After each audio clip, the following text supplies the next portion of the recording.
बाबा दीप सिंह जी, घर दे विच रखिया गया नाम दीपा, माता ते पिता जी दे नाल 17 साल की उम्र, सन 1700, क्योंकि 1683 का जन्म है कलगीधर पातशाह गुरु गोबिंद सिंह महाराज के दरबार दे विच। हुण उस समय जदों दरबार दे विच इह गए ने ते 3 शख्सियतां ने, शख्सियतां मेरा कहण तो भाव कलगीधर पातशाह गुरु गोबिंद सिंह महाराज के प्यार के पात्र गुरसिख सारे ही ने, पर कुछ वो ने जिन्होंने कोल विशेष जिम्मेवारियां ने। भाई मनी सिंह जी, भाई नंद लाल जी, तीसरे पहुंचे ने दीपा जी, जिहड़े खंडे बाटे की पाहु लैके सन 1700 दे विच बने ने दीप सिंह जी। कलगीधर पातशाह तिन्हां नूं एक सेवा बख्शिश करते हैं, कलम दी ते लंगर दी। भाई नंद लाल जी नूं, बाबा दीप सिंह जी नूं, भाई मनी सिंह नूं कलम की सेवा भी ते लंगर की सेवा भी बख्शिश की जाती है। नाल एक गल बड़ी अहम कही जाती है, जदों बाबा दीप सिंह जी नूं कहंदे ने कि लंगर दे विच बर्तनां की सेवा करनी है, जदों कि लंगर के इंचार्ज भाई नंद लाल सी। एक गल बड़ी अहम कहंदे ने, कहंदे इन्हां बर्तनां नूं प्यार नाल मांजणा ते इन्ना ज्यादा मांजणा कि वो चमक इवें दी आवे जिवें गुरमत दे नाल मांजे गए बंदे दे मन दे विच शब्द दी चमक आ जाती। चमक इन्नी चाहनी चाहिए जिंदगी दे विच। सो हुण तुसीं वेखो एक छोटी जी गल दे विच एक मकसद तय हो गया। जे साडा भी ये मकसद तय होवे भी मैं बर्तन नहीं मांज रहा, मन मांज रहा, तो फिर उहदे च किन्ना एक आनंद होवेगा। फिर तुहानूं सरीरक थकावट नहीं लगेगी कि तुसीं बाटा मांज रहे हो, फिर तुहानूं महसूस होवेगा कि नहीं तुसीं मन मांज रहे हो। असी इस सेवा दे राही बहुत सारे संसार दे विषय विकारां नूं बाहर कढ के निर्मता नूं अंदर धारण कर रहे हैं, अंदर साडे निमरता जा रही है। हुण अगली गल सब तो अहम, कलगीधर पातशाह गुरु गोबिंद सिंह महाराज आनंदपुर साहब ने तकरीबन 12 मार्च 1704 नूं घेरा पै जांदा है, ते ये आनंदपुर साहब जिहड़ा है तकरीबन 6 पोह की रात नूं 7 पोह का दिन चढ़ जाता जदों छड्डिया जाता है। 8 महीने का घेरा है। इस 8 महीने दे घेरे दे पहला कलगीधर पातशाह गुरु गोबिंद सिंह महाराज जिथे छोटे बच्चों वाले परिवारां नूं ये आदेश दिंदे ने कि जिहड़े बच्चों दे माँ बाप लड़ नहीं सकते, जिन्हां दे बच्चे छोटे ने, वो परिवार लैके चले जाण, पर 3 सिंह होर भी उथों किले दे विचों सुरक्षित रूप दे विच पोह तक कढे जांदे ने। उन्हां दे विच बाबा दीप सिंह ने, भाई नंद लाल ने ते भाई मनी सिंह ने।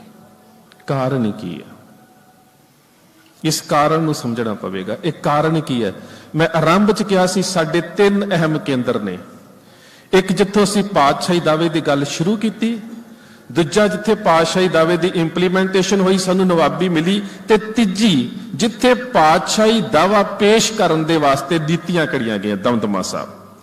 हुण ये 3 बड़े अहम पक्ष ने, ते ये जिहड़े 3 खास गुरु की कृपा दे पात्र उस घेरे तो पहला जां घेरे दे दौरान कढ़े गए, उन्हां तिन्हां दी एक खास जिम्मेवारी है। भाई नंद लाल जी राजनीतिक कूटनीतिक संबंध रख रहे हैं, और वो संबंध उतों तक जाते हैं जिथों तक औरंगजेब की मौत तो बाद उसका बेटा शहजादा मुअज़्ज़म गद्दी के उपर बैठता है, तो भाई नंद लाल जी के कहण दे उपर जैजों की जंग दे विच तारा आजम के खिलाफ उसकी मदद की जाती है। तो उस मदद के इवज दे विचों कलगीधर पातशाह गुरु गोबिंद सिंह महाराज नूं शहजादा मुअज़्ज़म जिहड़ा बाद च बहादुर शाह बनता है, उहदे दरबार दे विच शैखुल हिंद का खिताब मिलता है, हिंदुस्तान का सब तो वड्डा रूहानी रहबर। भाई नंद लाल जी ये सारी नीति ना वरतदे, ये सारा वरतारा जिहड़ा सी शायद अधूरा रह जाता। अगली गल, सिखां दा धार्मिक केंद्र भाई मनी सिंह जी दरबार साहब आ जाते हैं। असी इतिहास नूं पढ़ते बहुत घट है। इतिहास की रौचकता कान रस वांगू बन चुकी है। उहदी जिहड़ी सूखमता ते भविख दे वरतारिਆਂ दा चिंतन साडे कोलों खत्म हो चुका है। यही कारण है ना कि अज पॉडकास्टां दे विच ते छोटियां छोटियां रीलां दे विच इतिहास नूं लैके जिन्ना वड्डा झूठ बोलिया जावे उन्ने ज्यादा व्यू मिलते हैं। उहदा क्यों? रौचकता। असल तत्थां नूं नहीं सुनना चाहुंदे। जिस वेले बाबा बंदा सिंह बहादुर पंजाब आ चुका, उस वेले अमृतसर दे विच एक जंग हुंदी है 1709 दे विच। उस जंग ने सही अर्थां दे विच हुकूमत दियां सब तो पहला जड़ा हिला के रख दित्तियां। जदों अजे सरहंद फतेह नहीं सी हुई सी, वो दूजी बार हिलियां ने।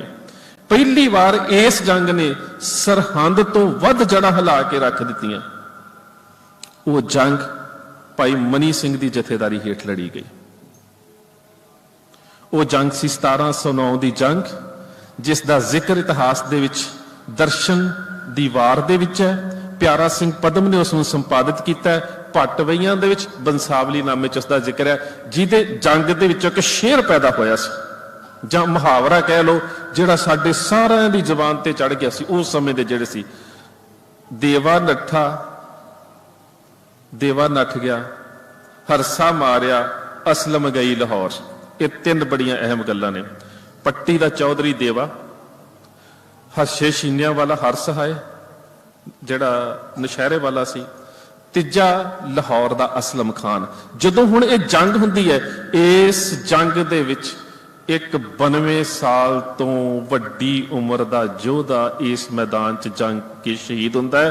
और वो योधा वो है जिहड़ा उस समय सिखां दे सब तो वध अमीर परिवार दे विचों है। उस अमीर परिवार दे विचों है जिस परिवार दे कोल उन्हां समयां दे च हिंदुस्तान दे 14 वड्डे बादशाहां ते रजवाड़ियां नूं फौजी रस्त पहुंचाउण दा ठेका है। वो है लखी शाह वणजारा दा पुत्र भाई नगाइया सिंह। उस समय हिंदुस्तान दा सब तो अमीर परिवार। अज हिंदुस्तान दी GDP कितनी है? 4 दे करीब, 4 तो भी घट गई है शायद। मुगल राज दे विच वेखियो 28.4%। आर्थिक थंब 4 ने। माईदास दा टांडा, माईदास कौन? भाई मनी सिंह दा बाप, बहुत अमीर परिवार। भागू वणजारे दा टांडा, नेता जी दा सपुत्र। भागू वणजारा कौन? जिहड़ा अमृत छक के भगवंत सिंह बनता है तो बाबा बंदा सिंह बहादुर दे नाल 9 जून 1716 नूं शहीद हुंदा है। इन्ना अमीर परिवार। तीजा दासा जी का टांडा, बाबा मक्खन शाह लबाणा जी का पिताजी। चौथा गोदू और ठाकर जी का टांडा, गोदू और ठाकर जी लखी शाह वणजारा जी के पिताजी। ये 4 वंजारे उस वेले वो अमीर व्यापारी ने जिन्होंने अज दे अबानी अडानी कहा जा सकता, जिहड़े राजनीति नूं भी प्रभावित करते। पर जदों गल सिक्खी दी आउंदी है, 1709 दे विच विसाखी वाले दिन शहादतां प्राप्त करता है लखी शाह वणजारा दा सपुत्र। अगों परिवार चों बहुत शहादतां ने। अज सब्जैक्ट विशा बाबा दीप सिंह है। लखी शाह वणजारा दी बेटी सीतो बाई खंडे बाटे दी पाहुल लैके बसंत कौर बनी। भाई मनी सिंह दे नाल आनंद कारज होया। 10 दे विचों 8 पुत्र शहीद ने। परिवार दे विचों तकरीबन 56 मैंबर शहीद ने। परिवार सब तो अमीर ने उस समय दे। उन्होंने अपना मटीरियलिस्टिक जिहड़ा दायरा सी वो नहीं वेखिया, उन्होंने स्पिरिचुअलिटी वेखी। हुण जिस शख्सियत की गल कर लगे हैं उहदे बारे अंग्रेज शब्द पता की वरतदे ने, असीं बहुत घट खोज की है। वो कहंदे स्पिरिचुअल कम कमांडर। एक ऐसा कमांडर, एक ऐसा जथेदार जिहदा मूल रूहानीयत दे विचों पैदा होया बाबा दीप सिंह। बाबा दीप सिंह, भाई मनी सिंह ने उत्थे केंद्र स्थापित किया। बाबा दीप सिंह पोहूविंड तो इस इलाके दे विच आ गए। इस इलाके दे विच सब तो पहला जिहड़ी लखी जंगल की शुरुआत है फकीर लखी शाह के नाम के उपर गुरु नानक साहब के समय के नाल उहदी विचार तो हुई सी। उस तो बाद लखी जंगल का नाम कलगीधर पातशाह वरदे ने लखी जंगल खालसा। उस तो नाल ही मुअसरे आलमगीरी दे विच लखी जंगल का नाम आउंदा है। ते उहदे तो बाद बादशाह औरंगजेब दे पुत्र शहजादा मुअज़्ज़म दा बेटा जदों मुल्तान दा हाकम बनदा है, उन्हां सनदां दे विच लखी जंगल का नाम आउंदा है। लखी जंगल का यह इलाका, इनू काठ गिला ते काठ कड़ भी कहा जाता है। उहदे कुछ कारण ने। इन्ना ज्यादा संघना जंगल सी, कंडियाला जंगल सी कि आम फौजा इस इलाके च आउंदियां नहीं सी, इस करके सुरक्षित भी सी। तलवंडी, साबो, पंजाब दे विच जिन्ने भी पिंडां दा नाम तलवंडी होवेगा, वो पिंड एक पिंड दे विचों निकलिया होवेगा। तल दी वंड वो जमीनी वंड चों पैदा होया होवेगा। जिन्ने भी पिंडां दा तुसीं ਹਸਪ ਸ਼ਜਰਾ ਜਾਂ ਉਹਨਾਂ ਦੀ ਜਿਹੜੀ ਜ਼ਰਾਇਤੀ ਖੇਤਰ ਦੀ ਮਲਕੀਅਤ ਹੈ ਜਾਂ ਫਿਰ ਉਹਨਾਂ ਦੇ ਪਟਵਾਰੀਆਂ ਦੇ ਕੋਲ ਇੰਦਰਾਜ਼ ਪੁਰਾਣੇ ਜਾ ਕੇ ਵੇਖ ਲਓ। ਜਿਸ ਪਿੰਡ ਦਾ ਨਾਮ ਤਲਵੰਡੀ ਹੋਵੇਗਾ ਉਹ ਜ਼ਮੀਨੀ ਵੰਡ ਦੇ ਵਿੱਚੋਂ ਨਿਕਲਿਆ ਹੋਵੇਗਾ, ਤਲ ਦੀ ਵੰਡ ਦੇ ਵਿੱਚੋਂ। ਸਾਬੋ ਦੇ ਨਾਮ ਦੇ ਉੱਪਰ ਤਲਵੰਡੀ, ਕਲਗੀਧਰ ਪਾਤਸ਼ਾਹ ਗੁਰੂ ਗੋਬਿੰਦ ਸਿੰਘ ਮਹਾਰਾਜ ਦੇ ਨਾਲ ਕਿਵੇਂ ਮੁਲਾਕਾਤ ਹੋਈ ਅਸੀਂ ਸਾਰੇ ਜਾਣਦੇ ਹਾਂ। ਬਾਬਾ ਦੀਪ ਸਿੰਘ ਜੀ ਇੱਥੇ ਨੇ ਤੇ ਦਮਦਮਾ ਸਾਹਿਬ ਦੀ ਅਹਿਮੀਅਤ ਤੇ ਇਹਦਾ ਸਟਰਕਚਰ, ਦੋ ਚੀਜ਼ਾਂ ਵੇਖਣ ਵਾਲੀਆਂ ਚੀਜ਼ਾਂ ਨੇ। ਅੱਜ ਜਦੋਂ ਤੁਸੀਂ ਸਟਰਕਚਰ ਦੀ ਗੱਲ ਕਰਦੇ ਹੋ ਤੇ ਤੁਹਾਡੇ ਸਾਹਮਣੇ ਦੁਨੀਆ ਦੀ ਦੂਜੀ ਵੱਡੀ ਇਮਾਰਤ ਆ ਜਾਂਦੀ ਹੈ, ਅਮਰੀਕਾ ਦਾ ਪੈਂਟਾਗਨ। ਉਸ ਪੈਂਟਾਗਨ ਦੇ ਵਿੱਚ ਕੀ ਹੈ? ਉਸ ਪੈਂਟਾਗਨ ਦੇ ਵਿੱਚ ਅਮਰੀਕਾ ਦੀਆਂ ਫੌਜੀ ਨੀਤੀਆਂ ਤਿਆਰ ਕੀਤੀਆਂ ਜਾਂਦੀਆਂ ਨੇ ਤੇ ਮੇਰੀ ਨਜ਼ਰ ਦੇ ਵਿੱਚ 18ਵੀਂ ਸਦੀ 'ਚ ਸਿੱਖਾਂ ਦਾ ਪੈਂਟਾਗਨ ਨੇ ਇਹ ਤਖਤ ਸ੍ਰੀ ਦਮਦਮਾ ਸਾਹਿਬ ਦੀ ਧਰਤੀ, ਜਿਹੜੀਆਂ ਉਸ ਸਮੇਂ ਦੇ ਵਿੱਚ ਸਾਰੀਆਂ ਹੀ 18ਵੀਂ ਸਦੀ ਦੇ ਜੰਗ ਕਿਵੇਂ ਲੜਨੀ ਹੈ ਉਹਦੀਆਂ ਨੀਤੀਆਂ ਤਿਆਰ ਕੀਤੀਆਂ ਜਾਂਦੀਆਂ ਨੇ। ਇਹ ਕਿੰਨਾ ਵੱਡਾ ਕੇਂਦਰ ਹੈ। ਆਨੰਦਪੁਰ ਸਾਹਿਬ ਤੋਂ ਬਾਅਦ ਸਾਡੇ ਜਥੇਬੰਦਕ ਢਾਂਚੇ ਦੀ ਘਾੜਤ ਇੱਥੇ ਹੋਈ ਹੈ ਗੁਰੂ ਸਾਹਿਬ ਦੀ ਗੈਰ ਹਾਜ਼ਰੀ ਦੇ ਵਿੱਚ। ਅੰਮ੍ਰਿਤ ਛਕਾਇਆ ਗਿਆ। ਅਰਨੈਸਟ ਟਰੰਪ ਨੂੰ ਪੜ੍ਹ ਕੇ ਵੇਖ ਲਓ, ਕਹਿੰਦਾ ਹੈ ਕਿ ਦਮਦਮਾ ਸਾਹਿਬ ਜਿਸ ਨੂੰ ਉਸ ਸਮੇਂ ਸਾਬੋ ਕੀ ਤਲਵੰਡੀ ਕਿਹਾ ਜਾਂਦਾ ਸੀ, ਉਹਦੇ ਵਿੱਚ ਕਰੀਬ 1.25 ਲੱਖ ਲੋਕਾਂ ਨੇ ਖੰਡੇ ਬਾਟੇ ਦੀ ਪਾਹੁਲ ਲਈ ਤੇ ਅੰਮ੍ਰਿਤਧਾਰੀ ਬਣੇ, ਜਿਨ੍ਹਾਂ ਦੇ ਵਿੱਚ ਕੁਝ ਇਸ ਇਲਾਕੇ ਦੇ ਹਾਕਮਾਂ ਦੇ ਸਤਾਏ ਹੋਏ ਮੁਸਲਮਾਨ ਲੋਕ ਵੀ ਸਨ। ਇੱਕ ਗੱਲ ਤਾਂ ਇਹ। ਦੂਸਰੀ ਗੱਲ, ਸਭ ਤੋਂ ਵੱਡੀ ਗੱਲ, ਅਕੈਡਮਿਕ ਸੈਂਟਰ। ਜਿੰਨੇ ਵੀ ਉਹਨਾਂ ਸਮਿਆਂ ਦੇ ਵਿੱਚ ਗ੍ਰੰਥਾਂ ਦੇ ਉਤਾਰੇ ਹੋਏ ਤੇ ਤਖਤਾਂ ਦੇ ਉੱਪਰ ਗੁਰੂ ਗ੍ਰੰਥ ਸਾਹਿਬ ਮਹਾਰਾਜ ਦੇ ਸਰੂਪ ਭੇਜੇ ਗਏ, ਉਹਨਾਂ ਸਾਰਿਆਂ ਦਾ ਕਾਰਜ ਇੱਥੇ ਹੋਇਆ। ਇੱਥੋਂ ਤੱਕ ਕਿ ਇਤਿਹਾਸ ਨੂੰ ਪੜ੍ਹ ਕੇ ਵੇਖੋ, ਬਾਬਾ ਦੀਪ ਸਿੰਘ ਜੀ ਨੇ ਗੁਰੂ ਗ੍ਰੰਥ ਸਾਹਿਬ ਮਹਾਰਾਜ ਦੀ ਇੱਕ ਬੀੜ ਜਿਹੜੀ ਹੈ ਉਹ ਪਰਸ਼ੀਅਨ ਦੇ ਵਿੱਚ ਵੀ ਤਿਆਰ ਕੀਤੀ ਸੀ, ਜਿਹੜੀ ਅੱਜ ਕਿੱਥੇ ਹੈ ਸਾਨੂੰ ਨਹੀਂ ਪਤਾ। ਅਗਲੀ ਗੱਲ ਤੇ ਆ ਜਾਈਏ। ਇੱਥੋਂ ਦਾ ਜਿਹੜਾ ਇਮਾਰਤੀ ਢਾਂਚਾ ਹੈ, ਉਸ ਇਮਾਰਤੀ ਢਾਂਚੇ ਦੀ ਉਸ ਸਮੇਂ ਤਾਮੀਰ ਇਸ ਤਰ੍ਹਾਂ ਦੀ ਕੀਤੀ ਗਈ ਜੋ ਮੈਂ ਉਸ ਸਮੇਂ ਦੇ ਪੁਰਾਤਨ ਸਰੋਤਾਂ 'ਚ ਪੜ੍ਹਿਆ। ਇੱਥੇ ਆਲੇ ਦੁਆਲੇ ਰੱਖਿਆ ਦੇ ਵਾਸਤੇ ਬੁਰਜ ਬਣਾਏ ਗਏ, 40 ਬੰਦੂਕਾਂ, 7 ਤੋਪਾਂ ਤੇ ਜੰਬੂਰੇ ਜਿਹੜੇ ਆ ਉਹ ਇੱਥੇ ਇੱਕ ਮੌਕੇ ਦੇ ਉੱਪਰ ਫਿੱਟ ਕਰਕੇ ਚਲਾਏ ਜਾ ਸਕਦੇ ਸੀ। ਮੈਨੂੰ ਪਤਾ ਨਹੀਂ, ਸਿੰਘ ਸਾਹਿਬ ਨੂੰ ਪਤਾ ਹੋਊਗਾ ਸ਼ਾਇਦ, ਅਜੇ ਵੀ ਹੈ ਜਾਂ ਨਹੀਂ, ਕਿ ਇੱਕ ਬੁਰਜ ਦੇ ਵਿੱਚੋਂ ਇੱਕ ਰਸਤਾ ਸਰੋਵਰ ਵੱਲ ਜਾਇਆ ਕਰਦਾ ਸੀ ਅੰਦਰ।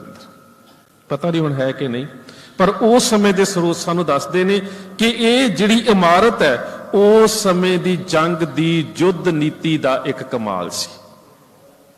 ਤੀਸਰੀ ਗੱਲ, ਚਾਹੇ ਛੋਟਾ ਘੱਲੂਘਾਰਾ ਹੈ ਚਾਹੇ ਵੱਡਾ ਘੱਲੂਘਾਰਾ ਹੈ, ਸਿੰਘ ਫੱਟੜ ਹੋਏ, ਜਿੰਨੇ ਵੀ ਸਿੰਘ ਫੱਟੜ ਹੁੰਦੇ ਨੇ ਉਹ ਸਾਰੇ ਇੱਥੇ ਆਉਂਦੇ ਨੇ, ਇੱਥੇ ਹੀ ਉਹਨਾਂ ਦਾ ਇਲਾਜ ਹੁੰਦਾ ਹੈ ਤੇ ਇੱਥੇ ਹੀ ਦੁਬਾਰਾ ਜੰਗ ਦੇ ਵਾਸਤੇ ਤਿਆਰ ਕਰਕੇ ਭੇਜੇ ਜਾਂਦੇ ਨੇ ਤੇ ਬਹੁਤ ਸਾਰੇ ਸ਼ਸਤਰਾਂ ਦੀ ਜਿਹੜੀ ਤਾਮੀਰ ਹੈ ਇਸ ਜਗ੍ਹਾ ਤੇ ਹੁੰਦੀ ਹੈ। ਹੁਣ ਤੁਸੀਂ ਵੇਖੋ ਇਹਦੀ ਅਹਿਮੀਅਤ ਕੀ ਹੈ। ਇਹਦੀ ਅਹਿਮੀਅਤ ਹੈ ਕਿ ਵਿਦਿਅਕ ਕੇਂਦਰ ਹੈ, ਇਹਦੀ ਅਹਿਮੀਅਤ ਹੈ ਕਿ ਸਿੱਖਾਂ ਦਾ ਸਿਹਤ ਕੇਂਦਰ ਹੈ, ਇਹਦੀ ਅਹਿਮੀਅਤ ਹੈ ਕਿ ਇੱਥੇ ਜੰਗ ਦੀ ਨੀਤੀ ਤਿਆਰ ਕੀਤੀ ਜਾ ਰਹੀ ਹੈ, ਇਹ ਅਹਿਮੀਅਤ ਹੈ ਕਿ ਅਕੈਡਮਿਕ ਤੌਰ ਤੇ ਸਾਰਾ ਕੰਮ ਇੱਥੇ ਹੋ ਰਿਹਾ। ਤੇ ਸਭ ਤੋਂ ਵੱਡੀ ਅਹਿਮੀਅਤ ਪਤਾ ਕੀ ਹੈ? ਕਿ ਜਿਸ ਸ਼ਹੀਦ ਦੇ ਸਥਾਨ ਦੇ ਉੱਪਰ ਜੁੜੇ ਆ, ਉਸ ਸ਼ਹੀਦ ਦੇ ਨਾਮ ਦੇ ਨਾਲ ਸ਼ਹੀਦ ਸ਼ਬਦ ਜਿਉਂਦਿਆਂ ਹੀ ਲੱਗ ਗਿਆ ਜਦੋਂ ਉਹ ਮਿਸਰ ਸ਼ਹੀਦਾਂ ਦਾ ਮੁਖੀ ਬਣ ਗਿਆ। ਇਹ ਸਭ ਤੋਂ ਵੱਡੀ ਅਹਿਮੀਅਤ। ਸ਼ਹੀਦ ਦੇ ਨਾਮ ਦੇ ਨਾਲ ਜਿਉਂਦਿਆਂ ਹੀ ਸ਼ਹੀਦ ਸ਼ਬਦ ਲੱਗ ਗਿਆ ਜਦੋਂ ਗੱਲ ਹੁੰਦੀ ਸੀ, ਕਿਹਾ ਜਾਂਦਾ ਸੀ ਮਿਸਰ ਸ਼ਹੀਦਾਂ। ਇਹ ਸਭ ਤੋਂ ਅਹਿਮ ਗੱਲ। ਬਾਬਾ ਦੀਪ ਸਿੰਘ ਜੀ ਜਿਹੜਾ ਇਸ ਇਲਾਕੇ ਦੇ ਵਿੱਚ ਰਹੇ, ਇਹ ਕੇਵਲ ਤੇ ਕੇਵਲ ਇੱਥੇ ਵਿਸ਼ਰਾਮ ਹੀ ਨਹੀਂ ਕੀਤਾ, ਉਹਨਾਂ ਦੀ ਮਿਹਨਤ ਬੜੀ ਸਖਤ ਸੀ। ਬਾਬਾ ਸੁੱਦਾ ਸਿੰਘ ਜੀ ਨਾਲ ਸੀ, ਉਮਰ 94 ਸਾਲ ਦੇ ਕਰੀਬ ਜਦੋਂ ਸ਼ਹੀਦ ਹੁੰਦੇ ਨੇ।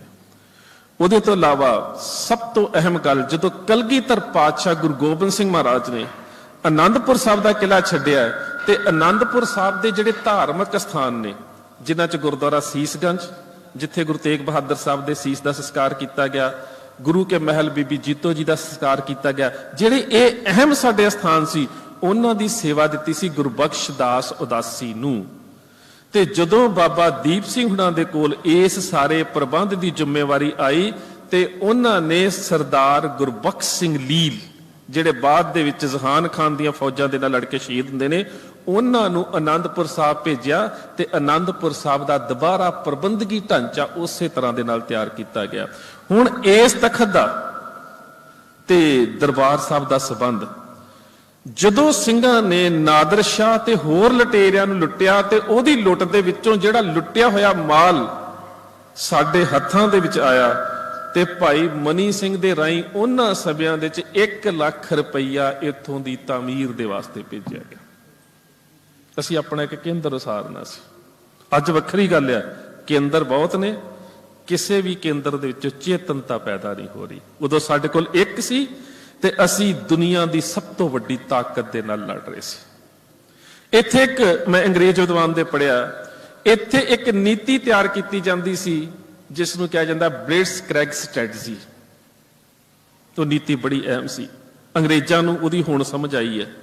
ਉਹ ਸਮਝ ਇਹ ਹੈ ਕਿ ਦੁਸ਼ਮਣ ਦੇ ਉੱਪਰ ਸਿਖਾਇਆ ਜਾਂਦਾ ਸੀ, ਇੱਥੇ ਦੁਸ਼ਮਣ ਦੇ ਉੱਪਰ ਜਦੋਂ ਹਮਲਾ ਕਰਨਾ ਹੈ ਤੁਹਾਡੀ ਝਪਟ ਜਿਹੜੀ ਹੈ ਬਾਜ ਵਰਗੀ ਚਾਹੀਦੀ ਹੈ, ਕਿਉਂਕਿ ਤੁਹਾਡੀ ਗਿਣਤੀ ਥੋੜੀ ਹੈ।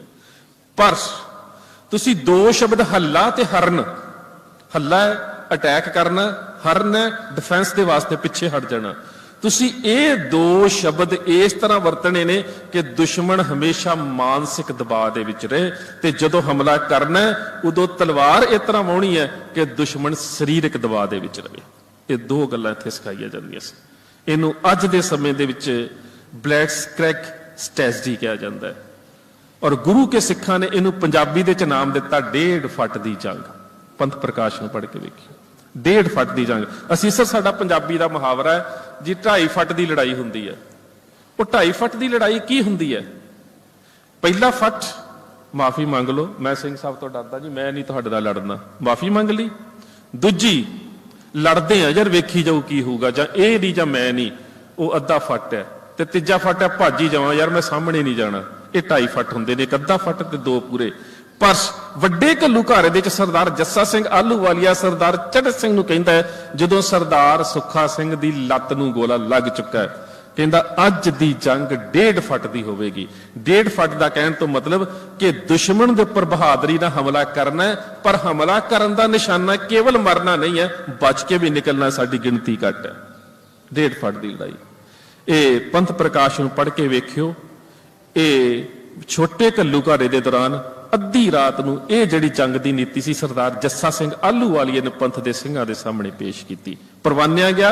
ਔਰ ਅਸੀਂ ਸਾਰੀ 18ਵੀਂ ਸਦੀ ਦੇ ਵਿੱਚ ਇਸੇ ਹੀ ਨੀਤੀ ਨੂੰ ਵਰਤਿਆ ਕਿ ਅਸੀਂ ਹਮਲਾ ਕਰਦੇ ਸੀ, ਪਰ ਸਾਡੀ ਕੋਸ਼ਿਸ਼ ਹੁੰਦੀ ਸੀ ਕਿ ਦੁਸ਼ਮਣ ਦਾ ਜਾਨੀ ਨੁਕਸਾਨ ਵੱਧ ਹੋਵੇ ਤੇ ਸਾਡਾ ਜਾਨੀ ਨੁਕਸਾਨ ਘੱਟ ਹੋਵੇ, ਕਿਉਂਕਿ ਸਾਡੀ ਗਿਣਤੀ ਘੱਟ ਹੈ ਤੇ ਸਾਡਾ ਨਿਸ਼ਾਨਾ ਜੰਗ ਕਰਕੇ ਉਸ ਜਗ੍ਹਾ ਤੋਂ ਹਰਨ ਹੋਣਾ ਸੀ। ਇਸੇ ਕਰਕੇ 2 ਸ਼ਬਦ ਵਰਤੇ ਜਾਂਦੇ ਸੀ, ਹੱਲਾ ਤੇ ਹਰਨ।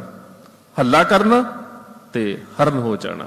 ਇਹ ਸਾਡੀ 1.5 ਫੁੱਟ ਦੀ ਨੀਤੀ ਦਾ ਅਹਿਮ ਅੰਗ ਸੀ 18ਵੀਂ ਸਦੀ ਦੇ ਵਿੱਚ। ਉਸ ਤੋਂ ਥੋੜਾ ਅੱਗੇ ਚੱਲੀਏ ਇਸ ਸਾਰੇ ਵਰਤਾਰੇ ਨੂੰ ਸਮਝਣ ਦੇ ਵਾਸਤੇ।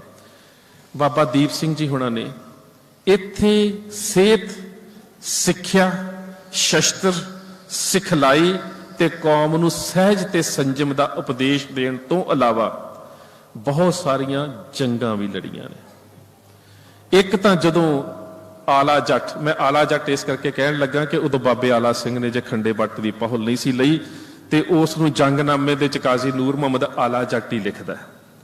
ਇੱਕ ਤਾਂ ਜਦੋਂ ਉਸ ਨੇ ਆਪਣੇ ਇਲਾਕੇ ਦਾ ਵਿਸਥਾਰ ਕਰਨ ਦੇ ਵਾਸਤੇ ਰਾਏ ਕੱਲੇ ਦੇ ਪਰਿਵਾਰ ਵਾਲੇ ਪਾਸੇ ਹਮਲਾ ਕੀਤਾ, ਜਦੋਂ ਉਹਦਾ ਬੇਟਾ ਉੱਥੇ ਸ਼ਾਇਦ ਰਾਏ ਮੁਹੰਮਦ ਜਾਂ ਪੁੱਤਰਾ ਰਾਏ ਇਲਿਆਸ ਸੀ, ਤੇ ਉਸ ਸਮੇਂ ਉਹਨੂੰ ਇੰਜ ਲੱਗਾ ਕਿ ਮੈਂ ਹੁਣ ਇਹਨਾਂ ਦੇ ਸਾਹਮਣੇ ਲੜ ਨਹੀਂ ਸਕਦਾ। ਸੁਨੇਹਾ ਇੱਥੇ ਪਹੁੰਚਿਆ ਤੇ ਬਾਬਾ ਦੀਪ ਸਿੰਘ ਜੀ ਇੱਥੋਂ ਸਿੰਘਾਂ ਦਾ ਜਥਾ ਲੈ ਕੇ ਉੱਥੇ ਪਹੁੰਚੇ। ਉਸ ਤੋਂ ਅਗਲੀ ਗੱਲ, ਬੜੇ 2 ਅਹਿਮ ਵਰਤਾਰੇ ਇੱਥੇ ਵਾਪਰੇ ਨੇ। ਸ਼ਾਇਦ ਤੁਹਾਨੂੰ ਪਤਾ ਨਹੀਂ, ਇਤਿਹਾਸ 'ਚ ਤੁਸੀਂ ਜ਼ਰੂਰ ਪੜ੍ਹਿਆ ਹੋਵੇਗਾ। ਜ਼ਕਰੀਆ ਖਾਨ ਦੀ ਭੈਣ ਇਸ ਇਲਾਕੇ ਦੇ ਵਿੱਚ ਵਿਆਹੀ ਹੋਈ ਸੀ, ਇੱਥੋਂ 30 ਕਿਲੋਮੀਟਰ ਦੂਰ, ਤੇ ਉਹਦੇ ਜੀਜੇ ਦਾ ਨਾਮ ਜਿਹੜਾ ਸੀਗਾ ਉਹ ਉਸ ਸਮੇਂ ਸਾਡੇ ਇਤਿਹਾਸਕਾਰਾਂ ਨੇ ਗੁਫਾਰੂਦੀਨ ਲਿਖਿਆ।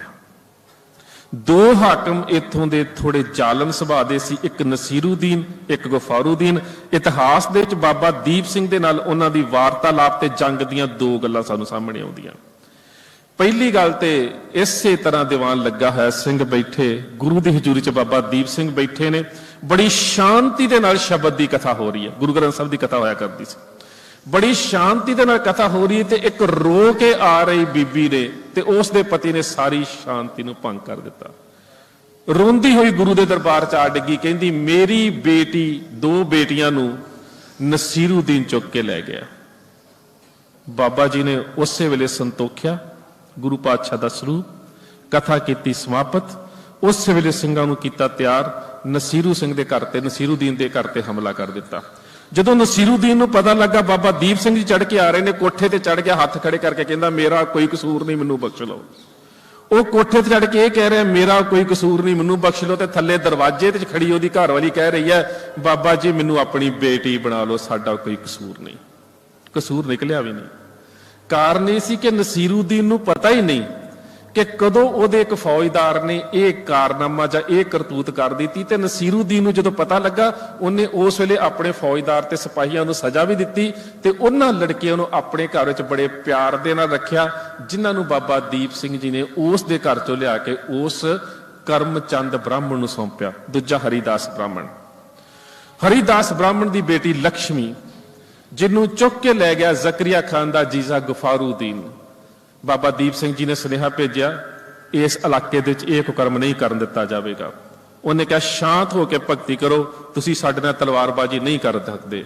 बाबा दीप सिंह ने कहा तैनूं तां शायद कल्ली तलवारबाजी आउंदी होवेगी, पर जिहड़ी शक्ति भगती चों पैदा हुंदी है ना, वो तेरे वर्गे कई तलवारबाजां नूं जमीन ते सुट सकदी है। दीप सिंह आ रहा है। बाबा दीप सिंह गए, तेग दे नाल तेग खड़गी, मैदाने जंग दे विच टिक ना सकिया ते उस हरिदास ब्राह्मण दी बेटी नूं लिया के भी उसके परिवार नूं सौंपिया। सो बाबा दीप सिंह हुणां ने जिन्ने इस इलाके दे विच विलखण कारज कीते ने, उन्हां दी अहमियत जिहड़ी बहुत वड्डी ते सब तो वड्डी गल दुनिया दे इतिहास दे विच किसी कौमीयत नूं जिहड़ी घट गिणती दे विच होवे, जिहदा कतलेआम हो रहा होवे ते जिहदे उपर विदेशी हमलावर तो लैके देसी हमलावर सारे ही उहदे ते हमलावर जुल्म करन दे वास्ते तैयार होण, उस कौम नूं नवाबी दी पेशकश उदों होवे जदों उस कौम दे बारे 1710 तो लैके 1716 तक 4 वारी फतवे जारी हो चुके हुण। नानक प्रस्तां बा बेअंत बा कतल रसानंद, जिथे भी गुरु नानक नूं मनण वाला सिख मिलदा सिर वड्ढ के लिआओ। हुण ਉਹ कौम 1716 ਦੇ ਵਿੱਚ ਤਾਂ ਐਲਾਨ ਕੀਤਾ ਜਾਵੇ ਖਤਮ ਕਰ ਦਿੱਤੇ ਨੇ, ਤੇ 1733 ਨੂੰ ਉਹਨਾਂ ਦੀ ਨਵਾਬੀ ਦੀ ਪੇਸ਼ਕਸ਼ ਹੋ ਜੇ। ਜਦੋਂ ਨਵਾਬੀ ਦੀ ਪੇਸ਼ਕਸ਼ ਹੋਈ, ਨਵਾਬੀ ਲੈ ਕੇ ਗਏ ਨੇ ਜੰਬਰ ਪਿੰਡ ਦੇ ਰਹਿਣ ਵਾਲੇ ਸਰਦਾਰ ਸ਼ਬੀਕ ਸਿੰਘ, ਜਿਨ੍ਹਾਂ ਦਾ ਪਰਿਵਾਰ ਜਿਹੜਾ ਰਾਏ ਭਾਗੂ ਦੇ ਸਮੇਂ ਤੀਸਰੇ ਪਾਤਸ਼ਾਹ ਦੇ ਸਮੇਂ ਸਿੱਖੀ ਚ ਆਇਆ ਸੀ। ਨਵਾਬੀ ਇੱਕ ਤਸ਼ਤਰੀ ਦੇ ਵਿੱਚ ਪਰਵਾਨਾ ਰੱਖਿਆ ਹੋਇਆ ਹੈ।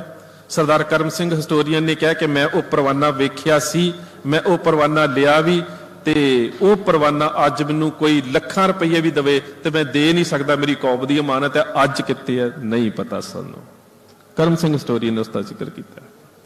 अगली गल जी, वो परवाना लीडर दूसरे उत्थे बैठे ने 5 प्यारे साहबान इस तरह गुरु की हजूरी च। उन्हां च कौन ने? सब तो अगे इत्थों दे बाबा दीप सिंह शहीद, उस तो बाद बाबा करम सिंह शहीद, उहदे तो बाद महाराजा रणजीत सिंह दे पड़दादा सरदार बुद्ध सिंह जी, उस तो अगे बैठे ने सरदार हरी सिंह भंगी पंजवड़ दे रहण वाले, ते उस तो अगे बैठे ने सरदार जस्सा सिंह रामगढ़िया। इस तरह दीवान लगा होया। लगे हुए दीवान दे सरदार शबीक सिंह सब तो पहला कौम के जथेदार नूं उस नवाबी की गल करते हैं, तो हुण कौम के जथेदार का जाप। कौम के जथेदार के कोल नूं 2 पक्ष ने सोचण दे, उन्हें धार्मिक तौर पर भी सोचना ते राजनीतिक तौर पर भी सोचना। 2 पक्ष ने। जदों वो नवाबी अगे रखी जाती है तो उस वेले कौम के जथेदार का जाप पता की है? हम राखत पातशाही दावा जां इतको जां अगलो पावा। शबीक सिंह जी नवाबी ते गल नहीं मुकनी, साडा दावा पातशाही है, ये गुरु ने दिता। क्यों? क्योंकि गुरु का जिहड़ा रूहानी स्वरूप है, ओदी जिहड़ी बनतर है वो इंपीरियलिज्म दी है। जिस दरबार च बैठे हो है कि वड्डा तेरा दरबार, सच्चा तुद, शेरशाह, निहचल, चवरशत, ये जिद्दियां भी निशानियां ने, ये तो इंपीरियलिज्म दियां ने, बादशाह दियां ने, दुनिया के किसी धर्म च होंदियां ही नहीं। तखत होवे, छतर होवे, चंदोआ होवे, चौर साहब हो रहा होवे, दरबार लगा होवे, गुरु इस तरह बैठा होवे, ये सारियां निशानियां बादशाह दियां ने। पर उच्चा धर्म है, गल रूहानीयत दी हो रही है। वो कहते हैं कि इस रूहानी दरबार दे च हम राखत पातशाही दावा जां इतको जां अगलो पावा। कहते साडे वास्ते तां दोवें संकल्प खुले ने, जिउंदे रवांगे पंजाब ते पातशाही दावा कायम करांगे। जे पातशाही दावे लई लड़दे शहीद हो गए, गुरु दी गोद चल गए तां वी पातशाही। सरदार शबीक सिंह नाराज जे हो गए ते ओही जिहड़ी नवाबी है पंज प्यारे साहबान दे अगे लिया रखी। हुण पंज प्यारे साहबान आपस च सलाह करते हैं। यह मशवरा दो बारी होया, मैं तुहानूं दोवें वारी इतिहास दसना है। पंज प्यारे आपस च सलाह करते हैं ते सलाह करन तो बाद जवाब पता की दिंदे ने? कहंदे पातशाही छड्ड किम लिवे नवाबी, इत उत किम हम करे खराबी। इत कुत है लोक ते परलोक। पंज प्यारियां दा जिहड़ा अहुदा गुरु ने बख्शिश कर दिता, ते जिस अहुदे दे विच गुरु ने यह बख्शिश पा दी कि खालसा मेरो सज्जन सूरा, खालसा मेरो सतगुर पूरा, वो तां बादशाही नूं पैरां दे विच समझदा है, वो नवाबी नूं प्रवान किवें कर सकदा? ये साडे पंज प्यारियां दा जवाब। उस तो बाद फिर सब तो वड्डा फैसला गुरु साहब दा हुक्म आ गया, टहल महल ताको मिले जाको साध कृपाल। ते संगत दे विच टहल करके आ रहा है, हयात खान दे नाल लड़के आया, मत्थे दे विच फट है, खब्बे हाथ ते फट है, पखे दी सेवा कर रहा है, काले कियां दा रहण वाला सरदार कपूर सिंह, जिस दी झोली च नवाबी पा दी गई। ते नवाबी लैण तो पहला उस सरदार दे शब्द ने, नवाबी प्रवान तां करूंगा। पहली गल, पंज प्यारियां दे पैरां नूं छुहाई जावे गुरु दी हजूरी च, उन्होंने ये पता होवे असीं जुत्ती दी नोक ते प्रवान कीती है। दूजी गल, दल दे घोड़ियां दी सेवा नहीं छड्डूंगा, संगत दे विच पक्खा झलण दी सेवा नहीं छड्डूंगा, तखत ते नहीं बैठूंगा, ते कलगी ला के नवाब नहीं खवाऊंगा। फिर इस अहुदे नूं प्रवान करदा। ये कौम दे आगू हुंदे सी, अज ते निक्कियां निक्कियां प्रधानगियां दे पिछे पता नहीं की दा की कुछ हो जांदा। उत्थे नवाबी मिल रही है। हुण ये जदों नवाबी मिली ते फिर बाबा दीप सिंह हुणां ने सारिआं नूं इकट्ठे कीता। कहंदे हुण ये नवाबी राजनीतिक प्राप्ति है, इहदे च धार्मिक प्राप्ति की होनी चाहिए। पंज सिंह साहबान फिर इकट्ठे होए ने, फिर मशवरा कीता सिंह साहब। उस मशवरे दे च इह गल निकली कि सब तो अहम गल है असीं दरबार साहब दे प्रबंध नूं सुधारना है। सेवा बेशक दरबार साहब की उस वेले भाई मनी सिंह कोल सी, शहादत नहीं सी, 1733 की गल है। उस तो बाद जिन्ने भी प्रबंध की सेवा है सरदार दरबारा सिंह नूं दित्ती गई। निशान साहब की सेवा जिहड़ी है नवाब कपूर सिंह नूं दित्ती गई। दरबार साहब की रखिया के वास्ते हथियार बनाउण की जिम्मेवारी जस्सा सिंह आलूवालिया नूं दित्ती गई। इहदे तो अलावा दरबार साहब दे विच आईयां संगतां दे प्रबंध की जिम्मेवारी सरदार गुरबख्श सिंह नूं दित्ती गई। ਉਹ सरदार गुरबख्श सिंह ने आनंदपुर साहब भी जिम्मेवारी निभाई ते दरबार साहब भी ऐसी जिम्मेवारी निभाई कि जदों जहान खान ने 30,000 फौज के नाल दरबार साहब के उपर हमला किया, अबदाली के कहण दे उपर वो 30 सिंघां दे नाल लड़ के शहीद होया। ते शहीद होने तो पहला उहदे शब्द बड़े प्यारे ने, पातशाह पंथ जो ना रहा तो ग्रंथ कौन मानेगा, पंथ जो रहा तो ग्रंथ की कहेगी नाथ। सो ये जिहड़ा ग्रंथ ते पंथ का रिश्ता है, ये एक ऐसा रिश्ता है जोत ते जुगत के अनुसार प्रगट होता है। इसे करके रहिंदी दुनिया तक पंथ ते ग्रंथ का प्रगट दिवस तां मनाया जा सकता, कभी ज्योति जोत दिहाड़ा नहीं मनाया जा सकता, क्योंकि पंथ जुगत है, ग्रंथ जोत है। पंथ ते जिहड़ा ग्रंथ है, इन्हां दा रिश्ता जिहड़ा आपस च इन्नी अहमियत रखता। सो उस समय बाबा दीप सिंह ने उस प्रबंध दे विच भी बहुत ज्यादा सुधार किए। उहदे तो बाद वो फिर इत्थे आ गए। इत्थे आके जिहड़ी पहली अहमद शाह अबदाली के हमलियां की गल हुंदी है। वक्त मेरा समाप्त हो गया जी, मैं ज्यादा लै गया, समाप्ति करा जी। सो इत्थे असी समाप्ति करते हैं, क्योंकि अबदाली के हमलियां की बाबा दीप सिंह ने सब तो पहला अबदाली के हमले के उपर शुरुआत की, जो 25,000 ऊँटां के उपर खजाना लैके जा रहा सी अंबाले, पिपली ते शाहपुर मारकंडे के इलाके दे विच। इतिहास के साडे उन्हां स्रोतां दे विच बहुत कुछ पिया। उहदे तो बाद सरदार तरलोक सिंह होना दा इत्थे खबर लैके आउणा, बाबा दीप सिंह होना दा उत्थे दरबार साहब जाना, ते इतिहास की एक विलक्षण जंग जिहदे बारे तहमासनामे का लेखक तहमास पखा जिसका जिहड़ा कह सकते हो तखल्लस मस्कीन है, वो अपनी जिहड़ी फारसी की किताब च इस जंग का जिक्र करता है, जिहड़ा मैं करना सी बड़ा अहम है कि किस तरह के नाल दो जरनैल दवंद युद्ध लड़ रहे हैं। एक बन्ने बाबा दीप सिंह के सामने 3 ने, यकूब खान, बुलंद खान ते शाह जमाल, दूजे बन्ने बाबा सुद्धा सिंह के सामने है मीर खान, तीजे बने बलवंत सिंह के सामने है रुस्तम खान ते जबरदस्त खान। ये जंग किवें हुंदी है, बड़ा विलक्षण इतिहास थी, पर वक्त इजाजत नहीं दे रहा। इन्नियां बेनतियां प्रवान, फतेह दी सांझ, सत्कार सहित आखना जी वाहिगुरू जी का खालसा वाहिगुरू जी की फतेह।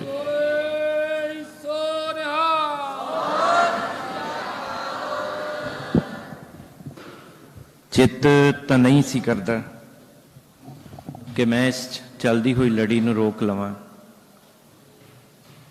इन्ने बड़े महान इतिहासकार इन्नी वड्डी बात पाउंदियां मेरे लिए ये गुस्ताखी करना बुरी गल है, पर पिछों आवाज़ जल्दी ना आई जाती सी कि कुछ बच्चों के स्कूल की छुट्टी का समा है। इस करके मेरे मन में रीत सीगी कि सारे ही आए हुए नौजवान, 2 बुलारे ही साडे कोल वड्डे पिछे बचे ने, माणयोग वीर बीर सिंह जी ते माणयोग सिंह साहब ज्ञानी हरप्रीत सिंह जी। सो मेरी रीझ है कि आपां ये ज़्यादा समा ना लेंदा होया कोशिश करिए कि ये बुलारे जिहड़े ने उन्हां नूं सुन के ही बच्चे अपनी छुट्टी के समय वापस जाण। सो अर्ज करांगा सत्कारयोग प्यारे छोटे वीर, कौम का बड़ा ही प्यारी रूह अमृतधारी गुरसिख और फिल्म इंडस्ट्री दे विच गीतकारी गायकी वो एक वखरा जिहा एक फील्ड है, पर अमृतधारी गुरसिख हो के उत्थे एडा उच्चा ते सुच्चा मुकाम हासिल करना अपने आप दे विच एक वड्डी प्राप्ति है। बेनती करन जा रहा वीर बीर सिंह जी नूं कि वो अपना वो तजर्बा सिक्खी नाल प्यारी सांझ तुहाडे रूबरू होके तुहाडे नाल सांझी करन। असीस रूप विच गज के फतेह बुलाउणा, आखो जी वाहिगुरू जी का खालसा वाहिगुरू जी की फतेह।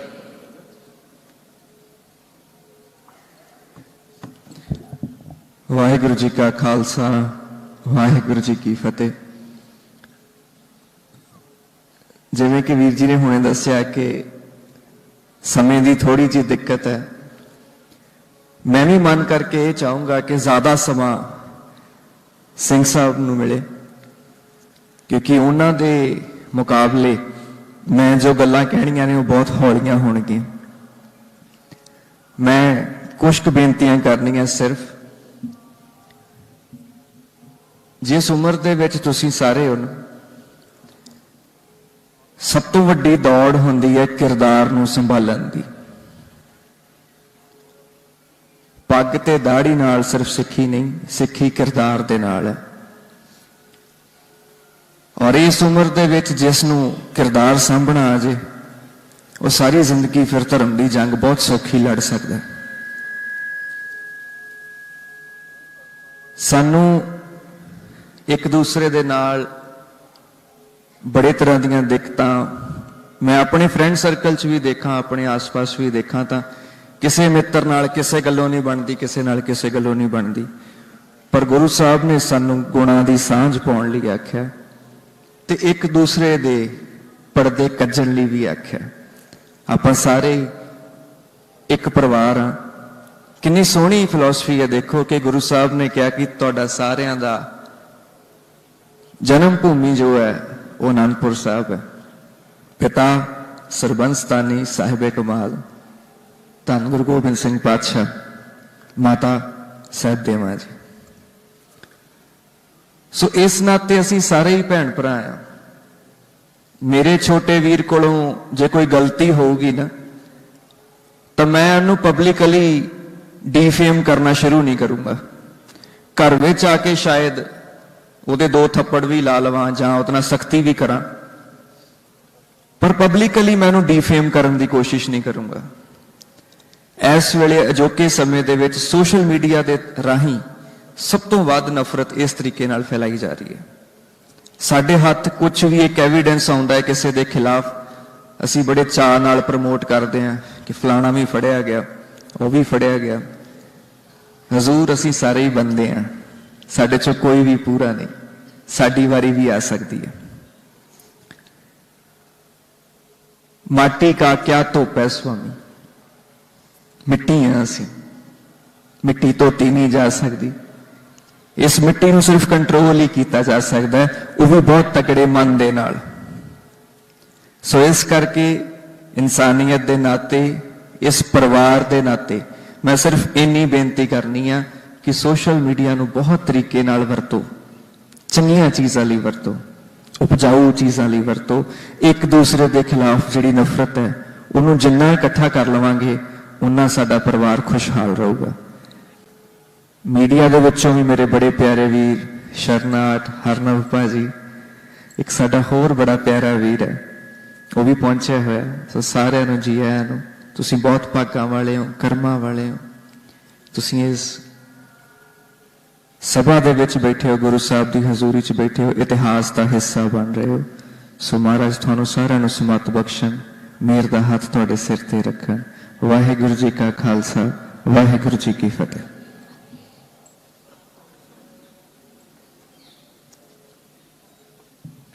बहुत बहुत धन्यवाद वीर सिंह जी, बड़ी इंपॉर्टेंट गल कही। जदों किते साडे घर रब ना करे कोई ऐसी गलती वापर जावे जिहड़ी असी जग जाहिर नहीं करना चाहते, तो अक्सर असी अपने घर के बूहे ते खिड़कियां बंद करके ये सोच के अंदर बैठ के गल करते हैं कि साडे परिवार की इज्जत का मसला है। बहुत वड्डा पक्ष छू के गए ने कि जदों गुरु गोबिंद सिंह दे परिवार की इज्जत का मसला हुंदा है, उदों सारे फैसले सोशल मीडिया ते कीते जांदे, उदों सारे मसलियां दा हल सोशल मीडिया चों लभण की कोशिश की जाती। ठीक है, जिथे अन्याय हो रहा, जिथे गलत हो रहा, साडे कोल एक प्लेटफॉर्म है कि असी उत्थे अपनी आवाज़ रख सकते हैं।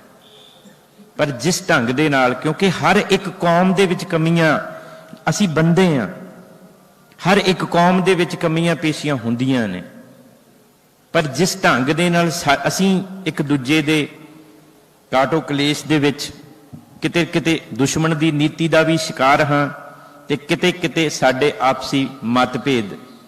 पर मैं सोचदा जे साडा गुरु एक है, एक बाणी, एक गुर, इको शब्द विचार दे धारनी आ, ते मतभेद होने का तो मसला ही नहीं हो सकता। इसका मतलब दोवां विचों जे दो मत ने तो दोवां चों एक मत गुरु तो पासे जरूर होएगा। इसे करके तुहानू अज वार वार स्टेज तो सारे ही बुलारियां ने यह बेनती की है कि ए नौजवानों, आप गुरु ग्रंथ साहब की बाणी दे नाल जुड़ो। अज सतनाम सिंह सल्लूपुरी होरां दा अवार्ड सिर्फ उन्होंने अवार्ड देने लई ही नहीं है, उन्होंने पूरी दुनिया के लैवल ते जिहड़ी लहर सहज पाठ की चलाई, ये उसका तखत साहब वालों सत्कार है।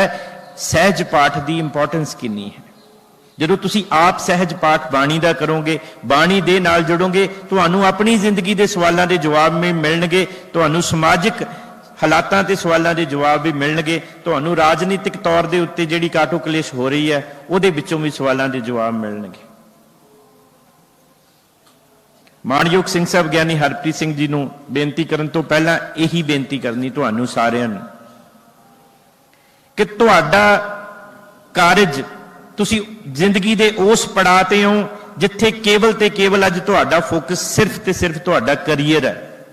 कोई शक नहीं, पैरां सिर नहीं होवोगे, आर्थिक तौर पर तुहाडा मजबूत होना भी जरूरी है, पर जे सुरत घड़ी नहीं होएगी, जिवें वीर ने कहा जे किरदार बनिया नहीं होएगा तो फिर असी कित्थे जावांगे।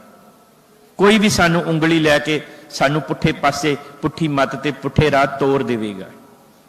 फिर असी अज जिन्हां नूं सन्मान दिता जाना माण मत्ते सिख दा, असी इन्हां वर्गे नहीं बन सकांगे। ते जे इन्हां वर्गे बनना है तो फिर दस्तार दे नाल नाल किरदार गुरु दी बाणी अनुसारी तुहाडा घड़िया होना जरूरी है, क्योंकि तुहाडे विचों भविख दे कौम दे आगू बनने आ। अज असी बड़ी बुरी तरह निराश हाँ कि कौम कोल चंगी लीडरशिप नहीं है, ਤੇ ਜਿਹੜੀ ਲੀਡਰਸ਼ਿਪ ਹੈ ਉਹ ਪੰਥਕ ਭਾਵਨਾਵਾਂ ਨਾਲ ਸਾਡੀ ਨੁਮਾਇੰਦਗੀ ਨਹੀਂ ਕਰ ਰਹੀ, ਤੇ ਉਹ ਤੁਹਾਡੇ ਵਿੱਚੋਂ ਪੈਦਾ ਹੋਣੀ ਹੈ। ਜੇ ਤੁਸੀਂ ਗੁਰੂ ਦੇ ਨਾਲ ਆਪਣੀ ਜ਼ਿੰਦਗੀ ਨੂੰ ਪਰਨਾਇਆ ਹੋਏਗਾ, ਤੁਹਾਡੇ ਅੰਦਰ ਸਿਧਾਂਤ ਦੀ ਸੋਝੀ ਹੋਏਗੀ, ਤੁਹਾਡੇ ਅੰਦਰ ਇਤਿਹਾਸ ਦਾ ਚਾਨਣ ਹੋਏਗਾ, ਤੇ ਤੁਸੀਂ ਭਵਿੱਖ ਦੇ ਚੰਗੇ ਆਗੂ ਬਣੋਗੇ। ਤੇ ਤੁਸੀਂ ਕਿਉਂ ਨਹੀਂ ਆਗੂ ਬਣਦੇ? ਆ ਜਿਹੜੇ ਵੀਰਾਂ ਨੂੰ ਅੱਜ ਤੁਹਾਡੇ ਰੂਬਰੂ ਕਰਨਾ, ਇਹ ਆਪਣੇ ਆਪਣੇ ਫੀਲਡ ਦੇ ਆਗੂ ਹੀ ਨੇ, ਪਰ ਨਾਲ ਦੀ ਨਾਲ ਇਹ ਪੰਥ ਦਾ ਕਾਰਜ ਕਰ ਰਹੇ ਨੇ। ਵੀਰ ਸ਼ਰਨਾਟ ਦੀ ਗੱਲ ਹੋਈ ਹੈ, ਉਹ ਕਮਰਸ਼ੀਅਲ ਫਿਲਮਾਂ ਹੀ ਬਣਾਉਂਦੇ ਨੇ, ਪਰ ਉਹ ਨਾਲ ਦੀ ਨਾਲ ਜਿੱਥੇ ਉਹਨਾਂ ਕੋਲ ਮੌਕਾ ਮਿਲਦਾ ਹੈ, ਉਹਨਾਂ ਨੇ ਬਾਬਾ ਬੋਤਾ ਸਿੰਘ ਗਰਜਾ ਸਿੰਘ, ਸ਼ਾਇਦ ਅਜੇ ਉਹ ਰਿਲੀਜ਼ ਹੋਣ ਵਾਲੀ ਹੈ, ਮਸਤਾਨੇ ਦੀ ਇੱਕ ਇਤਿਹਾਸਕ ਨੁਕਤੇ ਤੇ ਡਾਕਟਰ ਸਾਹਿਬ ਨੇ ਉਹਨਾਂ ਨੂੰ ਦੁਰਸਤ ਕੀਤਾ ਹੈ, ਪਰ ਉਹ ਸਰਦਾਰ ਦਾ ਅਰਦਾਸ ਦਾ ਜਿਹੜਾ ਸੀਨ ਹੈ, ਉਹਨੂੰ ਵੇਖ ਕੇ ਸੱਚਮੁੱਚ ਅਰਦਾਸ ਪ੍ਰਤੀ ਇੱਕ ਪਿਆਰ ਤਾਂ ਜਾਗਿਆ ਨਾ ਕਿਤੇ। ਕਿਉਂਕਿ ਜਦੋਂ ਕੁਛ ਨਹੀਂ ਹੁੰਦਾ, ਉਦੋਂ ਜੇ ਇੱਕ ਦੋ ਬੂੰਦਾਂ ਹੀ ਕਿਤੇ ਸਹੀ ਮਿਲ ਰਹੀਆਂ, ਤੇ ਮੈਨੂੰ ਲੱਗਦਾ ਉਹ ਬੜੀਆਂ ਕੀਮਤੀ ਹੁੰਦੀਆਂ। ਅੱਜ ਦੀ ਜਿਹੜੀ ਹਨੇਰੀ ਵਗ ਰਹੀ ਹੈ, ਉਹ ਤੁਸੀਂ ਦੇਖ ਰਹੇ ਹੋ। ਐਨੀਮਲ 1000 ਕਰੋੜ ਦਾ ਬਿਜ਼ਨਸ ਕਰਦੀ ਹੈ, ਅਗਲੀ ਵਾਰੀ ਦੁੱਗਣੀ ਵਾਇਲੈਂਸ ਲੈ ਕੇ ਆਉਣਗੇ ਉਹ, ਤਾਂ ਕਿ 2000 ਕਰੋੜ ਦਾ ਬਿਜ਼ਨਸ ਕਰ ਸਕੇ। ਤੇ ਉਹਦੇ ਮੁਕਾਬਲੇ ਸਾਡੇ ਕੋਲ ਕੀ ਹੈ? ਇਹ ਸਾਨੂੰ ਸੋਚਣਾ ਪੈਣਾ। ਸੋ ਸਾਡੀ ਭਾਵਨਾ ਨੂੰ ਸਮਝਣ ਦਾ ਯਤਨ ਕਰਿਓ। ਬਹੁਤ ਸਾਰੀਆਂ ਊਣਤਾਈਆਂ ਇਸ ਕਾਨਫਰੰਸ 'ਚ, ਸਾਡੇ ਬੁਲਾਰਿਆਂ ਦੇ ਬੋਲਣ ਵਾਲਿਆਂ ਵਿੱਚ, ਸਾਡੀ ਜ਼ਿੰਦਗੀ ਵਿੱਚ, ਸਾਡੇ ਲਫ਼ਜ਼ਾਂ ਵਿੱਚ ਹੋ ਸਕਦੀ ਹੈ, ਪਰ ਸਾਡੀ ਭਾਵਨਾ 'ਚ ਨੁਕਸ ਨਹੀਂ। ਅਸੀਂ ਸ੍ਰੀ ਅਕਾਲ ਤਖਤ ਸਾਹਿਬ ਨੂੰ ਸਮਰਪਿਤ ਹੋ ਕੇ ਇਹਨਾਂ ਕੇਸਰੀ ਨਿਸ਼ਾਨਾਂ ਦੀ ਅਗਵਾਈ 'ਚ ਪੰਥ ਦੀ ਚੜ੍ਹਦੀ ਕਲਾ ਲੋਚਦੇ ਹਾਂ। ਜੇ ਕਿਸੇ ਦੀ ਆਲੋਚਨਾ ਵੀ ਕੀਤੀ ਹੋਊਗੀ ਤਾਂ ਸਿਰਫ ਉਹਨੂੰ ਦਰੁਸਤ ਕਰਨ ਵਾਸਤੇ। ਆਓ, ਜਿਹੜਾ ਸਿੰਘ ਸਾਹਿਬ ਜੀ ਨੇ ਇਹ ਸਲੋਗਨ ਦਿੱਤਾ ਸੀ ਨਾ ਵੀ ਆਓ ਨੌਜਵਾਨੋ ਇਕੱਠੇ ਹੋਈਏ ਤੇ ਪੰਜਾਬ ਲਈ, ਇਸ ਧਰਤੀ ਲਈ, ਇਹ ਗੁਰੂ ਨਾਨਕ ਸਾਹਿਬ ਦੀ ਕਰਮ ਭੂਮੀ ਲਈ, ਸਾਹਿਬਜ਼ਾਦਿਆਂ ਦੇ ਡੁੱਲੇ ਹੋਏ ਲਹੂ ਨਾਲ ਰੱਤੀ ਹੋਈ ਇਸ ਧਰਤੀ ਲਈ ਆਪਾਂ ਆਪਣਾ ਬਣਦਾ ਯੋਗਦਾਨ ਪਾ ਸਕੀਏ, ਭਾਵੇਂ ਦੁਨੀਆ ਦੇ ਕਿਸੇ ਵੀ ਕੋਨੇ 'ਚ ਬੈਠੇ। ਆਓ ਲਾਮਬੰਦ ਹੋਈਏ। ਦੂਜੇ ਵੱਲ ਉਂਗਲ ਕਰਨ ਤੋਂ ਪਹਿਲਾਂ, ਦੂਜਿਆਂ ਨੂੰ ਦੋਸ਼ੀ ਠਹਿਰਾਉਣ ਤੋਂ ਪਹਿਲਾਂ ਅਸੀਂ ਇਹ ਸੋਚੀਏ ਵੀ ਜੇ ਸਾਰਾ ਕੁਝ ਬਰਬਾਦੀ ਦੇ ਰਾਹ ਪਿਆ ਹੈ, ਉਹਨਾਂ ਨੇ ਬਹੁਤ ਕੁਝ ਗਲਤ ਕੀਤਾ ਸੀ, ਕਿਉਂ ਨਾ ਅਸੀਂ ਕੁਝ ਐਸਾ ਸਹੀ ਕਰੀਏ ਜਿਹਦੇ ਨਾਲ ਅਸੀਂ ਇਹ ਸਾਰੇ ਪਸਾਰੇ ਨੂੰ ਠੀਕ ਕਰ ਸਕੀਏ, ਤੇ ਉਹਨਾਂ ਲੋਕਾਂ ਦਾ ਘੱਟ ਤੋਂ ਘੱਟ ਸਾਥ ਦਈਏ ਜਿਹੜੇ ਇਸ ਪਸਾਰੇ ਨੂੰ ਠੀਕ ਕਰਨਾ ਚਾਹੁੰਦੇ ਨੇ। ਆ ਠੀਕ ਕਰਨ ਦੀ ਹੀ ਕਵਾਇਦ ਹੈ ਨਾ, ਕਿ ਤੁਸੀਂ ਅੱਜ ਕੋਈ ਵੀਰ ਅਮਰੀਕਾ ਤੋਂ ਚੇਚੇ ਤੌਰ ਤੇ ਆਇਆ, ਕੋਈ ਵੀਰ ਆਸਟ੍ਰੇਲੀਆ ਤੋਂ ਚੇਚੇ ਤੌਰ ਤੇ ਆਇਆ, ਸਿਰਫ ਇਸ ਭਾਵਨਾ ਨੂੰ ਸਮਰਪਿਤ ਹੋ ਕੇ ਕਿ ਮਾਣਯੋਗ ਸਿੰਘ ਸਾਹਿਬ ਗਿਆਨੀ ਹਰਪ੍ਰੀਤ ਸਿੰਘ ਜੀ ਇਹਨਾਂ ਨੌਜਵਾਨਾਂ ਨੂੰ ਪੰਥ ਦੇ ਰਾਹ ਤੋਰਨਾ ਚਾਹੁੰਦੇ, ਇਹਨਾਂ ਦੇ ਵਿੱਚੋਂ ਇੱਕ ਨਵੀਂ ਲੀਡਰਸ਼ਿਪ ਦੇਖਣੀ ਚਾਹੁੰਦੇ ਆ, ਜਿਹੜੀ ਪੰਥ ਨੂੰ ਪ੍ਰਣਾਈ ਹੋਵੇ, ਜਿਹੜੀ ਸਹਿਜ ਪਾਠ ਦੀ ਧਾਰਨੀ ਹੋਵੇ, ਗੁਰੂ ਦੀ ਬਾਣੀ ਦੀ ਧਾਰਨੀ ਹੋਵੇ, ਤੇ ਕੌਮ ਆਉਣ ਵਾਲੀ ਭਵਿੱਖ ਦੀ ਚੰਗੀ ਰਾਖੀ ਕਰ ਸਕੇ, ਚੰਗੀ ਪਹਿਰੇਦਾਰੀ ਕਰ ਸਕੇ। ਤੇ ਅਸੀਂ ਇਸ ਗੱਲ ਤੇ ਸੁਰਖਰੂ ਹੋ ਕੇ ਮਰੀਏ ਕਿ ਚਲੋ ਘੱਟੋ ਘੱਟ ਇੰਨੇ ਬੁਰੇ ਹਾਲਾਤਾਂ ਵਿੱਚ, ਜਦੋਂ ਚਾਰੇ ਪਾਸਿਆਂ ਤੋਂ ਮੱਚਦੀ ਹੋਈ ਅੱਗ ਸਾਡੇ ਵਿਰਸੇ ਪ੍ਰਤੀ ਜਾਂ ਇਹ ਸੋਸ਼ਲ ਮੀਡੀਆ ਦੇ ਰਾਹੀਂ ਸਾਨੂੰ ਬਾਰ-ਬਾਰ ਨੈਗੇਟਿਵ ਚੀਜ਼ਾਂ ਪਰੋਸੀਆਂ ਜਾ ਰਹੀਆਂ ਸੀ, ਅਸੀਂ ਕੋਈ ਪੋਜ਼ਿਟਿਵਿਟੀ ਦਾ ਜਗਦਾ ਹੋਇਆ ਦੀਵਾ ਦਿੱਤਾ, ਜਿਹੜਾ ਨੌਜਵਾਨ ਦੇ ਲਈ ਇੱਕ ਬੂੰਦ ਬਣ ਕੇ ਆਇਆ। ਇਹ ਕੋਈ ਵੱਡੀ ਗੱਲ ਨਹੀਂ ਹੈ। ਇਹ 2 ਘੰਟੇ ਦੀ ਕਾਨਫਰੰਸ ਦੇ ਨਾਲ ਕੋਈ ਬਹੁਤ ਵੱਡਾ ਇਨਕਲਾਬ ਨਹੀਂ ਆ ਜਾਣਾ, ਪਰ ਇਹ ਇੱਕ ਸ਼ੁਰੂਆਤ, ਇੱਕ ਬੂੰਦ ਦੇ ਰੂਪ ਵਿੱਚ ਸ਼ੁਰੂਆਤ ਤਾਂ ਹੋ ਹੀ ਸਕਦੀ ਹੈ ਨਾ, ਕਿ ਕੁਝ ਪੋਜ਼ਿਟਿਵ ਕਰੀਏ, ਪੋਜ਼ਿਟਿਵ ਸੋਚੀਏ। ਤੁਸੀਂ ਦੇਖਿਆ ਸਾਰੇ ਸਕਸੈਸਫੁਲ ਲੋਕ ਜਿਨ੍ਹਾਂ ਨੂੰ ਅਸੀਂ ਸਮਾਜਿਕ ਤੌਰ ਤੇ, ਦੁਨਿਆਵੀ ਤੌਰ ਤੇ ਸਕਸੈਸਫੁਲ ਮੰਨਦੇ ਆ, ਇਹ ਕਿੰਨੇ ਪੋਜ਼ਿਟਿਵ ਨੇ, ਕਿੰਨੀ ਪੋਜ਼ਿਟਿਵ એનર્ਜੀ ਨਾਲ ਭਰੇ ਹੋਏ ਨੇ। ਤੁਸੀਂ ਇਹਨਾਂ ਦੇ ਕੱਪੜਿਆਂ ਦੇ ਬ੍ਰਾਂਡਾਂ ਤੇ ਧਿਆਨ ਦਿੱਤਾ? ਤੁਸੀਂ ਦੇਖਿਆ ਉਹਨਾਂ ਦੇ ਕੋਲ ਫੋਨ ਕਿੰਨਾ ਮਹਿੰਗਾ ਸੀ, ਪਰ ਉਹਨਾਂ ਦੇ ਲਫ਼ਜ਼ਾਂ ਨੇ ਤੁਹਾਡੀ ਜ਼ਿੰਦਗੀ ਨੂੰ ਇਸ ਗੱਲ ਦਾ ਗੁਰੂ ਦੀ ਹਜ਼ੂਰੀ 'ਚ ਚਾਨਣ ਦਿੱਤਾ ਕਿ ਅਸੀਂ ਪੰਥ ਬਣ ਕੇ, ਕੌਮ ਬਣ ਕੇ ਕਿਵੇਂ ਜੀਣਾ। ਅੱਜ ਬਹੁਤ ਵੱਡੀ ਗੱਲ ਨਹੀਂ ਹੈ, ਅਸੀਂ ਸਾਰੇ ਕਿਤੇ ਨਾ ਕਿਤੇ ਧੜਿਆਂ ਨਾਲ ਵੱਜੇ ਹੋਏ ਆ। ਇੱਕ ਧੜੇ ਦਾ ਪੀਲੀ ਪੱਗ ਵਾਲੇ ਦਾ ਕਾਲੀ ਵਾਲੇ ਨਾਲ ਰੱਟਾ, ਕਾਲੀ ਵਾਲੇ ਦਾ ਨੀਲੀ ਵਾਲੇ ਨਾਲ ਰੱਟਾ, ਨੀਲੀ ਵਾਲੇ ਦਾ ਚਿੱਟੀ ਵਾਲੇ ਨਾਲ ਰੱਟਾ, ਬਹੁਤ ਪੰਗੇ ਨੇ। ਪਰ ਇਹਨਾਂ ਪੰਗਿਆਂ ਦੇ ਬਾਵਜੂਦ ਵੀ ਤਾਂ ਸਾਡੇ ਕੋਲ ਇੱਕ ਸਾਂਝਾ ਸਾਹਿਬ ਹੈਗਾ ਨਾ, ਜਿਹਦਾ ਕਰਕੇ ਅਸੀਂ ਇਹਨਾਂ ਨਿਸ਼ਾਨਾਂ ਥੱਲੇ, ਇਹਨਾਂ ਤਖਤਾਂ ਦੀਆਂ ਬਰੂਹਾਂ ਤੇ ਧੰਨ ਗੁਰੂ ਗ੍ਰੰਥ ਸਾਹਿਬ ਦੀ ਹਜ਼ੂਰੀ ਦੇ ਵਿੱਚ ਸਿਰ ਜੋੜ ਕੇ ਬੈਠ ਕੇ ਕੌਮ ਦੀ ਚੜ੍ਹਦੀ ਕਲਾ ਲਈ ਪੋਜ਼ਿਟਿਵ ਵੇ ਦੇ ਨਾਲ, એનર્ਜੀ ਦੇ ਨਾਲ, ਉਹ ਬਾਬਾ ਦੀਪ ਸਿੰਘ ਜੀ ਨੂੰ ਯਾਦ ਕਰਦਿਆਂ ਹੋਇਆਂ, ਉਸ ਲੜੀ ਹੋਈ ਜੰਗ ਨੂੰ ਯਾਦ ਕਰਦਿਆਂ ਹੋਇਆਂ, ਜਿਹੜੇ ਡਾਕਟਰ ਉਦੋਕੀ ਜੀ ਹੋਰਾਂ ਨੇ ਹੁਣੇ ਉਹਨਾਂ ਦੇ ਇਤਿਹਾਸ ਦੀ ਸਾਨੂੰ ਰੌਸ਼ਨੀ ਦਿੱਤੀ ਸੀ, ਉਹਨੂੰ ਯਾਦ ਕਰਦਿਆਂ ਹੋਇਆਂ ਅਸੀਂ ਚੜ੍ਹਦੀ ਕਲਾ ਦੇ ਨਾਲ ਕੌਮ ਬਣ ਕੇ ਜਿਉਣ ਦੀ ਕੋਸ਼ਿਸ਼ ਕਰਾਂਗੇ। ਹੱਥ ਜੋੜ ਕੇ ਸਨਿਮਰ ਬੇਨਤੀ ਕਰਾਂਗਾ, ਮਾਨਯੋਗ ਸਿੰਘ ਸਾਹਿਬ, ਗਿਆਨੀ ਹਰਪ੍ਰੀਤ ਸਿੰਘ ਜੀ, ਅਕਸਰ ਤੁਸੀਂ ਲੰਬੇ ਸਮੇਂ ਤੋਂ ਇਹਨਾਂ ਨੂੰ ਪੰਥ ਦੇ ਹਰ ਇੱਕ ਮਸਲੇ ਤੇ ਆਵਾਜ਼ ਬੁਲੰਦ ਕਰਦਿਆਂ ਸੁਣਦੇ ਰਹਿੰਦੇ ਹੋ। ਉਹਨਾਂ ਦੀ ਆਮਦ ਤੇ ਇੱਕ ਜਕਾਰੇ ਦੇ ਰੂਪ ਵਿੱਚ ਕੋਸ਼ਿਸ਼ ਕਰਿਓ ਕਿ ਉੱਚੀ ਆਵਾਜ਼ ਵਿੱਚ ਜਕਾਰਾ ਛੱਡਣਾ, ਤਾਂ ਕਿ ਕਿਉਂਕਿ ਇਹਨਾਂ ਨੇ ਸਾਡੀ ਇੱਕ ਪਹਿਲੀ ਕਾਨਫਰੰਸ ਤੇ ਇਹ ਗੱਲ ਕਹੀ ਸੀ ਕਿ ਜਥੇਦਾਰ ਦੇ ਮਗਰ ਜੇ ਕੌਮ ਦੀ ਤਾਕਤ ਹੋਵੇ ਤੇ ਜਥੇਦਾਰ ਕੌਮੀ ਫੈਸਲੇ ਵਧੀਆ ਲੈਂਦਾ। ਤੋ ਇਹ ਤੁਹਾਡੀ ਤਾਕਤ ਨੇ ਜਥੇਦਾਰੀ ਦੇ ਮਗਰ ਤਾਕਤ ਬਣਨੀ ਹੁੰਦੀ ਹੈ। ਰਾਜਨੀਤਿਕ ਲੋਕਾਂ ਦੇ ਕੋਲ ਤਾਂ ਬੜੀ ਤਾਕਤ ਆਪਦੀਆਂ ਵੋਟਾਂ ਵਾਲਿਆਂ ਦੀ ਹੁੰਦੀ ਹੈ, ਜਥੇਦਾਰਾਂ ਮਗਰ ਤਾਕਤ ਸੰਗਤ ਦੀ ਤੇ ਪੰਥ ਦੀ ਹੁੰਦੀ ਹੈ, ਇਹਨਾਂ 5 ਨਿਸ਼ਾਨਾਂ ਦੀ ਹੁੰਦੀ ਹੈ। ਗੱਜ ਕੇ ਜਕਾਰਾ ਬੁਲਾਉਣਾ, ਬੋਲੇ ਸੋ ਨਿਹਾਲ।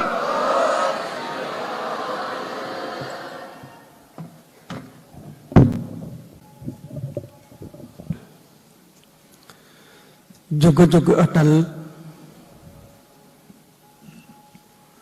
लोक परलोक दे राखे, चवर छत्र तखत दे मालक, धन धन साहिब श्री गुरु ग्रंथ साहिब सच्चे पातशाह जी की पावन पवित्र हजूरी च संगती रूप दे विच जुड़ बैठे समुचे नौजवान, सब तो पहला फतेह प्रवान करो। वाहिगुरु जी का खालसा, वाहिगुरु जी की फतेह। बहुता लंबा समा तुहाडा नहीं लेना, मेरे बोलन तो बाद कुछ सन्मान करने हैं ते उस तो बाद आप सारे ने रल मिल के सतगुरु सच्चे पातशाह अगे अरदास करनी है कि अकाल पुरख कौम पंथ नूं बल बख्शे, नौजवानी नूं ताकत बख्शे कि वह कौम की अगवाई कर सकन। ते उस तो बाद आप सारे ने प्रशादा छकना ते फिर आप घरां नूं जाना। जिवें मेरे तो पहला भी कहा गया है कि नौजवान कौमां दे अंदर रीढ़ की हड्डी होया करदे। कौम दे विच उदों ही उत्साह वधदा है, उदों ही वो बुलंदियां छूंहदी है जदों उस कौम के नौजवान कौम की पंथ की बेहतरी लई उठ खड़ोंदे है। अज साडी कौम दे रसातल विच जाण दा सब तो वड्डा कारण इहो ही है कि साडी नौजवानी जिहड़ी है वो दिशाहीन हो गई है। दिशाहीन भटक गई है। जिवें रेगिस्तान दे विच या किसी जंगल दे विच मनुख भटक जाता है तो उसनूं राह नहीं ना दिसदा, फिर जिधर चित करदा है उधर तुरिया जाता है, मंजिल कोई नहीं मिलती, रस्ता कोई नहीं मिलता। साडी दशा है कि साडी नौजवानी जिहड़ी है वो भटक चुकी। कईयां ने नशियां नूं अपना मार्ग चुन लिया, वो नशियां दे राह पै गए ने, कई होर कर्मकांडां दे राह पै गए ने। कोई किसे पिछे लग तुरिया, कोई किसे पिछे लग तुरिया। जिन्हें भी आख्या उच्ची आवाज दे विच मैं तुहानूं राह दिखाउणा है, चलो मेरे पिछे लगो, उस पिछे लग तुरिया। जिन्ना चिर साडा नौजवान जिहड़ा है वो दिशा प्राप्त नहीं करता और सही दिशा प्राप्त नहीं करता, उन्ना चिर कौम बुलंदियां ते जा नहीं सकती। दुनिया का इतिहास गवाह है। पहले विश्व युद्ध दे विच जर्मनी तबाह हो गया, बड़ा नुकसान होया। ते पहले विश्व युद्ध तो बाद जर्मनी दे विच एक तानाशाह उठिया हिटलर, उन्हें नौजवानी नूं पुकारिया। नौजवानी उहदी अगवाई दे विच इकट्ठी हुई, दूसरा विश्व युद्ध लड़िया गया। वो नौजवानी उहदी अगवाई च इकट्ठी तो हो गई, पर वो भी सवाई युद्ध तो ते सवाई सर्वनाश तो ਆਪਣੀ ਕੌਮ ਨੂੰ ਕੁਝ ਨਹੀਂ ਦੇ ਸਕਿਆ। ਦੂਸਰਾ ਵਿਸ਼ਵ ਯੁੱਧ ਹੋ ਗਿਆ। ਦੂਸਰੇ ਵਿਸ਼ਵ ਯੁੱਧ ਦੇ ਵਿੱਚ ਫਿਰ ਜਰਮਨੀ ਤਬਾਹ ਹੋ ਗਿਆ, ਜਾਪਾਨ ਤਬਾਹ ਹੋ ਗਿਆ। ਫਿਰ ਇਹਨਾਂ ਮੁਲਕਾਂ ਦੇ ਆਗੂਆਂ ਨੇ ਨੌਜਵਾਨਾਂ ਨੂੰ ਆਵਾਜ਼ਾਂ ਮਾਰੀਆਂ ਕਿ ਆਓ, ਉੱਠੋ, ਖੜੇ ਹੋ। ਸਰਵਨਾਸ਼ ਦੇ ਵਿੱਚੋਂ ਹੀ ਵਿਕਾਸ ਨਿਕਲਦਾ ਹੈ ਤੇ ਅਸੀਂ ਵਿਕਾਸ ਪੈਦਾ ਕਰਨਾ ਹੈ। ਅਸੀਂ ਆਪਣੀ ਤਬਾਹ ਹੋਈ ਕੰਟਰੀ ਨੂੰ, ਤਬਾਹ ਹੋਏ ਮੁਲਕ ਨੂੰ ਉੱਚਾ ਚੁੱਕਣਾ ਹੈ। ਤੇ ਨੌਜਵਾਨੀ ਇਕੱਠੀ ਹੋਈ ਤੇ ਅੱਜ ਅਸੀਂ ਜਾਪਾਨ ਦੀ ਪੋਜੀਸ਼ਨ ਵੀ ਦੇਖ ਸਕਦੇ ਹਾਂ, ਜਰਮਨੀ ਦੀ ਪੋਜੀਸ਼ਨ ਵੀ ਦੇਖ ਸਕਦੇ ਹਾਂ। ਜਿਹੜੀ ਕੌਮ ਦੇ ਨੌਜਵਾਨ ਉੱਠ ਖੜਦੇ ਆ ਉਹ ਕੌਮ ਉੱਠ ਖੜਦੀ ਹੈ। ਜਿਹੜੀ ਕੌਮ ਦੇ ਨੌਜਵਾਨ ਬਹਿ ਜਾਂਦੇ ਆ ਉਹ ਕੌਮ ਬਹਿ ਜਾਂਦੀ ਹੈ। ਇੱਕ ਹੁੰਦਾ ਵਿਕਾਸ। ਵਿਕਾਸ ਜਿਹੜਾ ਹੁੰਦਾ ਹੈ ਉਹ ਪਹਿਲੀ ਚੀਜ਼ ਨੂੰ ਖਤਮ ਕਰਕੇ ਫਿਰ ਉਸ ਦੀ ਜਗ੍ਹਾ ਦੇ ਉੱਤੇ ਜਿਹੜਾ ਹੈ ਉਹ ਪੈਦਾ ਹੁੰਦਾ ਹੈ। ਫਰਜ਼ ਕਰੋ ਕਿ ਜੇ ਇਸ ਸਥਾਨ ਦੇ ਉੱਤੇ ਅਸੀਂ ਇਸ ਤੋਂ ਵੀ ਖੂਬਸੂਰਤ ਜਿਹੜਾ ਹੈ ਉਹ ਹਾਲ ਬਣਾਉਣਾ ਹੈ ਤੇ ਇਸ ਹਾਲ ਨੂੰ ਜਿਹੜਾ ਹੈ ਉਹ ਡਿਸਟਰੋਏ ਕਰਨਾ ਪਊਗਾ, ਖਤਮ ਕਰਨਾ ਪਊਗਾ। ਜੇ ਇਸੇ ਜਗ੍ਹਾ ਤੇ ਹੀ ਉਸਾਰਨਾ ਤਾਂ ਜੇ ਅਸੀਂ ਸੜਕ ਬਣਾਉਣੀ ਹੈ, ਚੌੜੀ ਕਰਨੀ ਹੈ ਤੇ ਉੱਥੋਂ ਰੁੱਖ ਜਿਹੜੇ ਆ ਉਹ ਉਖਾੜਨੇ ਪੈਣਗੇ। ਇਹ ਨਹੀਂ ਹੋ ਸਕਦਾ ਕਿ ਸੜਕ ਵੀ ਜਿਹੜੀ ਹੈ ਚੌੜੀ ਹੋਵੇ ਤੇ ਰੁੱਖ ਵੀ ਜਿਹੜੇ ਹੈ ਉਹ ਲੱਗੇ ਰਹਿਣ ਉਸ ਜਗ੍ਹਾ ਦੇ ਉੱਤੇ। ਇਹ ਸੰਭਵ ਨਹੀਂ। ਵਿਕਾਸ ਕਿਸੇ ਚੀਜ਼ ਦੇ ਸਰਵਨਾਸ਼ ਦੇ ਵਿੱਚੋਂ ਨਿਕਲਦਾ ਹੈ। ਪਰ ਗੁਰਬਾਣੀ ਨੇ ਸਾਨੂੰ ਇੱਕ ਲਫ਼ਜ਼ ਦਿੱਤਾ ਹੈ, ਵਿਕਾਸ। ਵਿਕਾਸ ਵਿਕਾਸ ਦੇ ਵਿੱਚ ਪਹਿਲੀ ਚੀਜ਼ ਜਿਹੜੀ ਮੌਜੂਦ ਹੁੰਦੀ ਹੈ ਉਹਨੂੰ ਨਸ਼ਟ ਕਰਨ ਦੀ ਲੋੜ ਨਹੀਂ ਹੁੰਦੀ, ਨਾ ਉਹ ਨਸ਼ਟ ਹੁੰਦੀ ਹੈ, ਬਲਕਿ ਉਹਦੇ ਉੱਤੇ ਨਵਾਂਪਨ ਪੈਦਾ ਹੁੰਦਾ ਹੈ। ਸਿੱਖ ਨੂੰ ਵਿਕਾਸ ਦਿੱਤਾ ਹੈ ਮਹਾਰਾਜ ਨੇ। ਵਿਕਾਸ, ਅਸੀਂ ਵਿਕਾਸ ਵੱਲ ਵਧਣਾ ਹੈ। ਅਸੀਂ ਆਪਣੇ ਹਿਰਦਿਆਂ 'ਚ ਵਿਕਾਸ ਲੈ ਕੇ ਆਉਣਾ ਹੈ। ਔਰ ਸਿੱਖ ਭਗਤ ਉਹੀ ਹੁੰਦੇ ਜਿਹਦੇ ਹਿਰਦਿਆਂ 'ਚ ਵਿਕਾਸ ਪੈਦਾ ਹੋ ਜਾਂਦਾ ਹੈ। ਤੇ ਵਿਕਾਸ ਉਦੋਂ ਪੈਦਾ ਹੁੰਦਾ ਹੈ ਜਦੋਂ ਚੇਤਨਾ ਪੈਦਾ ਹੁੰਦੀ ਹੈ। ਚੇਤਨਾ ਪੈਦਾ ਹੁੰਦੀ ਹੈ ਜਦੋਂ ਸੂਝ ਸਮਝ ਪੈਦਾ ਹੁੰਦੀ ਹੈ। ਅੱਜ ਅਸੀਂ ਸੂਝ ਸਮਝ ਤੋਂ ਸਖਣੇ ਤੁਰੇ ਫਿਰਦੇ। ਉਦਾਂ ਸਮਝਦੇ ਬਹੁਤ ਹੈ ਕਿ ਸਾਨੂੰ ਨੌਲੇਜ ਹੈ, ਬਹੁਤ ਗਿਆਨ ਹੈ ਸਾਨੂੰ। ਹਰ ਬੰਦਾ ਕਹਿੰਦਾ ਜਿੰਨਾ ਮੈਨੂੰ ਗਿਆਨ ਹੈ ਇੰਨਾ ਗਿਆਨ ਕਿਸੇ ਨੂੰ ਹੈ ਨਹੀਂ ਹੈ, ਪਰ ਇਹਦੇ ਬਾਵਜੂਦ ਅਸੀਂ ਦਿਸ਼ਾਹੀਨ ਹਾਂ। ਦਿਸ਼ਾਹੀਨ। ਅੱਜ ਜ਼ਰੂਰਤ ਇਸ ਗੱਲ ਦੀ ਹੈ ਨੌਜਵਾਨੋ, ਚਾਹੇ ਬੱਚੀਆਂ ਬੈਠੀਆਂ ਨੇ, ਨੌਜਵਾਨ ਬੈਠੇ ਨੇ, ਲੜਕੇ ਬੈਠੇ ਨੇ, ਕਿ ਅਸੀਂ ਇਕੱਠੇ ਹੋਈਏ। ਇਕੱਠੇ ਹੋ ਕੇ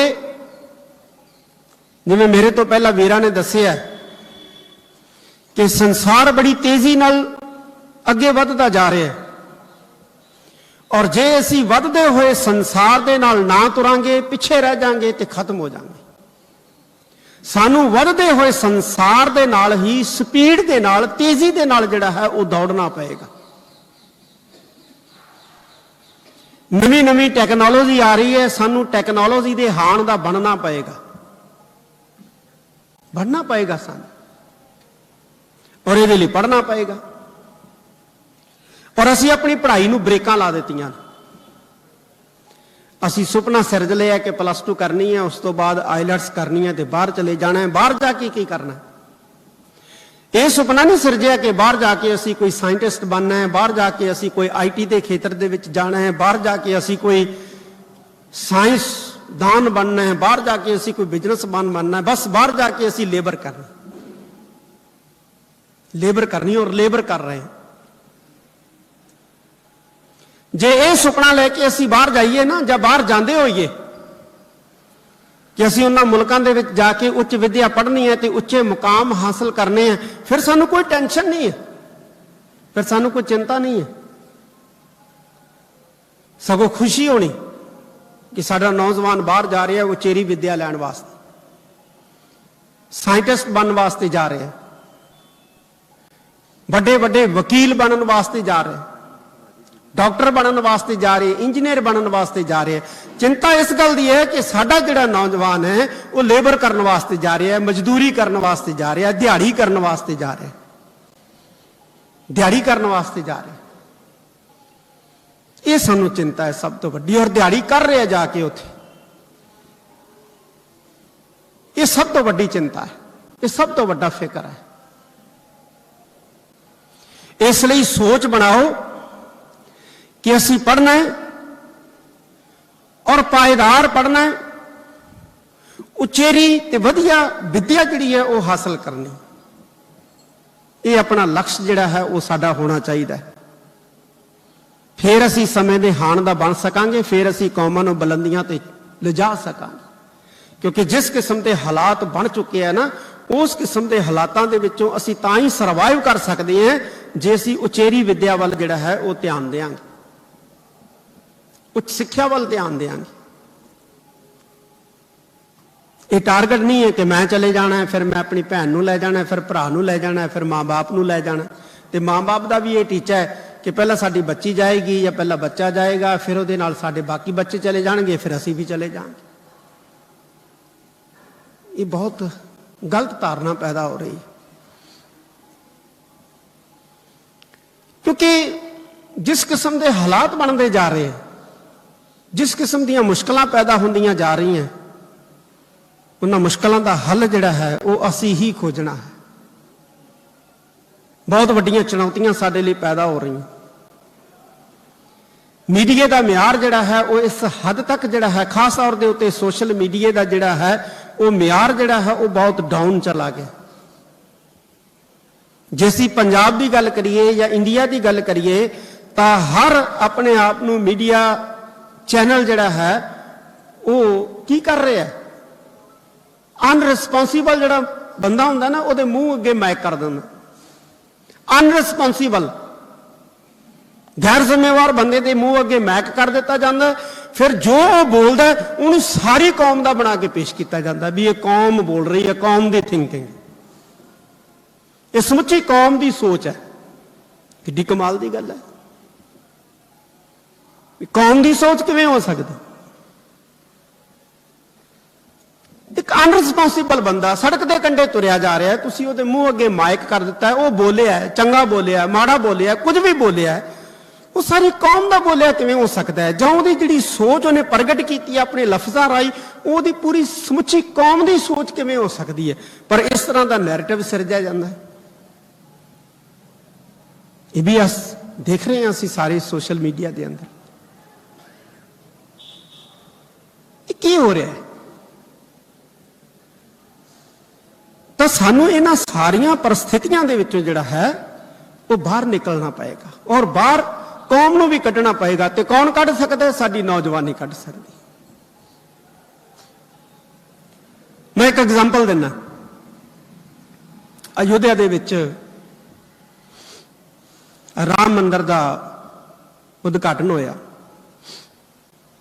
ਚਲੋ ਹਿੰਦੂਆਂ ਦਾ ਵੱਡਾ ਉਤਸਵ ਸੀ, ਉਹਨਾਂ ਨੂੰ ਖੁਸ਼ੀ ਵੀ ਸੀ, ਅਗਲੇ ਨੇ ਮਨਾਈ ਵੀ। ਸਿੱਖਾਂ ਦੇ ਧਾਰਮਿਕ ਜੋ ਆਗੂ ਨੇ ਉਹਨਾਂ ਨੂੰ ਵੀ ਸੱਦਾ ਪੱਤਰ ਆਏ। ਤੇ ਕੀ ਦੇਖਿਆ ਅਸੀਂ ਪਿਛਲੇ ਦਿਨਾਂ ਦੌਰਾਨ ਮੀਡੀਆ ਦੇ ਵਿੱਚ? ਕੋਈ ਬੋਲ ਰਿਹਾ ਹੈ ਕਿ ਜਾਣਾ ਚਾਹੀਦਾ ਜੀ ਇਹਨਾਂ ਨੂੰ, ਕੋਈ ਬੋਲ ਰਿਹਾ ਇਹਨਾਂ ਨੂੰ ਨਹੀਂ ਜਾਣਾ ਚਾਹੀਦਾ। ਕਿੱਡੀ ਵਾਹਿਯਾਤ ਗੱਲ ਹੈ ਵੀ। ਜੇ ਤੁਹਾਡੇ ਮਨ 'ਚ ਹੈ ਕਿ ਇਹਨਾਂ ਨੂੰ ਜਾਣਾ ਚਾਹੀਦਾ ਹੈ, ਤੁਸੀਂ ਨਿੱਜੀ ਤੌਰ ਤੇ ਸੰਪਰਕ ਕਰਕੇ ਕਹੋ ਜਾਣਾ ਚਾਹੀਦਾ ਹੈ। ਜੇ ਤੁਹਾਡੇ ਮਨ 'ਚ ਹੈ ਕਿ ਨਹੀਂ ਜਾਣਾ ਚਾਹੀਦਾ, ਤੁਸੀਂ ਨਿੱਜੀ ਤੌਰ ਤੇ ਸੰਪਰਕ ਕਰਕੇ, ਕੋਈ ਈਮੇਲ ਕਰਕੇ ਕਹੋ ਕਿ ਨਹੀਂ ਜਾਣਾ ਚਾਹੀਦਾ। ਤੁਹਾਡੇ ਜਾਣ ਦੇ ਨਾਲ ਕੌਮ ਨੂੰ ਆ ਫਾਇਦੇ ਨੇ, ਤੁਹਾਡੇ ਨਾ ਜਾਣ ਦੇ ਨਾਲ ਕੌਮ ਨੂੰ ਇਹ ਨੁਕਸਾਨ ਨੇ, ਤੁਹਾਡੇ ਜਾਣ ਦੇ ਨਾਲ ਕੌਮ ਨੂੰ ਨੁਕਸਾਨ ਨੇ। ਤੁਸੀਂ ਫੋਨ ਕਰਕੇ ਦੱਸੋ, ਤੁਸੀਂ ਈਮੇਲ ਰਾਹੀਂ ਦੱਸੋ। ਲੇਕਿਨ ਦੱਸ ਕਿੱਥੇ ਰਹੇ ਆ? ਮੀਡੀਆ ਦੇ ਰਾਹੀਂ। ਕਿੱਡੀ ਕਮਾਲ ਦੀ ਗੱਲ ਹੈ ਨਾ। ਜੇ ਤੁਸੀਂ ਹਮਦਰਦ ਹੋ ਆਪਣੇ ਲੀਡਰਾਂ ਦੇ, ਤੁਹਾਡੇ ਅੰਦਰ ਕੋਈ ਸੋਚ ਹੈ, ਤਾਂ ਤੁਸੀਂ ਉਸ ਸੋਚ ਨੂੰ ਚਿੱਠੀ ਰਾਹੀਂ ਵੀ ਜ਼ਾਹਰ ਕਰ ਸਕਦੇ ਹੋ, ਤੁਸੀਂ ਈਮੇਲ ਰਾਹੀਂ ਵੀ ਜ਼ਾਹਰ ਕਰ ਸਕਦੇ ਹੋ, ਤੁਸੀਂ ਟੈਲੀਫੋਨ ਰਾਹੀਂ ਵੀ ਜ਼ਾਹਰ ਕਰ ਸਕਦੇ ਹੋ। ਪਰ ਵੱਡੀਆਂ ਵੱਡੀਆਂ ਲੰਬੀਆਂ ਲੰਬੀਆਂ ਮੀਡੀਆ ਦੇ ਉੱਤੇ ਇੰਟਰਵਿਊਆਂ ਦਿੱਤੀਆਂ ਗਈਆਂ। ਤੇ ਉਹਨਾਂ ਇੰਟਰਵਿਊਆਂ ਦੌਰਾਨ ਨਫ਼ਰਤ ਪੈਦਾ ਕਰਨ ਦੇ ਯਤਨ ਵੀ ਕੀਤੇ ਗਏ। ਕਿਤੇ ਕਮਾਲ ਦੀ ਗੱਲ ਹੈ, ਵਾਹਿਯਾਤ ਗੱਲਾਂ ਨੇ। ਜਿੰਨਾ ਅਸੀਂ ਜ਼ਿਆਦਾ ਬੋਲਾਂਗੇ ਨਾ ਹਰ ਮੁੱਦੇ ਦੇ ਉੱਤੇ, ਕਈਆਂ ਦਾ ਤਾਂ ਸੁਭਾਅ ਹੈ ਕਿ ਕੋਈ ਮੁੱਦਾ ਹੋਵੇ ਅਸੀਂ ਬੋਲਣਾ ਹੀ ਹੈ, ਕੋਈ ਮੁੱਦਾ ਹੋਵੇ, ਕਿਸੇ ਦੀ ਨਾਨੀ ਦੀ ਕਢਾਣੀ ਦੇ ਨਾਲ ਸੰਬੰਧਿਤ ਕੋਈ ਮਸਲਾ ਹੋਵੇ ਪਰ ਅਸੀਂ ਬੋਲਣਾ ਹੀ ਹੈ। ਇਹ ਜਿਹੜੀ ਸੋਚ ਹੈ ਨਾ, ਇਹ ਕੌਮਾਂ ਦਾ ਨੁਕਸਾਨ ਕਰਦੀ ਹੈ। ਬੋਲੋ, ਗੂੰਗੇ ਥੋੜੀ ਰਹਿਣਾ ਹੈ, ਲੇਕਿਨ ਚੰਗਾ ਬੋਲੋ, ਸਮਝ ਕੇ ਬੋਲੋ, ਸੋਚ ਕੇ ਬੋਲੋ। ਸਾਡੇ ਬੋਲਣ ਦਾ ਇੰਪੈਕਟ ਕੀ ਪੈਣਾ ਹੈ ਇਹ ਦੇਖ ਕੇ ਬੋਲੋ। ਇਹ ਨਾ ਦੇਖੋ ਕਿ ਵਿਊ ਕਿੰਨੇ ਆਉਣੇ ਆ, ਸ਼ੇਅਰ ਕਿੰਨੇ ਹੋਣੇ ਆ, ਲਾਈਕ ਕਿੰਨੇ ਹੋਣੇ ਆ, ਪ੍ਰਭਾਵ ਕਿੰਨਾ ਪੈਣਾ ਹੈ, ਨੈਗੇਟਿਵ ਕਿੰਨਾ ਪੈਣਾ ਹੈ, ਪੋਜ਼ਿਟਿਵ ਕਿੰਨਾ ਪੈਣਾ। ਇਹ ਚੀਜ਼ਾਂ ਸਾਨੂੰ ਜਿਹੜੀਆਂ ਨੇ ਉਹ ਤਾਂ ਚੁੱਕਣਗੀਆਂ। ਹੋਰ ਕਿਸੇ ਤੋਂ ਉਮੀਦ ਨਹੀਂ ਕੀਤੀ ਜਾ ਸਕਦੀ ਤੇ ਨਾ ਹੀ ਕੋਈ ਕੌਮ ਨੂੰ ਇਸ ਦਲਦਲ ਦੇ ਵਿੱਚੋਂ ਕੱਢ ਸਕਦਾ ਹੈ ਸਿਵਾਏ ਨੌਜਵਾਨਾਂ ਦੇ। ਮੈਂ ਫਿਰ ਇੱਕ ਕਹਾਂਗਾ, ਮਨ 'ਚ ਸਵਾਲ ਪੈਦਾ ਹੁੰਦਾ ਹੈ ਕਿ ਕਿੱਧਰ ਨੂੰ ਤੁਰੀਏ। ਜਦੋਂ ਕੋਈ ਦਿਸ਼ਾ ਭਟਕ ਜਾਂਦਾ ਸੀ ਨਾ ਪੁਰਾਣੇ ਵੇਲਿਆਂ ਦੇ ਵਿੱਚ, ਜੰਗਲਾਂ ਦੇ ਵਿੱਚ ਗਵਾਚ ਜਾਂਦਾ ਸੀ ਜਾਂ ਉਜਾੜਾਂ ਬੀਆਬਾਨਾਂ ਦੇ ਵਿੱਚ ਗਵਾਚ ਜਾਂਦਾ ਸੀ, ਤੇ ਫਿਰ ਜੇ ਕਿਧਰੋਂ ਕਿਤੇ ਕੋਈ ਧੂਆਂ ਜਾਂ ਅੱਗ ਦੀ ਲਾਈਟ ਦਿਖਾਈ ਦਿੰਦੀ ਸੀ ਨਾ, ਤੇ ਉਹ ਉਸ ਦਿਸ਼ਾ 'ਚ ਚੱਲ ਪੈਂਦਾ ਸੀ ਕਿ ਜਿੱਥੇ ਅੱਗ ਹੈ, ਧੂਆਂ ਹੈ, ਕੋਈ ਨਾ ਕੋਈ ਉੱਥੇ ਮਾਨਵ ਹੈ, ਕੋਈ ਨਾ ਕੋਈ ਉੱਥੇ ਮਨੁੱਖ ਹੈ, ਉਧਰ ਨੂੰ ਤੁਰ ਪੈਂਦਾ ਸੀ ਤੇ ਉਹ ਆਪਣੀ ਮੰਜ਼ਿਲ ਤੇ ਪਹੁੰਚ ਜਾਂਦਾ ਸੀ। ਕਿਤੇ ਧੂਆਂ ਦਿਖਾਈ ਦੇ ਜਾਣਾ, ਕਿਤੇ ਅੱਗ ਦਿਖਾਈ ਦੇ ਜਾਣੀ, ਉਸ ਇਨਸਾਨ ਨੇ ਫਿਰ ਸਾਰੇ ਰਸਤੇ ਤਿਆਗ ਕੇ ਉਸ ਅੱਗ ਦੀ ਦਿਸ਼ਾ ਵੱਲ ਜਾਂ ਉਸ ਧੂਆਂ ਦੀ ਦਿਸ਼ਾ ਵੱਲ ਜਿਹੜਾ ਉਹ ਚੱਲ ਪੈਣਾ। ਅੱਜ ਹਨੇਰਾ ਹੈ ਤੇ ਇਸ ਹਨੇਰੇ ਦੇ ਵਿੱਚ, ਇਸ ਬੀਆਬਾਨ ਸਮੇਂ ਦੇ ਵਿੱਚ, ਇਸ ਉਜਾੜ ਵਕਤ ਦੇ ਵਿੱਚ ਅਸੀਂ ਕਿਸ ਨੂੰ ਦੇਖ ਕੇ ਚੱਲੀਏ? ਸਾਡੇ ਕੋਲ ਵੀ ਇੱਕ ਲਾਈਟ ਹੈ, ਸਾਡੇ ਕੋਲ ਵੀ ਇੱਕ ਰੌਸ਼ਨੀ ਹੈ, ਸਾਡੇ ਕੋਲ ਵੀ ਇੱਕ ਪ੍ਰਕਾਸ਼ ਹੈ, ਔਰ ਉਹ ਪ੍ਰਕਾਸ਼ ਹੈ ਬਾਣੀ ਦਾ, ਗੁਰੂ ਗ੍ਰੰਥ ਸਾਹਿਬ ਮਹਾਰਾਜ ਦਾ। ਹੋਰ ਕਿਸੇ ਪਾਸੇ ਦੇਖਣ ਦੀ ਲੋੜ ਨਹੀਂ ਹੈ। ਤੁਸੀਂ ਕੇਵਲ ਤੇ ਕੇਵਲ ਸਿੱਖ ਫਲਸਫੇ ਨੂੰ ਧਿਆਨ ਵਿੱਚ ਰੱਖ ਕੇ ਸਿੱਖ ਫਲਸਫੇ ਵੱਲ ਤੁਰ ਪਓ, ਸਿੱਖ ਫਲਸਫੇ ਵੱਲ ਤੁਰ ਪਓ ਤੇ ਉਹਨਾਂ ਦੀ ਕਦੇ ਵੀ ਅਗਵਾਈ ਨਾ ਕਬੂਲੋ ਜਿਹੜੇ ਸਿੱਖ ਫਲਸਫੇ ਤੋਂ ਕੋਹਾਂ ਦੂਰ ਹੈ। ਤਾਂ ਤੁਹਾਨੂੰ ਚੀਕ ਕੇ ਕਹੀ ਜਾਣ ਕੇ ਸਾਡੇ ਲੜ ਆਓ, ਅਸੀਂ ਤੁਹਾਨੂੰ ਰਾਹ ਵਿਖਾਵਾਂਗੇ, ਕਿਉਂਕਿ ਉਹਨਾਂ ਨੂੰ ਰਾਹ ਖੁਦ ਨੂੰ ਵੀ ਨਹੀਂ ਪਤਾ। ਅੰਨਾ ਕਦੇ ਨੇਤਰਹੀਨ ਜਿਹੜਾ ਕਦੇ ਕਿਸੇ ਨੂੰ ਰਾਹ ਨਹੀਂ ਦਿਖਾ ਸਕਦਾ, ਉਹ ਤਾਂ ਆਪ ਫਲਸਫੇ ਤੋਂ ਕੋਹਾਂ ਦੂਰ ਹੈ। ਉਹਨਾਂ ਨੂੰ ਤਾਂ ਆਪ ਫਲਸਫੇ ਦੀ ਸਮਝ ਹੀ ਨਹੀਂ ਹੈ, ਕੋਈ ਸਿਧਾਂਤ ਦੀ ਸਮਝ ਨਹੀਂ ਹੈ, ਕੋਈ ਪਰੰਪਰਾ ਦਾ ਪਤਾ ਨਹੀਂ ਹੈ, ਕੋਈ ਮਰਿਆਦਾ ਦੀ ਸਮਝ ਨਹੀਂ ਹੈ। ਉਹ ਕੀ ਦਿਸ਼ਾ ਦੇਗਾ ਤੁਹਾਨੂੰ? ਤੇ ਇਸ ਜਹਾਨ ਦੇ ਵਿੱਚ ਧੰਨ ਗੁਰੂ ਗ੍ਰੰਥ ਸਾਹਿਬ ਸੱਚੇ ਪਾਤਸ਼ਾਹ ਤੋਂ ਵੱਡਾ ਚਾਨਣ ਮੁਨਾਰ ਜਿਹੜਾ ਹੈ ਉਹ ਕੋਈ ਨਹੀਂ ਹੈ। ਇਸ ਲਈ ਸਾਨੂੰ ਕੋਈ ਭਟਕਣ ਦੀ ਲੋੜ ਨਹੀਂ ਹੈ, ਕੋਈ ਕਿਤੇ ਵੀ ਦਿਸ਼ਾਹੀਨ ਜਿਹੜਾ ਭ੍ਰਮਤ ਹੋਣ ਦੀ ਲੋੜ ਨਹੀਂ ਹੈ। ਅਸੀਂ ਕੇਵਲ ਤੇ ਕੇਵਲ ਗੁਰੂ ਗ੍ਰੰਥ ਸਾਹਿਬ ਜੀ ਜੋ ਸਾਡੇ ਚਾਨਣ ਮੁਨਾਰ ਨੇ, ਅਸੀਂ ਇਸ ਵੱਲ ਤੱਕ ਕੇ ਇਸ ਵੱਲ ਤੁਰ ਪਈਏ। ਝੂਲ ਦੇ ਨਿਸ਼ਾਨ ਇਹ ਸਾਡੇ ਲਈ ਮਾਰਗ ਸੂਚਕ ਨੇ। ਅਸੀਂ ਝੂਲ ਦੇ ਨਿਸ਼ਾਨਾਂ ਵੱਲ ਦੇਖ ਕੇ ਨਿਸ਼ਾਨਾਂ ਵੱਲ ਤੁਰ ਪਈਏ, ਸਾਨੂੰ ਦਿਸ਼ਾ ਮਿਲ ਜਾਣੀ ਹੈ, ਯਕੀਨਨ ਮਿਲ ਜਾਣੀ ਹੈ। ਇਸ ਕਰਕੇ ਮੈਂ ਬਹੁਤਾ ਲੰਬਾ ਸਮਾਂ ਨਹੀਂ ਲੈਣਾ। ਮੈਂ ਇਹੋ ਹੀ ਨੌਜਵਾਨਾਂ ਨੂੰ ਕਹਾਂਗਾ ਕਿ ਆਓ ਇਕੱਠੇ ਹੋਈਏ ਔਰ ਗੁਰੂ ਗ੍ਰੰਥ ਸਾਹਿਬ ਮਹਾਰਾਜ ਦੇ ਫਲਸਫੇ ਦੀ ਰੌਸ਼ਨੀ ਦੇ ਵਿੱਚ ਤੁਰੀਏ, ਗੁਰੂ ਗ੍ਰੰਥ ਸਾਹਿਬ ਮਹਾਰਾਜ ਦੇ ਚਾਨਣ ਦੀ ਰੌਸ਼ਨੀ ਦੇ ਵਿੱਚ ਤੁਰੀਏ, ਚਾਨਣ ਦੇ ਵਿੱਚ ਤੁਰੀਏ, ਤੇ ਸਾਨੂੰ ਮੰਜ਼ਿਲ ਜਿਹੜੀ ਹੈ ਉਹ ਜ਼ਰੂਰ ਮਿਲੇਗੀ, ਸਾਨੂੰ ਰਸਤਾ ਜ਼ਰੂਰ ਨਜ਼ਰ ਆਏਗਾ। ਸੋਚ ਆਪਣੀ ਪੋਜ਼ਿਟਿਵ ਰੱਖੀਏ ਔਰ ਉੱਚ ਵਿਦਿਆ ਤੇ ਆਪਣਾ ਧਿਆਨ ਜਿਹੜਾ ਹੈ ਉਹ ਕੇਂਦਰਿਤ ਕਰੀਏ। ਆਪਣੇ ਆਪ ਨੂੰ +2 ਤੱਕ ਸੀਮਤ ਨਾ ਕਰੀਏ। ਹੁਣ ਵਕਤ ਆ ਗਿਆ ਅੱਗੇ ਪੜਨ ਦਾ, ਵਕਤ ਆ ਗਿਆ ਅੱਗੇ ਤੁਰਨ ਦਾ। ਸਮੇਂ ਦੇ ਹਾਣ ਦੇ ਬਣੀਏ ਤਾਂ ਸਾਡੀ ਤਰੱਕੀ ਹੋਣੀ ਹੈ ਤੇ ਸਾਈਂ ਸਾਡੀ ਕੌਮ ਦੀ ਤਰੱਕੀ ਹੋਣੀ ਹੈ, ਸਾਡੇ ਪੰਥ ਦੀ ਤਰੱਕੀ ਹੋਣੀ ਹੈ। ਠੰਡ ਬੜੀ ਸੀ ਤੇ ਸੁਨੇਹਾ ਵੀ ਬੜਾ ਸ਼ਾਰਟ ਜਿਹੜਾ ਹੈ ਉਹ ਨੌਜਵਾਨਾਂ ਨੂੰ ਦਿੱਤਾ ਹੈ। ਇਹਦੇ ਬਾਵਜੂਦ ਵੀ ਤੁਸੀਂ ਵੱਡੀ ਗਿਣਤੀ 'ਚ ਪਹੁੰਚੇ ਹੋ। ਮੈਂ ਸਾਰਿਆਂ ਦਾ ਦਿਲ ਦੀਆਂ ਗਹਿਰਾਈਆਂ ਦੇ ਵਿੱਚੋਂ ਧੰਨਵਾਦ ਕਰਦਾ, ਕਿਉਂਕਿ ਨਾਮ ਲੈਣ ਲੱਗੇ ਬਹੁਤ ਲੰਬਾ ਸਮਾਂ ਲੱਗ ਜਾਂਦਾ। ਮੈਂ ਸਭ ਦਾ ਹੀ ਦਿਲ ਦੀਆਂ ਗਹਿਰਾਈਆਂ ਦੇ ਵਿੱਚੋਂ ਧੰਨਵਾਦ ਕਰਦਾ। ਕੋਸ਼ਿਸ਼ ਕਰਾਂਗੇ ਕਿ ਖਾਲਸਾ ਸਾਜਨਾ ਦਿਵਸ ਵਿਸਾਖੀ ਜੋ ਅਪ੍ਰੈਲ ਦੇ ਮਹੀਨੇ ਆਉਣ ਵਾਲੀ ਹੈ, ਉਹਨਾਂ ਦਿਨਾਂ ਦੇ ਵਿੱਚ ਆਪਾਂ ਵੱਡੀ ਜਿਹੜੀ ਹੈ ਉਹ ਕੋਈ ਇਸ ਤਰ੍ਹਾਂ ਦੀ ਕਾਨਫਰੰਸ ਜਿਹੜਾ ਆਯੋਜਿਤ ਕਰਾਂਗੇ, ਜਿਹਦੇ ਵਿੱਚ ਵੱਡੀ ਤਾਦਾਦ ਵਿੱਚ ਆਪਾਂ ਨੌਜਵਾਨਾਂ ਨੂੰ ਆਵਾਜ਼ ਮਾਰਾਂਗੇ, ਇਕੱਠੇ ਹੋਵਾਂਗੇ ਤਖਤ ਸ੍ਰੀ ਦਮਦਮਾ ਸਾਹਿਬ ਦੀ ਧਰਤੀ ਦੇ ਉੱਤੇ, ਤੇ ਫਿਰ ਇਸੇ ਤਰ੍ਹਾਂ ਨਿੱਠ ਕੇ ਵਿਚਾਰਾਂ ਕਰਾਂਗੇ। ਕਿਉਂਕਿ ਗੁਰੂ ਪਾਤਸ਼ਾਹ ਨੇ ਸਾਨੂੰ ਇਹ ਸਿਧਾਂਤ ਦਿੱਤਾ ਹੈ ਕਿ ਜਦੋਂ ਵੀ ਕੋਈ ਸਮੱਸਿਆ ਆਉਂਦੀ ਹੈ ਤੇ ਇਕੱਠਿਆਂ ਹੋ ਕੇ ਸਿਰ ਜੋੜ ਕੇ ਬੈਠੋ। ਜਦੋਂ ਇਕੱਠਿਆਂ ਹੋ ਕੇ ਸਿਰ ਜੋੜ ਕੇ ਬੈਠਾਂਗੇ, ਸੁਣਾਂਗੇ ਆਪਣੇ ਵਿਦਵਾਨਾਂ ਨੂੰ, ਤਾਂ ਸਾਨੂੰ ਸਮਝ ਪਏਗੀ ਕਿ ਅਸੀਂ ਕਰਨਾ ਕੀ ਹੈ।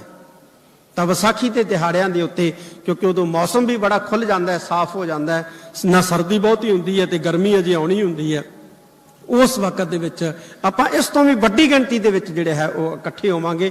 ਤਖ਼ਤ ਸ੍ਰੀ ਦਮਦਮਾ ਸਾਹਿਬ ਵੱਲੋਂ ਆਵਾਜ਼ ਆਏਗੀ ਤੇ ਅਸੀਂ ਜ਼ਰੂਰ ਪਹੁੰਚਣਾ ਹੈ। ਮੈਂ ਅੰਤ ਦੇ ਵਿੱਚ ਫੇਰ ਆਪ ਸਾਰੀ ਸੰਗਤ ਦਾ ਦਿਲ ਦੀਆਂ ਗਹਿਰਾਈਆਂ ਦੇ ਵਿੱਚੋਂ ਬਹੁਤ ਬਹੁਤ ਧੰਨਵਾਦ ਕਰਦਾ। ਤੁਸੀਂ ਵੱਡੀ ਗਿਣਤੀ ਵਿੱਚ ਆਏ ਹੋ। ਇੱਕ ਵਾਰੀ ਫੇਰ ਸਾਰੀ ਸੰਗਤੀ ਰੂਪ ਦੇ ਵਿੱਚ ਬੈਠੇ ਮੇਰੇ ਨੌਜਵਾਨ, ਮੇਰੀ ਕੌਮ ਦੇ ਨੌਜਵਾਨ, ਮੇਰੇ ਪੰਥ ਦੇ ਨੌਜਵਾਨ, ਫਤਿਹ ਪ੍ਰਵਾਨ ਕਰਿਓ ਜੀ। ਵਾਹਿਗੁਰੂ ਜੀ ਕਾ ਖਾਲਸਾ, ਵਾਹਿਗੁਰੂ ਜੀ ਕੀ ਫਤਿਹ। ਬਹੁਤ ਬਹੁਤ ਧੰਨਵਾਦ ਮਾਨਯੋਗ ਸਿੰਘ ਸਾਹਿਬ ਜੀ। ਸਿੰਘ ਸਾਹਿਬ ਜੀ ਨੇ ਜਿੱਥੇ ਅਸੀਸਾਂ ਦਿੱਤੀਆਂ, ਉੱਥੇ ਨਾਲ ਦੀ ਨਾਲ ਸੁਨੇਹਾ ਵੀ ਦਿੱਤਾ। ਸਾਡੀ ਹੱਥ ਜੋੜ ਕੇ ਬਾਰ-ਬਾਰ ਨੌਜਵਾਨਾਂ ਨੂੰ ਬੇਨਤੀ ਹੈ ਕਿ ਤਖਤ ਸਾਹਿਬ ਵੱਲੋਂ ਗੁਰੂ ਪੰਥ ਤੁਹਾਡੀ ਚੜ੍ਹਦੀ ਕਲਾ ਦੀ ਕਾਮਨਾ ਕਰਦਾ ਹੈ, ਤੁਹਾਡੇ ਚੰਗੇ ਭਵਿੱਖ ਦੀ ਕਾਮਨਾ ਕਰਦਾ ਹੈ, ਜਿਸ ਮਕਸਦ ਦੇ ਨਾਲ ਇਹ ਕਾਨਫਰੰਸ ਆਰਗੇਨਾਈਜ਼ ਕੀਤੀ ਗਈ ਸੀ। ਮੈਂ ਸਿਰਫ 1 ਮਿੰਟ ਤੁਹਾਡੀ ਸਾਰਿਆਂ ਦੀ ਇਕਾਗਰਤਾ ਲੈਣੀ ਹੈ, ਉਹ ਹੈ ਸਨਮਾਨਾਂ ਦੇ ਪ੍ਰਥਾਏ। ਸੋਸ਼ਲ ਮੀਡੀਆ ਦਾ ਯੁੱਗ ਹੈ। ਪੰਥ ਦੀ ਸ਼੍ਰੋਮਣੀ ਸੰਸਥਾ, ਸ਼੍ਰੋਮਣੀ ਗੁਰਦੁਆਰਾ ਪ੍ਰਬੰਧਕ ਕਮੇਟੀ, ਤਖਤ ਸ੍ਰੀ ਦਮਦਮਾ ਸਾਹਿਬ, ਇਹ ਦੋਵੇਂ ਵੱਡੀਆਂ ਪੰਥ ਦੀਆਂ ਸੰਸਥਾਵਾਂ ਵੱਲੋਂ ਇਹ ਸਨਮਾਨ ਦਿੱਤੇ ਜਾਣੇ ਨੇ।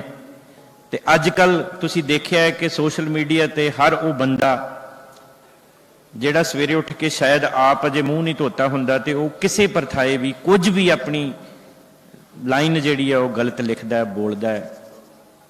ਇਸ ਕਰਕੇ ਮੈਂ ਕੁਝ ਗੱਲਾਂ ਪਹਿਲਾਂ ਹੀ ਸਪਸ਼ਟ ਕਰਨੀਆਂ ਚਾਹੁੰਦਾ, ਕਿਉਂਕਿ ਦੋਵੇਂ ਵੱਡੀਆਂ ਕੌਮ ਦੀਆਂ ਸੰਸਥਾਵਾਂ ਵੱਲੋਂ ਇਹ ਆਰਗੇਨਾਈਜ਼ ਕੀਤਾ ਗਿਆ ਤੇ ਸਾਡੀ team the alliance of Sikh organisation ਦੀ ਇਹ ਡਿਊਟੀ ਲੱਗੀ ਸੀ ਕਿ ਤੁਸੀਂ ਇਹਨੂੰ ਨਿਭਾਉਣ ਦਾ ਯਤਨ ਕਰਨਾ। ਤੇ ਅਸੀਂ ਕੋਸ਼ਿਸ਼ ਕੀਤੀ ਕਿ ਸਾਡੀਆਂ ਵੱਡੀਆਂ ਸੰਸਥਾਵਾਂ ਜਿਹੜੀਆਂ ਇਸ ਈਵੈਂਟ ਦੇ ਵਿੱਚ ਇਨਵੋਲਵ ਨੇ, ਸਾਡੀਆਂ ਸ਼੍ਰੋਮਣੀ ਸੰਸਥਾਵਾਂ ਇਨਵੋਲਵ ਨੇ, ਕਿਤੇ ਸਾਥੋਂ ਕੁਝ ਐਸਾ ਨਾ ਹੋਵੇ ਜਿਹਦੀ ਵਜ੍ਹਾ ਕਰਕੇ ਕਿਤੇ ਤਖਤ ਸ੍ਰੀ ਦਮਦਮਾ ਸਾਹਿਬ ਜਾਂ ਸਾਡੀ ਸ਼੍ਰੋਮਣੀ ਸੰਸਥਾ ਤੇ ਸਾਡਾ ਕਰਕੇ ਕੋਈ ਉਂਗਲ ਚੱਕੇ। ਇਸ ਕਰਕੇ ਮੈਂ 2-3 ਗੱਲਾਂ ਸਪਸ਼ਟ ਕਰਨੀਆਂ ਚਾਹੁੰਦਾ।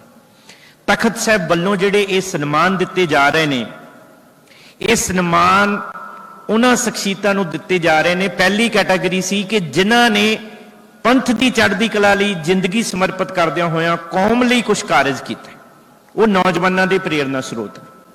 ਦੂਜੀ ਕੈਟਾਗਰੀ ਸੀ ਕਿ ਜਿਨ੍ਹਾਂ ਵੀਰਾਂ ਨੇ ਆਪਣੇ ਆਪਣੇ ਖੇਤਰ ਦੇ ਵਿੱਚ ਚੰਗਾ ਨਾਮ ਨਾ ਖੱਟਿਆ, ਗੁਰੂ ਦੀਆਂ ਲੀਹਾਂ ਤੇ ਤੁਰਦਿਆਂ ਹੋਇਆਂ ਉਹਨਾਂ ਦੇ ਕਰੀਅਰ ਦੀ ਕਾਮਯਾਬੀ, ਭਾਵੇਂ ਉਹਨਾਂ ਦੀ ਨਿੱਜੀ ਕਾਮਯਾਬੀ ਹੈ, ਉਹਨਾਂ ਦੇ ਪਰਿਵਾਰ ਦੀ ਕਾਮਯਾਬੀ ਹੈ, ਬਟ ਪੰਥ ਮਹਿਸੂਸ ਕਰਦਾ ਹੈ ਕਿ ਅਸੀਂ ਆਪਣੇ ਨੌਜਵਾਨਾਂ ਦੇ ਰੂਬਰੂ ਇਹਨਾਂ ਸ਼ਖਸੀਅਤਾਂ ਨੂੰ ਕਰੀਏ ਤਾਂ ਕਿ ਇਹ ਵੀ ਮਾਣ ਹਾਸਲ ਕਰ ਸਕਣ ਕਿ ਅਸੀਂ ਪੰਥ ਦੇ ਰਾਹਾਂ ਤੇ ਤੁਰਦਿਆਂ, ਗੁਰੂ ਗ੍ਰੰਥ ਸਾਹਿਬ ਦੇ ਸਿਧਾਂਤਾਂ ਤੇ ਚੱਲਦਿਆਂ ਹੋਇਆਂ ਅਸੀਂ ਵੀ ਇਹਨਾਂ ਵੀਰਾਂ ਵਾਂਗ ਜਿਹੜਾ ਉਹ ਅਚੀਵ ਕਰ ਸਕਦੇ ਪੂਰੀ ਦੁਨੀਆ ਵਿੱਚ। ਕੋਈ ਦਸਤਾਰ ਸਿੱਖੀ ਦੇ ਸਿਧਾਂਤ ਰੋੜਾ ਨਹੀਂ, ਬਲਕਿ ਸਹਾਇਤਾ ਕਰਦੇ ਨੇ ਸਾਡੇ ਅੱਗੇ ਵਧਣ ਲਈ ਤੇ ਦੁਨੀਆ ਦੇ ਵਿੱਚ ਉੱਚੀਆਂ ਅਹੁਦਿਆਂ ਤੇ ਪਹੁੰਚਣ ਵਾਸਤੇ। ਦੂਜੀ ਕੈਟਾਗਰੀ ਉਹ ਸੀ। ਤੀਜੀ ਕੈਟਾਗਰੀ ਸੀ ਕਿ ਕੁਝ ਐਸੇ ਫੀਲਡ ਨੇ ਜਿਨ੍ਹਾਂ ਵਿੱਚ ਅਕਸਰ ਪੰਥ ਨੇ ਘੱਟ ਕੰਮ ਕੀਤਾ, ਜਿਵੇਂ ਅੰਤਰ ਧਰਮ ਸੰਵਾਦ। ਖਾਸ ਕਰਕੇ ਯੂਥ ਤਾਂ ਇਹ ਚੀਜ਼ਾਂ ਮਹਿਸੂਸ ਵੀ ਨਹੀਂ ਕਰਦਾ। ਸੋਚਿਆ ਜਾਂਦਾ ਹੈ ਇਹ ਕੰਮ ਸਿਰਫ ਸਿੰਘ ਸਹਿਬਾਨ ਲੈਵਲ ਦੇ ਉੱਤੇ, ਸੰਤ ਸਮਾਜ ਦੇ ਲੈਵਲ ਦੇ ਉੱਤੇ ਹੀ ਅੰਤਰ ਧਰਮ ਸੰਵਾਦ ਕੀਤਾ ਜਾਂਦਾ। ਇਹ ਕਿਹਾ ਜਾਏਗਾ ਕਿ ਗੁਰਸਾਹਿਬ ਸਿੰਘ ਤੁਹਾਡਾ ਹੀ ਹੈ ਤੇ ਇਸ ਕਰਕੇ ਤੁਸੀਂ ਉਹਨੂੰ ਅੰਤਰ ਧਰਮ ਸੰਵਾਦ ਦੇ ਖੇਤਰ 'ਚ ਅਵਾਰਡ ਦੇ ਰਹੇ ਹੋ। ਇੰਨੀ ਛੋਟੀ ਉਮਰ ਦੇ ਵਿੱਚ ਉਹਨਾਂ ਲੋਕਾਂ ਦੇ ਜਿੱਥੇ ਧਰਮ ਗੁਰੂ ਉਹਨਾਂ ਦੇ ਬੈਠਦੇ ਨੇ ਉੱਥੇ ਜਾ ਕੇ ਗੁਰੂ ਨਾਨਕ ਸਾਹਿਬ ਦੀ ਬਾਤ ਪਾਉਣੀ ਔਰ ਗੁਰੂ ਬਖਸ਼ਿਸ਼ ਕਰੇ ਇਸ ਨੂੰ ਨਿਰੰਤਰਤਾ ਦੇ ਨਾਲ ਚਲਾਉਣਾ। ਅਸੀਂ ਇਹ ਚਾਹੁੰਦੇ ਸੀ ਕਿ ਨੌਜਵਾਨ ਮਹਿਸੂਸ ਕਰ ਸਕੇ ਜਿਹੜੀ ਗੱਲ ਸਿੰਘ ਸਾਹਿਬ ਜੀ ਨੇ ਕਹੀ ਕਿ ਕਿਸੇ ਨਾਲ ਝਗੜਾ ਕਰਨ ਤੋਂ ਪਹਿਲਾਂ ਜੋ ਗੁਰੂ ਨਾਨਕ ਨੇ ਰਾਹ ਦਿੱਤਾ ਸੀ ਸਾਡਾ ਸੰਵਾਦ ਦਾ, ਗੋਸ਼ਟੀ ਦਾ, ਜਿੱਥੇ ਸੰਵਾਦ ਹੋਏਗਾ ਵਿਵਾਦ ਨਹੀਂ ਹੋਏਗਾ। ਕਿਉਂ ਨਹੀਂ ਅਸੀਂ ਦੂਜਿਆਂ ਨਾਲ ਵੀ ਜਿੱਥੇ ਸਾਨੂੰ ਲੱਗਦਾ ਕਿਤੇ ਵਿਰੋਧਾਭਾਸ ਹੈ ਅਸੀਂ ਉਹਨਾਂ ਕਮਿਊਨਿਟੀਆਂ ਦੇ ਨਾਲ ਮਿਲ ਬੈਠ ਕੇ ਮਸਲੇ ਹੱਲ ਕੀਤੇ। ਮਾਨਯੋਗ ਜਥੇਦਾਰ ਸਾਹਿਬ ਦੇ ਵੇਲੇ ਜਦੋਂ ਅਕਾਲ ਤਖਤ ਸਾਹਿਬ ਦੀ ਸੇਵਾ ਸੀ ਸਭ ਤੋਂ ਵੱਡਾ ਮਸਲਾ ਆਇਆ, ਇੱਕ ਵੱਡਾ ਟਕਰਾਅ ਕ੍ਰਿਸਚੀਅਨਸ ਦੇ ਨਾਲ ਪੈਦਾ ਹੋਇਆ। ਅਸੀਂ 2 ਵਾਰੀ ਉਹ ਮੀਟਿੰਗਸ ਅਟੈਂਡ ਕਰਕੇ ਟੇਬਲ ਦੇ ਉੱਤੇ ਉਹਨਾਂ ਦੇ ਨਾਲ ਮਸਲਾ ਸੋਲਵ ਕੀਤਾ। ਸੋ ਇਸ ਕਰਕੇ ਅੰਤਰ ਧਰਮ ਸੰਵਾਦ ਦਾ ਜਿਹੜਾ ਤੁਹਾਡੇ ਲਈ ਰੂਬਰੂ ਕੀਤਾ ਗਿਆ ਫੀਲਡ ਹੈ। ਤੇ ਨਾਲ ਦੀ ਨਾਲ ਮੇਰੀ ਭੈਣ ਸਤਿਕਾਰਯੋਗ ਗੁਨੀਤ ਕੌਰ ਜਿਹੜੇ ਪੂਨੇ ਤੋਂ ਆਏ ਨੇ, ਜਦੋਂ ਪਤਾ ਲੱਗਾ ਮੇਰੇ ਲਈ ਖੁਦ ਲਈ ਉਹਨਾਂ ਦਾ ਜਿਹੜਾ ਕਿੱਤਾ ਹੈ ਸ਼ੋਭਾ ਹੈ, ਉਹ ਮੈਨੂੰ ਗੂਗਲ ਤੇ ਸਰਚ ਕਰਨਾ ਪਿਆ। ਫਾਈਨੈਂਸ਼ੀਅਲ ਟੈਕਨੋਲੋਜੀ ਮੇਰੇ ਲਈ ਸ਼ਬਦ ਹੀ ਨਵਾਂ ਸੀਗਾ ਤੇ ਉਹ ਸਾਡੀ ਭੈਣ ਫਾਈਨੈਂਸ਼ੀਅਲ ਟੈਕਨੋਲੋਜੀ 'ਚ ਐਕਸਪਰਟ ਬਣ ਕੇ ਲੰਡਨ 'ਚ ਰਿਪਰੈਜ਼ੈਂਟ ਕਰਕੇ ਆਈ ਹੈ। ਇਹ ਬਹੁਤ ਵੱਡੀ ਗੱਲ ਹੈ। ਔਰ ਦਸਤਾਰਧਾਰੀ ਕੁੜੀ ਸਾਡੀ ਧੀ ਪੰਜਾਬ ਦੀ ਪੰਥ ਦੀ, ਤੁਸੀਂ ਸੋਚ ਕੇ ਦੇਖੋ ਜਿਹੜੇ ਸ਼ੋਭੇ ਬਾਰੇ ਮੈਨੂੰ ਚੰਗੇ ਭਲੇ ਪੜ੍ਹੇ ਲਿਖੇ ਨੂੰ ਗੂਗਲ ਤੇ ਸਰਚ ਕਰਨਾ ਪੈਂਦਾ ਕਿ ਫਾਈਨੈਂਸ਼ੀਅਲ ਟੈਕਨੋਲੋਜੀ ਕੀ ਹੁੰਦੀ ਹੈ, ਅਸੀਂ ਤਾਂ ਇਨਫੋਰਮੇਸ਼ਨ ਟੈਕਨੋਲੋਜੀ ਬਾਰੇ ਹੀ ਅਜੇ ਸੁਣਿਆ ਸੀ। ਸਾਡੀ ਭੈਣ ਨੇ ਉਹਦੇ ਵਿੱਚ ਮੁਹਾਰਤ ਹਾਸਲ ਕਰਕੇ ਲੰਡਨ 'ਚ ਜਾ ਕੇ ਰਿਪਰੈਜ਼ੈਂਟ ਕੀਤਾ ਦਸਤਾਰ ਦੇ ਨਾਲ। ਇਸ ਲਈ ਇਹ ਪ੍ਰੇਰਨਾ ਸਾਡੀਆਂ ਧੀਆਂ ਲਈ ਸੀਗੀ। ਮੇਰੀ ਹੱਥ ਜੋੜ ਕੇ ਬੇਨਤੀ ਹੈ, ਸਾਡੇ ਤੋਂ ਬਹੁਤ ਸਾਰੀਆਂ ਕਮੀਆਂ ਰਹਿ ਗਈਆਂ ਹੋਣਗੀਆਂ। ਸਾਡੇ ਆਬਾਦੀਆਂ ਜਿਨ੍ਹਾਂ ਨੂੰ ਇਹ ਸਨਮਾਨ ਮਿਲਣਾ ਉਹਨਾਂ ਦੀਆਂ ਵੀ ਕਮੀਆਂ ਹੋਣਗੀਆਂ, ਪਰ ਅਸੀਂ ਤੁਹਾਡੇ ਸਾਰਿਆਂ ਦੇ ਚਰਨਾਂ ਵਿੱਚ ਹੱਥ ਜੋੜ ਕੇ ਬੇਨਤੀ ਕਰਦੇ ਹਾਂ, ਇਹ ਤਖਤ ਸਾਹਿਬ ਦਾ ਥਾਪੜਾ ਹੈ, ਇਹ ਪੰਥ ਦਾ ਥਾਪੜਾ ਹੈ, ਇਹ ਪੰਥ ਦੀ ਸ਼੍ਰੋਮਣੀ ਸੰਸਥਾ ਦਾ ਥਾਪੜਾ ਹੈ। ਤੁਸੀਂ ਜਦੋਂ ਵੀ, ਮੈਂ ਸਾਰੇ ਜਿਹੜੇ 13 ਦੇ 13 ਅਵਾਰਡ ਲੈਣ ਵਾਲੇ ਨੇ ਉਹਨਾਂ ਦੇ ਚਰਨਾਂ 'ਚ ਬੇਨਤੀ ਕਰਾਂਗਾ ਕਿ ਪ੍ਰੋਟੋਕੋਲ ਅਸੀਂ ਸੈਟਅਪ ਕਰ ਲਾਂਗੇ ਜੀ ਇੱਥੇ, ਕਿ ਇਧਰਲੇ ਪਾਸੇ ਇਹ 5 ਨਿਸ਼ਾਨ ਹੋਣਗੇ, ਇੱਥੇ ਸਿੰਘ ਸਾਹਿਬ ਤੇ 5 ਮੈਂ ਕਰੋ ਇੱਕ ਸੈਕਿੰਡ, ਇੱਥੇ 5 ਸਿੰਘ ਸਾਹਿਬਾਨ, ਸਾਰੀ ਸੰਗਤ ਖੜੀ ਨਹੀਂ ਹੋਏਗੀ, ਜਿਹੜੀ ਸਟੇਜ ਦੇ ਪਿੱਛੇ ਵੀ ਬੈਠੀ ਉਹ ਸਾਰੇ ਖੜੇ ਨਹੀਂ ਹੋਣਗੇ, ਕਿਉਂਕਿ ਇੱਕ ਬੇਨਤੀ ਕਰਾਂ ਇਹ ਸਨਮਾਨ 5 ਸਿੰਘਾਂ ਵੱਲੋਂ ਦਿੱਤਾ ਜਾਏਗਾ। ਸਿੰਘ ਸਾਹਿਬ ਜੀ ਦੇ ਨਾਲ 4 ਸਿੰਘ ਸਾਹਿਬਾਨ ਹੋਰ ਤੇ ਸ਼੍ਰੋਮਣੀ ਗੁਰਦੁਆਰਾ ਪ੍ਰਬੰਧਕ ਕਮੇਟੀ ਦੇ ਨੁਮਾਇੰਦੇ ਵੀਰ ਗੁਰਪ੍ਰੀਤ ਸਿੰਘ ਜੀ ਝੱਬਰ ਤੇ 1-1 2-2 ਜਥੇਬੰਦੀਆਂ ਦੇ ਨੁਮਾਇੰਦੇ ਉਹਨਾਂ ਦੇ ਨਾਲ ਹੋਣਗੇ। ਜਿਹੜੇ ਵੀ ਸਨਮਾਨ ਦਿੱਤੇ ਜਾਣ ਵਾਲੇ ਵੀਰ ਨੂੰ ਬੇਨਤੀ ਹੈ ਉਹ ਸਤਿਗੁਰ ਜੀ ਨੂੰ ਨਮਸਕਾਰ ਕਰਕੇ ਸਤਿਗੁਰ ਜੀ ਦੇ ਸਨਮੁਖ ਹੀ ਖੜੇ ਹੋਣਗੇ ਜਦੋਂ ਉਹਨਾਂ ਦੀ ਸਾਈਟੇਸ਼ਨ ਪੜ੍ਹੀ ਜਾਏਗੀ, ਕਿਉਂਕਿ ਤੁਹਾਡਾ ਮੁੱਖ ਗੁਰੂ ਵੱਲ ਹੈ, ਇਸ ਕਰਕੇ ਤੁਹਾਨੂੰ ਸਨਮਾਨ ਦਿੱਤਾ ਜਾ ਰਿਹਾ। ਤੁਸੀਂ ਬੜੇ ਅਮੀਰ ਹੋ ਸਕਦੇ ਹੋ, ਤੁਹਾਡਾ ਮਾਣ ਦੁਨੀਆ 'ਚ ਬੜਾ ਹੋ ਸਕਦਾ, ਪਰ ਇਸ ਸਰਦਲ ਤੇ ਤੁਹਾਡਾ ਮਾਣ ਇਹਨਾਂ ਨੌਜਵਾਨਾਂ ਦੇ ਸਾਹਮਣੇ ਤੁਹਾਡੇ ਸਿੱਖ ਹੋਣ ਕਰਕੇ। ਸੋ ਹੱਥ ਜੋੜ ਕੇ ਬੇਨਤੀ ਹੈ ਕਿ ਇਸ ਪ੍ਰੋਟੋਕੋਲ ਨੂੰ ਜਿਹੜਾ ਉਹ ਜ਼ਰੂਰ ਨਿਭਾਇਆ ਜਾਵੇ। ਅਸੀਂ ਕੋਸ਼ਿਸ਼ ਕਰਾਂਗੇ ਕਿ ਗੁਰੂ ਦੀ ਭੈ ਭਾਵਨੀ ਦੇ ਵਿੱਚ ਰਹਿ ਕੇ ਪੰਥ ਵੱਲ ਮੁੱਖ ਕਰਕੇ, ਗੁਰੂ ਗ੍ਰੰਥ ਸਾਹਿਬ ਵੱਲ ਮੁੱਖ ਕਰਕੇ ਇਸ ਜਿਹੜੀ ਅੰਤਰਰਾਸ਼ਟਰੀ ਸਿੱਖ ਯੂਥ ਕਾਨਫਰੰਸ ਹੈ ਇਹਦੇ ਮੌਕੇ ਤੇ ਨੌਜਵਾਨਾਂ ਨੂੰ ਜਿਸ ਭਾਵਨਾ ਦੇ ਨਾਲ ਅਸੀਂ ਆਏ ਸੀ, ਇੱਧਰ ਕਰ ਦਿਓ ਜੀ, ਅੱਛਾ ਠੀਕ ਹੈ ਤੇ ਬੇਨਤੀ ਕਰਾਂਗਾ ਕਿਉਂਕਿ ਲੜੀਵਾਰ ਹੈ, ਉਹ ਸਾਈਟੇਸ਼ਨਸ ਪੜ੍ਹੀਆਂ ਜਾਣੀਆਂ। ਪਿਆਰੇ ਵੀਰ ਪ੍ਰਦੀਪ ਸਿੰਘ ਜੀ ਹੋਰਾਂ ਨੂੰ ਬੇਨਤੀ ਕਰਾਂਗਾ ਕਿ ਉਹ ਮਾਈਕ ਲੈ ਲੈਣਗੇ ਤੇ ਅਸੀਂ ਅਗਲਾ ਪ੍ਰੋਸੈਸ ਜਿਹੜਾ ਉਹ ਸਨਮਾਨਾਂ ਦਾ ਕਰਾਂਗੇ। ਸੋ ਅਸੀਸ ਬਖਸ਼ਿਓ, ਗੱਜ ਕੇ ਫਤਿਹ ਬੁਲਾਓ, ਪਿਆਰ ਨਾਲ ਆਖੋ ਜੀ ਵਾਹਿਗੁਰੂ ਜੀ ਕਾ ਖਾਲਸਾ, ਵਾਹਿਗੁਰੂ ਜੀ ਕੀ ਫਤਿਹ।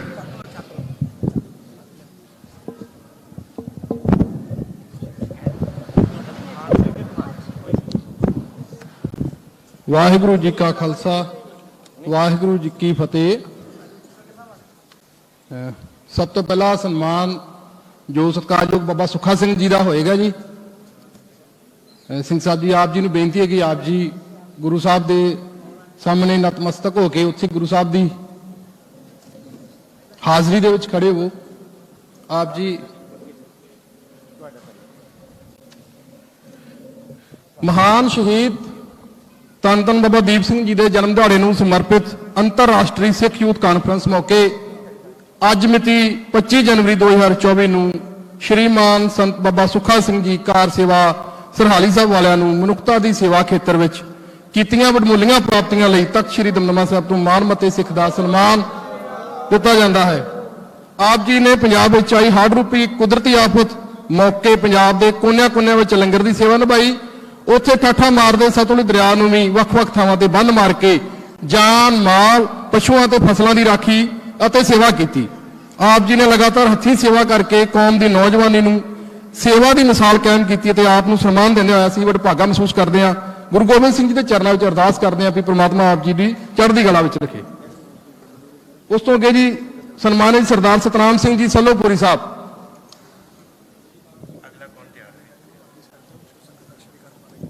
ਜਿਹੜੇ ਮੇਰੇ ਵੀਰ ਮੀਡੀਆ ਵਾਲੇ ਆ ਉਹ ਲਾ ਕੇ ਬੈਠ ਜਾਣ, ਕਿਉਂਕਿ ਪਿੱਛੇ ਸੰਗਤ ਜਿਹੜੀ ਉਹ ਵੀ ਦਰਸ਼ਨ ਕਰ ਲਵੇ।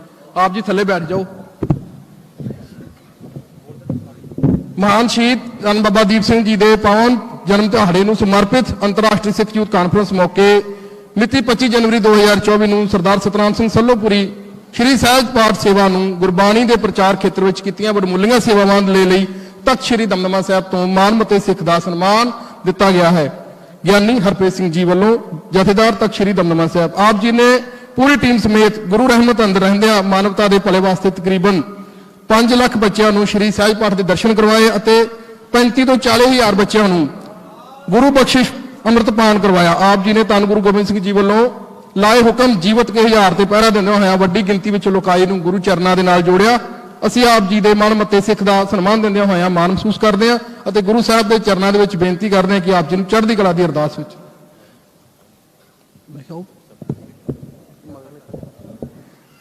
ਅਗਲਾ ਅਵਾਰਡ ਹੈ ਜੀ ਪਰਮਿੰਦਰ ਸਿੰਘ ਜੀ ਖਾਲਸਾ ਫੁਲਵਾੜੀ।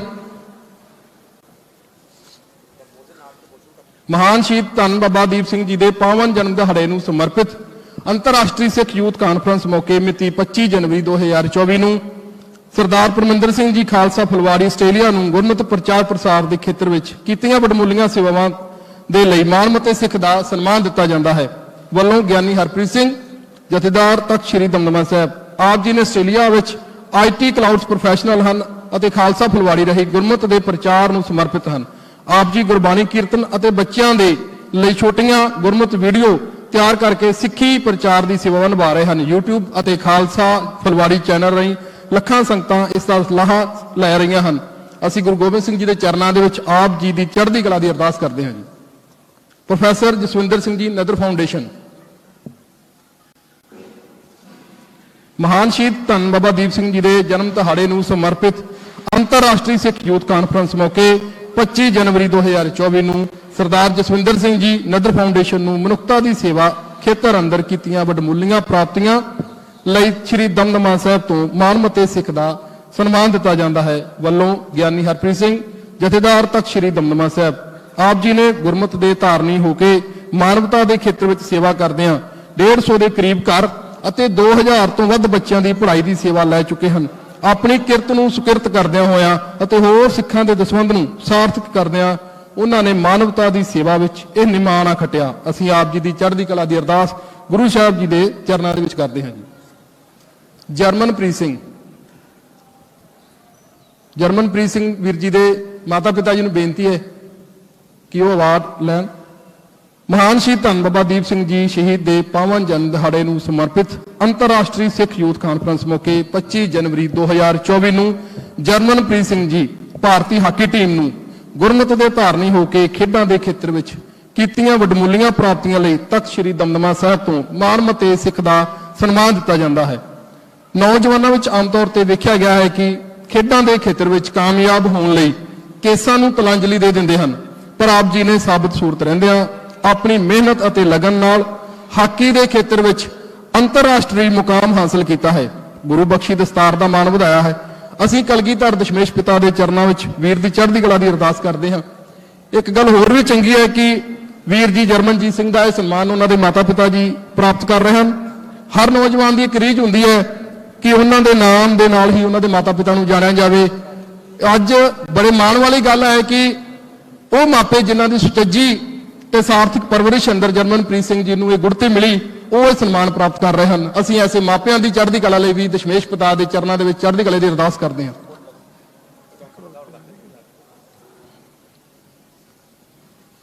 ਹਰਨੋਵੀਰ ਸਿੰਘ ਜੀ। ਮਹਾਨ ਸ਼ਹੀਦ ਧੰਨ ਬਾਬਾ ਦੀਪ ਸਿੰਘ ਜੀ ਸ਼ਹੀਦ ਦੇ ਪਾਵਨ ਜਨਮ ਦਿਹਾੜੇ ਨੂੰ ਸਮਰਪਿਤ ਅੰਤਰਰਾਸ਼ਟਰੀ ਸਿੱਖ ਯੂਥ ਕਾਨਫਰੰਸ ਮੌਕੇ ਮਿਤੀ 25 ਜਨਵਰੀ 2024 ਨੂੰ ਸਰਦਾਰ ਹਰਨੋਵੀਰ ਸਿੰਘ ਜੀ ਨੂੰ ਗੁਰਮਤਿ ਦੇ ਧਾਰਨੀ ਹੋ ਕੇ ਕਲਾ ਦੇ ਖੇਤਰ ਵਿੱਚ ਕੀਤੀਆਂ ਵਡਮੁੱਲੀਆਂ ਪ੍ਰਾਪਤੀਆਂ ਲਈ ਤਖਤ ਸ਼੍ਰੀ ਦਮਦਮਾ ਸਾਹਿਬ ਤੋਂ ਮਾਣਮੱਤੇ ਸਿੱਖ ਦਾ ਸਨਮਾਨ ਦਿੱਤਾ ਗਿਆ ਹੈ। ਵੱਲੋਂ ਗਿਆਨੀ ਹਰਪ੍ਰੀਤ ਸਿੰਘ ਜਥੇਦਾਰ ਤਖਤ ਸ੍ਰੀ ਦਮਦਮਾ ਸਾਹਿਬ। ਆਪ ਜੀ ਨੇ ਗੁਰੂ ਬਖਸ਼ਿਸ਼ ਧਮਾਲਾ ਸਜਾਉਂਦਿਆਂ ਹੋਇਆਂ ਫੋਟੋਗ੍ਰਾਫਰੀ ਦੇ ਖੇਤਰ ਵਿੱਚ ਇੱਕ ਵੱਡਾ ਨਿਮਾਣਾ ਖਟਿਆ। ਨਿਰਦੇਸ਼ਨ ਦੇ ਨਾਲ ਨਾਲ ਆਪ ਨੇ ਕਲਮ ਰਾਹੀਂ ਸਿੱਖ ਇਤਿਹਾਸ ਅਤੇ ਨੌਜਵਾਨੀ ਨੂੰ ਮਾਰਗਦਰਸ਼ਨ ਕਰਦੀਆਂ ਲਿਖਤਾਂ ਦੀ ਸੇਵਾ ਕੀਤੀ। ਗੁਰੂ ਗੋਬਿੰਦ ਸਿੰਘ ਜੀ ਦੇ ਚਰਨਾਂ ਵਿੱਚ ਆਪ ਜੀ ਦੀ ਚੜ੍ਹਦੀ ਕਲਾ ਦੀ ਅਰਦਾਸ ਹੈ ਜੀ। ਅਭੈ ਨੂਰ ਸਿੰਘ। ਮਹਾਨ ਸ਼ਹੀਦ ਧੰਨ ਬਾਬਾ ਦੀਪ ਸਿੰਘ ਜੀ ਦੇ ਪਾਵਨ ਜਨਮ ਦਿਹਾੜੇ ਨੂੰ ਸਮਰਪਿਤ ਅੰਤਰਰਾਸ਼ਟਰੀ ਸਿੱਖ ਯੂਥ ਕਾਨਫਰੰਸ ਮੌਕੇ ਮਿਤੀ 25 ਜਨਵਰੀ 2024 ਨੂੰ ਅਭੈ ਨੂਰ ਸਿੰਘ ਜੀ ਨੂੰ ਵਪਾਰਕ ਖੇਤਰ ਵਿੱਚ ਕੀਤੀਆਂ ਵੱਡਮੁੱਲੀਆਂ ਪ੍ਰਾਪਤੀਆਂ ਲਈ ਤਖਤ ਸ੍ਰੀ ਦਮਦਮਾ ਸਾਹਿਬ ਤੋਂ ਮਾਣਮੱਤੇ ਸਿੱਖ ਦਾ ਸਨਮਾਨ ਦਿੱਤਾ ਜਾਂਦਾ ਹੈ। ਗਿਆਨੀ ਹਰਪ੍ਰੀਤ ਸਿੰਘ ਜਥੇਦਾਰ ਸ੍ਰੀ ਦਮਦਮਾ ਸਾਹਿਬ। ਆਪ ਜੀ ਨੇ ਗੁਰੂ ਬਖਸ਼ਿਸ਼ ਧਮਾਲਾ ਸਜਾਉਂਦੇ ਹੋਏ ਤੇ ਗੁਰਮਤਿ ਦੇ ਧਾਰਨੀ ਹੋ ਕੇ ਮੈਡੀਕਲ ਖੇਤਰ ਅੰਦਰ ਇੱਕ ਵੱਡਮੁੱਲੀ ਸੇਵਾਵਾਂ ਰਾਹੀਂ ਮਾਣ ਹਾਸਲ ਕੀਤਾ ਹੈ। ਆਪ ਜੀ ਟਨਿਓਰ ਕੰਪਨੀ ਦੇ ਰਾਹੀਂ ਇਹ ਸੇਵਾ ਲੈ ਰਹੇ ਹਨ। ਅਸੀਂ ਗੁਰੂ ਸਾਹਿਬ ਜੀ ਦੇ ਅੱਗੇ ਆਪ ਜੀ ਦੀ ਚੜ੍ਹਦੀ ਕਲਾ ਦੀ ਅਰਦਾਸ ਕਰਦੇ ਹਾਂ ਜੀ। ਭੈਣ ਜੀ ਗੁਰਨੀਤ ਕੌਰ। ਮਹਾਨ ਸ਼ਹੀਦ ਧੰਨ ਬਾਬਾ ਦੀਪ ਸਿੰਘ ਜੀ ਦੇ ਪਾਵਨ ਜਨਮ ਦਿਹਾੜੇ ਨੂੰ ਸਮਰਪਿਤ ਅੰਤਰਰਾਸ਼ਟਰੀ ਸਿੱਖ ਯੂਥ ਕਾਨਫਰੰਸ ਜੋ ਕਿ ਮਿਤੀ 25 ਫਰਵਰੀ 2024 ਨੂੰ ਬੀਬੀ ਗੁਰਨੀਤ ਕੌਰ ਜੀ ਨੂੰ ਗੁਰਮਤਿ ਦੇ ਧਾਰਨੀ ਹੋ ਕੇ ਆਰਥਿਕ ਤਕਨੀਕ ਖੇਤਰ ਫਿਨਟੈਕ ਵਿੱਚ ਕੀਤੀਆਂ ਵੱਡਮੁੱਲੀਆਂ ਪ੍ਰਾਪਤੀਆਂ ਲਈ ਤਖਤ ਸ੍ਰੀ ਦਮਦਮਾ ਸਾਹਿਬ ਤੋਂ ਮਾਣਮੱਤੇ ਸਿੱਖ ਦਾ ਸਨਮਾਨ ਦਿੱਤਾ ਜਾਂਦਾ ਹੈ ਜੀ। ਆਪ ਜੀ ਨੇ ਗੁਰੂ ਬਖਸ਼ੀ ਦਸਤਾਰ ਸੰਘ ਇੱਕ ਫਿਨਟੈਕ ਐਕਸਪਰਟ ਵਜੋਂ ਭਾਵ ਆਰਥਿਕ ਤਕਨੀਕ ਵਜੋਂ ਇੰਗਲੈਂਡ ਦੀ ਬਾਰਕਲੇਸ ਬੈਂਕ ਦੇ ਵਿੱਚ ਰਿਪਰੈਜ਼ੈਂਟ ਕੀਤਾ ਹੈ ਜੀ। ਆਪ ਜੀ ਟੀਮ 13 ਨਾਮ ਅਤੇ 9B ਫਾਊਂਡੇਸ਼ਨ ਨਾਲ ਜੁੜ ਕੇ ਸਿੱਖੀ ਪ੍ਰਚਾਰ ਦੀਆਂ ਸੇਵਾਵਾਂ ਵੀ ਕਰ ਰਹੇ ਹਨ। ਵਨ ਸ਼ਬਦ ਵਨ ਡੇ ਸੇਵਾ ਵੀ ਉਹ ਖੁਦ ਕਰ ਰਹੇ ਹਨ ਇੰਗਲੈਂਡ ਦੇ ਵਿੱਚ। ਅਸੀਂ ਦਸ਼ਮੇਸ਼ ਪਿਤਾ ਜੀ ਦੇ ਗੁਰੂ ਗੋਬਿੰਦ ਸਿੰਘ ਦੇ ਚਰਨਾਂ ਵਿੱਚ ਆਪ ਜੀ ਦੀ ਚੜ੍ਹਦੀ ਕਲਾ ਦੀ ਅਰਦਾਸ ਕਰਦੇ ਹਾਂ ਜੀ। ਸ਼ਰਨਦੀਪ ਸਿੰਘ ਸ਼ਰਨਾਰਥ। ਮਹਾਨ ਸ਼ਹੀਦ ਧੰਨ ਬਾਬਾ ਦੀਪ ਸਿੰਘ ਜੀ ਦੇ ਜਨਮ ਦਿਹਾੜੇ ਨੂੰ ਸਮਰਪਿਤ ਅੰਤਰਰਾਸ਼ਟਰੀ ਸਿੱਖ ਯੂਥ ਕਾਨਫਰੰਸ ਮਿਤੀ 25 ਫਰਵਰੀ 2024 ਮੌਕੇ ਵੀਰ ਸ਼ਰਨਦੀਪ ਸਿੰਘ ਸ਼ਰਨਾਰਥ ਨੂੰ ਗੁਰਮਤਿ ਦੇ ਧਾਰਨੀ ਹੋ ਕੇ ਕਲਾ ਦੇ ਖੇਤਰ ਵਿੱਚ ਕੀਤੀਆਂ ਪ੍ਰਾਪਤੀਆਂ ਲਈ ਤਖਤ ਸ੍ਰੀ ਦਮਦਮਾ ਸਾਹਿਬ ਤੋਂ ਮਾਣਮੱਤੇ ਸਿੱਖ ਦਾ ਸਨਮਾਨ ਦਿੱਤਾ ਜਾਂਦਾ ਹੈ ਜੀ। ਵੱਲੋਂ ਗਿਆਨੀ ਹਰਪ੍ਰੀਤ ਸਿੰਘ ਜਥੇਦਾਰ ਤਖਤ ਸ੍ਰੀ ਦਮਦਮਾ ਸਾਹਿਬ। ਆਪ ਜੀ ਨੇ ਗੁਰਮਤਿ ਦੇ ਧਾਰਨੀ ਹੋ ਕੇ ਨਿਰਦੇਸ਼ਨ ਦੇ ਖੇਤਰ ਵਿੱਚ ਵੱਡਾ ਮੁਕਾਮ ਹਾਸਲ ਕੀਤਾ। ਵਪਾਰਕ ਕਾਰਜ ਦੇ ਨਾਲ ਨਾਲ ਆਪ ਜੀ ਨੇ ਸਿੱਖ ਇਤਿਹਾਸ ਦੀ ਪੇਸ਼ਕਾਰੀ ਵਿੱਚ ਵੀ ਯੋਗਦਾਨ ਪਾਇਆ। ਭਵਿੱਖ ਵਿੱਚ ਵੀ ਅਸੀਂ ਆਪ ਜੀ ਤੋਂ ਸਿੱਖ ਇਤਿਹਾਸ ਉੱਤੇ ਮਾਣਮੱਤੇ ਕਾਰਜਾਂ ਦੀ ਆਸ ਕਰਦੇ ਹੋਏ ਗੁਰੂ ਗੋਬਿੰਦ ਸਿੰਘ ਜੀ ਦੇ ਚਰਨਾਂ ਵਿੱਚ ਆਪ ਜੀ ਦੀ ਚੜ੍ਹਦੀ ਕਲਾ ਦੀ ਅਰਦਾਸ ਕਰਦੇ ਹਾਂ ਜੀ। ਗੁਰਜਿੰਦਰ ਸਿੰਘ ਜੀ ਨਾਗੀ ਆਰਟਸ। ਮਹਾਨ ਸ਼ਹੀਦ ਧੰਨ ਬਾਬਾ ਦੀਪ ਸਿੰਘ ਜੀ ਦੇ ਜਨਮ ਦਿਹਾੜੇ ਨੂੰ ਸਮਰਪਿਤ ਅੰਤਰਰਾਸ਼ਟਰੀ ਸਿੱਖ ਯੂਥ ਕਾਨਫਰੰਸ ਮੌਕੇ ਮਿਤੀ 25 ਜਨਵਰੀ 2024 ਨੂੰ ਸਰਦਾਰ ਗੁਰਜਿੰਦਰ ਸਿੰਘ ਜੀ ਨਾਗੀ ਆਰਟਸ ਨੂੰ ਗੁਰਮਤਿ ਦੇ ਧਾਰਨੀ ਹੋ ਕੇ ਕਲਾ ਦੇ ਖੇਤਰ ਵਿੱਚ ਕੀਤੀਆਂ ਵੱਡਮੁੱਲੀਆਂ ਪ੍ਰਾਪਤੀਆਂ ਲਈ ਤਖਤ ਸ੍ਰੀ ਦਮਦਮਾ ਸਾਹਿਬ ਤੋਂ ਮਾਣਮੱਤੇ ਸਿੱਖ ਦਾ ਸਨਮਾਨ ਦਿੱਤਾ ਜਾਂਦਾ ਹੈ। ਵੱਲੋਂ ਗਿਆਨੀ ਹਰਪ੍ਰੀਤ ਸਿੰਘ ਤਖਤ ਸ੍ਰੀ ਦਮਦਮਾ ਸਾਹਿਬ ਜਥੇਦਾਰ ਤਖਤ ਸ੍ਰੀ ਦਮਦਮਾ ਸਾਹਿਬ ਵੱਲੋਂ ਆਪ ਜੀ ਦੇ ਸਮੇਂ-ਸਮੇਂ ਤੇ ਪੰਜਾਬ ਦੇ ਪੰਥਾਂ ਦੀ ਆਵਾਜ਼ ਬੁਲੰਦ ਕਰਦਿਆਂ ਵੱਖ-ਵੱਖ ਆਧੁਨਿਕ ਕਲਾਕ੍ਰਿਤੀਆਂ ਰਾਹੀਂ ਸੋਸ਼ਲ ਮੀਡੀਆ ਤੇ ਦੁਨੀਆ ਦਾ ਭਰ ਵਿੱਚ ਸੁਨੇਹਾ ਦਿੱਤਾ। ਆਪ ਜੀ ਦੀਆਂ ਬਣਾਈਆਂ ਹੋਈਆਂ ਆਧੁਨਿਕ ਕਲਾਕ੍ਰਿਤੀਆਂ ਨੌਜਵਾਨਾਂ ਦੀਆਂ ਪ੍ਰੇਰਣਾ ਦਾ ਕਾਰਨ ਬਣਦੀਆਂ। ਸਿੱਖ ਨੌਜਵਾਨੀ ਵਿੱਚ ਕਲਾ ਦੇ ਖੇਤਰ ਵਿੱਚ ਪ੍ਰਫੁੱਲਤ ਕਰ ਲਈ ਆਪ ਜੀ ਦਾ ਵੱਡਾ ਯੋਗਦਾਨ ਹੈ। ਧੰਨ ਸਾਹਿਬ ਸ੍ਰੀ ਗੁਰੂ ਗ੍ਰੰਥ ਸਾਹਿਬ ਜੀ ਦੇ ਚਰਨਾਂ ਵਿੱਚ ਆਪ ਜੀ ਦੀ ਚੜ੍ਹਦੀ ਕਲਾ ਦੀ ਅਰਦਾਸ ਕਰਦੇ ਹਾਂ ਜੀ। ਸੁਖਵਿੰਦਰ ਸਿੰਘ ਰਹਿਰਾਜ ਸੇਵਾ। ਸੁਖਮਿੰਦਰ ਸਿੰਘ ਰਹਿਰਾਜ ਸੇਵਾ। ਮਹਾਨ ਸ਼ਹੀਦ ਧੰਨ ਬਾਬਾ ਦੀਪ ਸਿੰਘ ਸ਼ਹੀਦ ਜੀ ਦੇ ਜਨਮ ਦਿਹਾੜੇ ਨੂੰ ਸਮਰਪਿਤ ਅੰਤਰਰਾਸ਼ਟਰੀ ਸਿੱਖ ਯੂਥ ਕਾਨਫਰੰਸ ਮਿਤੀ 25 ਜਨਵਰੀ 2024 ਨੂੰ ਸਰਦਾਰ ਸੁਖਮਿੰਦਰ ਸਿੰਘ ਰਹਿਰਾਜ ਸੇਵਾ ਨੂੰ ਮਾਨਵਤਾ ਦੀ ਸੇਵਾ ਦੇ ਖੇਤਰ ਵਿੱਚ ਕੀਤੀਆਂ ਵੱਡਮੁੱਲੀਆਂ ਪ੍ਰਾਪਤੀਆਂ ਲਈ ਤਖਤ ਸ੍ਰੀ ਦਮਦਮਾ ਸਾਹਿਬ ਤੋਂ ਮਾਣਮੱਤੇ ਸਿੱਖ ਦਾ ਸਨਮਾਨ ਦਿੱਤਾ ਜਾਂਦਾ ਹੈ। ਆਪ ਜੀ ਨੇ ਨਿੱਕੀ ਉਮਰੇ ਰਹਿਰਾਜ ਸੇਵਾ ਸੰਸਥਾ ਵੱਲੋਂ ਖੂਨਦਾਨ ਦੇ ਕਾਰਜ ਆਰੰਭ ਕਰਕੇ ਥੋੜੇ ਸਮੇਂ ਵਿੱਚ ਸੰਸਥਾ ਨੂੰ ਖੂਨਦਾਨ ਦੇ ਖੇਤਰ ਵਿੱਚ ਪੰਜਾਬ ਦੀ ਇੱਕ ਵੱਡੀ ਸੰਸਥਾ ਵਜੋਂ ਸਥਾਪਿਤ ਕੀਤਾ। ਵੱਡੀ ਗਿਣਤੀ ਵਿੱਚ ਖੂਨਦਾਨ ਕਰਕੇ ਆਪ ਜੀ ਨੇ ਲੱਖਾਂ ਲੋਕਾਂ ਦੀ ਜਾਨ ਬਚਾਉਣ ਵਿੱਚ ਸਹਾਇਤਾ ਕੀਤੀ। ਇਸ ਖੇਤਰ ਵਿੱਚ ਆਪ ਜੀ ਦੀਆਂ ਨਿਰੰਤਰ ਸੇਵਾਵਾਂ ਦੀ ਆਸ ਕਰਦੇ ਹੋਇਆਂ ਗੁਰੂ ਗੋਬਿੰਦ ਸਿੰਘ ਜੀ ਦੇ ਚਰਨਾਂ ਵਿੱਚ ਆਪ ਜੀ ਦੀ ਚੜ੍ਹਦੀ ਕਲਾ ਦੀ ਅਰਦਾਸ ਹੈ ਜੀ। ਬੇਅੰਤ ਸਿੰਘ ਮਾਵੀ। ਮਹਾਨ ਸ਼ਹੀਦ ਧੰਨ ਬਾਬਾ ਦੀਪ ਸਿੰਘ ਜੀ ਦੇ ਜਨਮ ਦਿਹਾੜੇ ਨੂੰ ਸਮਰਪਿਤ ਅੰਤਰਰਾਸ਼ਟਰੀ ਸਿੱਖ ਯੂਥ ਕਾਨਫਰੰਸ ਮੌਕੇ 25 ਜਨਵਰੀ 2024 ਨੂੰ ਸਰਦਾਰ ਬੇਅੰਤ ਸਿੰਘ ਮਾਵੀ ਨੂੰ ਦਸਤਾਰ ਦੇ ਪ੍ਰਚਾਰ ਪ੍ਰਸਾਰ ਦੇ ਖੇਤਰ ਵਿੱਚ ਕੀਤੀਆਂ ਸੇਵਾਵਾਂ ਲਈ ਤਖਤ ਸ੍ਰੀ ਦਮਦਮਾ ਸਾਹਿਬ ਤੋਂ ਮਾਣਮੱਤੇ ਸਿੱਖ ਦਾ ਸਨਮਾਨ ਦਿੱਤਾ ਜਾਂਦਾ ਹੈ। ਆਪ ਦੀ ਸਰੀਰਕ ਤੌਰ ਤੇ ਇੱਕ ਹੱਥ ਹੋਣ ਦੇ ਬਾਵਜੂਦ ਸੁੰਦਰ ਮਿਸਾਲੀ ਦਸਤਾਰ ਸਜਾਉਣ ਲਈ ਹੀ ਨਹੀਂ ਬਲਕਿ ਦਸਤਾਰ ਦੇ ਪ੍ਰਚਾਰ ਪ੍ਰਸਾਰ ਲਈ ਨਿਰੰਤਰ ਕਾਰਜ ਕਰਨ ਲਈ ਆਪ ਜੀ ਦੀ ਚੜ੍ਹਦੀ ਕਲਾ ਦੇ ਲਈ ਗੁਰੂ ਸਾਹਿਬ ਜੀ ਦੇ ਚਰਨਾਂ ਵਿੱਚ ਅਰਦਾਸ ਕਰਦੇ ਹਾਂ ਜੀ।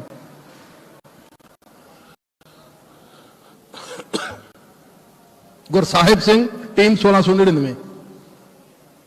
ਮਹਾਨ ਸ਼ਹੀਦ ਧੰਨ ਬਾਬਾ ਦੀਪ ਸਿੰਘ ਜੀ ਦੇ ਜਨਮ ਦਿਹਾੜੇ ਨੂੰ ਸਮਰਪਿਤ ਅੰਤਰਰਾਸ਼ਟਰੀ ਸਿੱਖ ਯੂਥ ਕਾਨਫਰੰਸ ਮੌਕੇ ਮਿਤੀ 25 ਜਨਵਰੀ 2024 ਨੂੰ ਗੁਰਸਾਹਿਬ ਸਿੰਘ ਟੀਮ 1699 ਨੂੰ ਗੁਰਮਤਿ ਦੇ ਧਾਰਨੀ ਹੋ ਕੇ ਅੰਤਰ ਧਰਮ ਸੰਵਾਦ ਦੇ ਖੇਤਰ ਵਿੱਚ ਕੀਤੀਆਂ ਵਡਮੁੱਲੀਆਂ ਪ੍ਰਾਪਤੀਆਂ ਲਈ ਤਖ਼ਤ ਸ੍ਰੀ ਦਮਦਮਾ ਸਾਹਿਬ ਤੋਂ ਮਾਰਮਤੇ ਸਿੱਖ ਦਾ ਸਨਮਾਨ ਦਿੱਤਾ ਜਾਂਦਾ ਹੈ। ਵੱਲੋਂ ਗਿਆਨੀ ਹਰਪ੍ਰੀਤ ਸਿੰਘ ਜਥੇਦਾਰ ਤਖ਼ਤ ਸ੍ਰੀ ਦਮਦਮਾ ਸਾਹਿਬ ਆਪ ਜੀ ਨੇ ਗੁਰਮਤਿ ਦੇ ਧਾਰਨੀ ਹੋ ਕੇ ਰਾਸ਼ਟਰੀ ਅਤੇ ਅੰਤਰਰਾਸ਼ਟਰੀ ਧਰਮ ਸੰਵਾਦ ਵਿੱਚ ਸਿੱਖ ਧਰਮ ਦੀ ਨੁਮਾਇੰਦਗੀ ਕੀਤੀ। ਆਪ ਜੀ ਨੇ ਯੂਨਾਈਟਿਡ ਨੇਸ਼ਨ ਅਤੇ ਬ੍ਰਿਟਿਸ਼ ਕੌਂਸੂਲੇਟ ਆਦਿਕ ਵਿਸ਼ਵ ਪੱਧਰੀ ਸੰਸਥਾਵਾਂ ਨਾਲ ਸਾਂਝੇ ਤੌਰ ਤੇ ਅੰਤਰ ਧਰਮ ਸੰਵਾਦ ਸੰਮੇਲਨ ਦਾ ਪ੍ਰਬੰਧਨ ਕੀਤਾ, ਜਿਸ ਵਿੱਚ ਖਾਲਸਾ ਪੰਥ ਦੀ ਨਿਆਰੀ ਹੋਂਦ ਅਤੇ ਗੁਰੂ ਨਾਨਕ ਸਾਹਿਬ ਦੀ ਸਾਂਝੀਵਾਲਤਾ ਦੇ ਸਿਧਾਂਤ ਦੇ ਰੂਪ ਵਿੱਚ ਵਡਮੁੱਲਾ ਕਾਰਜ ਕੀਤਾ। ਗੁਰੂ ਨਾਨਕ ਸਾਹਿਬ ਦੇ ਲਾਏ ਹੋਏ ਅੰਤਰ ਧਰਮ ਸੰਵਾਦ ਖੇਤਰ ਵਿੱਚ ਅੱਜ ਵਿਸ਼ਵ ਪੱਧਰੀ ਕਾਰਜ ਕਰਨੀਆਂ ਜੋ ਸੰਸਥਾਵਾਂ ਬਣੀਆਂ ਹਨ, ਸਿੱਖ ਧਰਮ ਦੇ ਪ੍ਰਚਾਰ ਪ੍ਰਸਾਰ ਲਈ ਬਹੁਤ ਲਾਹੇਵੰਦ ਸਾਬਤ ਹੋਣਗੀਆਂ। ਅਸੀਂ ਨੇੜਲੇ ਭਵਿੱਖ ਵਿੱਚ ਆਪ ਜੀ ਵੱਲੋਂ ਹੋਰ ਸੇਵਾਵਾਂ ਦੀ ਆਸਵੰਦ ਹੁੰਦੇ ਹੋਏ ਗੁਰੂ ਸਾਹਿਬ ਦੇ ਚਰਨਾਂ ਵਿੱਚ ਆਪ ਜੀ ਦੀ ਚੜ੍ਹਦੀ ਕਲਾ ਦੀ ਅਰਦਾਸ ਕਰਦੇ ਹਾਂ। ਇੱਕ ਹੁਣ ਵੀਰ ਮੇਹਰ ਸਿੰਘ ਜੀ ਸਭਰਾ, ਸਿੱਖ ਜਗਤ ਦੇ ਵਿੱਚ ਸ਼ਸਤਰਾਂ ਦੀ ਇੱਕ ਅਹਿਮ ਭੂਮਿਕਾ ਹੈ ਤੇ ਸ਼ਸਤਰਾਂ ਦੇ ਖੇਤਰ ਦੇ ਵਿੱਚ ਸਭਰਾ ਪਿੰਡ ਦਾ ਨਾਮ ਬਹੁਤ ਅੱਗੇ ਆਉਂਦਾ ਹੈ ਤੇ ਸਭਰਾ ਪਿੰਡ ਤੋਂ ਸ਼ਸਤਰ ਬਣਾਉਣ ਵਾਲੇ ਪਰਿਵਾਰ ਦੇ ਵਿੱਚੋਂ ਵੀਰ ਮੇਹਰ ਸਿੰਘ ਜੀ ਅੱਜ ਸਾਡੇ ਵਿੱਚ ਆਏ ਨੇ। ਸਿੰਘ ਸਾਹਿਬ ਜੀ ਵੀਰ ਮੇਹਰ ਸਿੰਘ ਜੀ ਨੂੰ ਸਿਰੋਂ ਪਾਉ ਦੀ ਬਖਸ਼ਿਸ਼ ਦੇ ਕੇ ਸਨਮਾਨਿਤ ਕਰਨਗੇ ਜੀ। ਵੀਰ ਮੇਹਰ ਸਿੰਘ ਜੀ।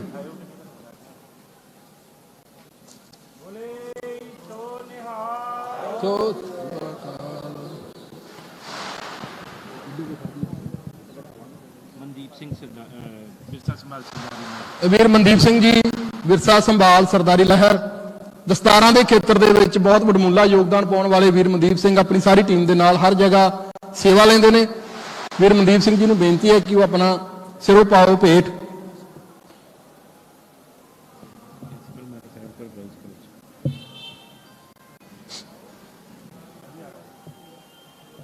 ਇਹਨਾਂ ਤੋਂ ਬਾਅਦ principal Mata Sahib Kaur girls college ਉਹ ਵੀ ਆਪਣਾ ਸਨਮਾਨ ਪ੍ਰਾਪਤ ਕਰ।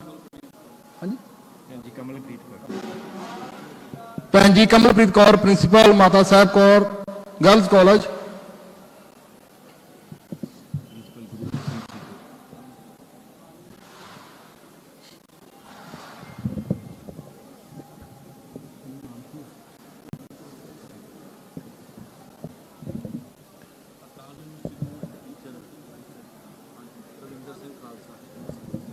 प्रिंसिपल रमिंदर सिंह जी खालसा गुरु काशी इंस्टीट्यूट वो भी अपना सन्मान।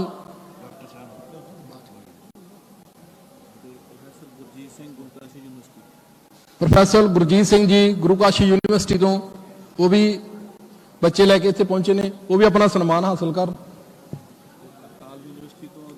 सत श्री अकाल। अकाल यूनिवर्सिटी तो पहुंचे हुए अध्यापक साहिबान भी अपना सन्मान हासिल कर।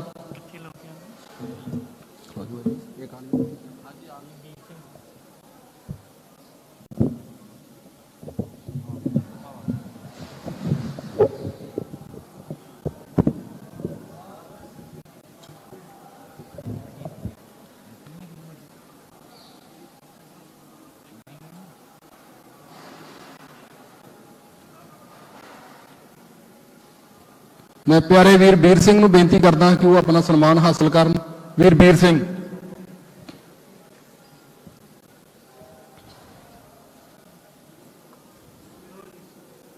सत श्री अकाल।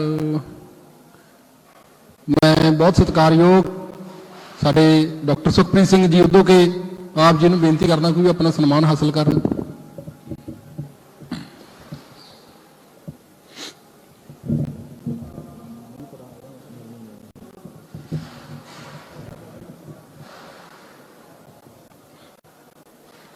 बोले सो निहाल।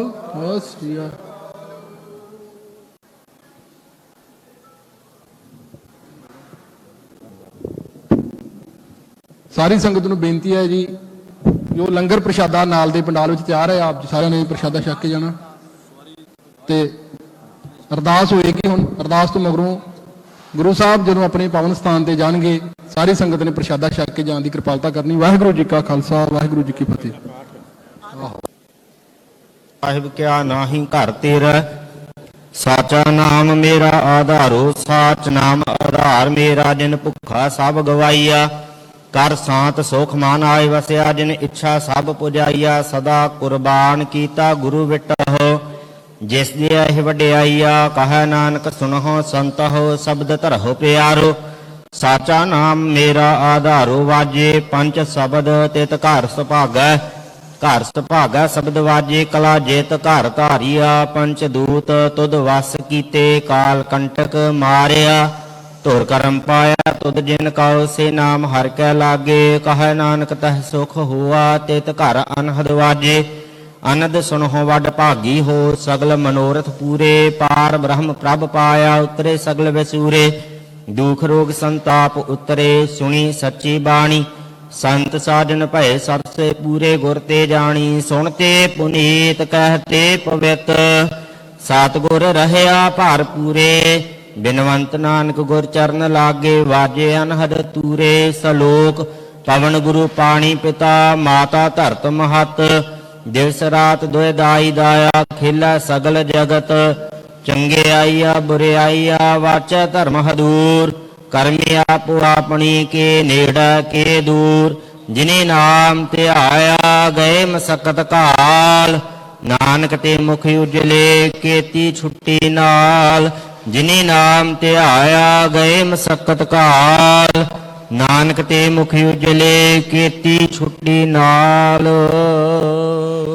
ਤੂੰ ਠਾਕੁਰ ਤੁਮ ਜਿਉ ਪਿੰਡ ਸਭ ਤੇਰੀ ਰਾਸ, ਤੁਮ ਮਾਤ ਪਿਤਾ ਹਮ,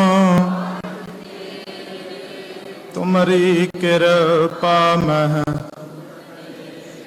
ਕੋਇ ਨ ਜਾਣੈ, ਤੁਮਰਾ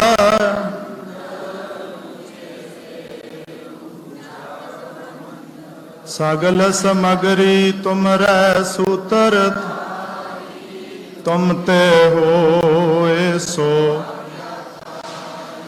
ਤੁਮਰੀ ਗਤ ਮਿਤ ਤੁਮ ਹੀ,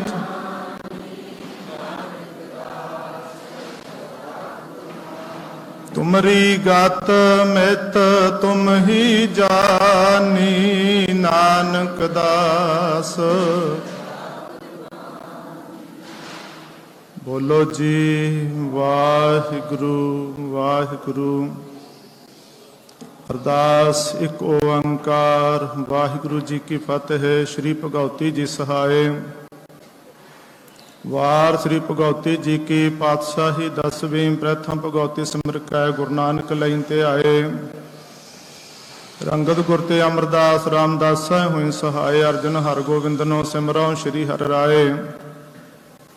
ਸ੍ਰੀ ਹਰਿਕ੍ਰਿਸ਼ਨ ਧਿਆਈ ਹੈ ਜਿਸ ਡਿਠੈ ਸਭ ਦੁਖ ਜਾਏ। ਤੇਗ ਬਹਾਦਰ ਸਿਮਰਿਆ ਕਰ ਨਾਉ ਨਿਦ ਆਵੈ ਧਾਏ। ਸਭ ਥਾਈ ਹੋਇ ਸਹਾਏ। 10ਵਾਂ ਪਾਤਸ਼ਾਹ ਸ੍ਰੀ ਗੁਰੂ ਗੋਬਿੰਦ ਸਿੰਘ ਸਾਹਿਬ ਜੀ ਸਭ ਥਾਈ ਹੋਏ ਸਹਾਏ। 10 ਪਾਤਸ਼ਾਹੀਆਂ ਦੀ ਜੋਤ ਸ੍ਰੀ ਗੁਰੂ ਗ੍ਰੰਥ ਸਾਹਿਬ ਜੀ ਦੇ ਪਾਠ ਦੀ ਦਰ ਦਾ ਧਿਆਨ ਕਰਕੇ ਬੋਲੋ ਜੀ। ਪੰਜਾਂ ਪਿਆਰਿਆਂ ਚੌਹਾਂ ਸਾਹਿਬਜ਼ਾਦਿਆਂ 40 ਮੁਕਤਿਆਂ ਹੱਠੀਆਂ ਜਪੀਆਂ ਤਪੀਆਂ ਜਿਨ੍ਹਾਂ ਨਾਮ ਜਪਿਆ ਵੰਡ ਛਕਿਆ। ਦੇਖ ਚਲਾਈ ਤੇਗ ਵਾਹੀ ਦੇਖ ਕੇ ਅੰਡਿਠ ਕੀਤਾ। ਤਿੰਨਾਂ ਪਿਆਰਿਆਂ ਸਚਿਆਰਿਆਂ ਦੀ ਕਮਾਈ ਦਾ ਧਿਆਨ ਧਰ ਕੇ ਖਾਲਸਾ ਜੀ ਬੋਲੋ ਜੀ। ਜਿਨ੍ਹਾਂ ਸਿੰਘਾਂ ਸਿੰਘਣੀਆਂ ਧਰਮ ਹੇਤ ਸੀਸ ਦਿੱਤੇ ਬੰਦ ਬੰਦ ਕਟਾਏ ਕੋਪਰੀਆਂ ਲੋਹਾਈਆਂ ਚਰਖੀਆਂ ਤੇ ਚੜਿਆਰਿਆਂ ਨਾਲ ਚਿਰਾਏ ਗਏ।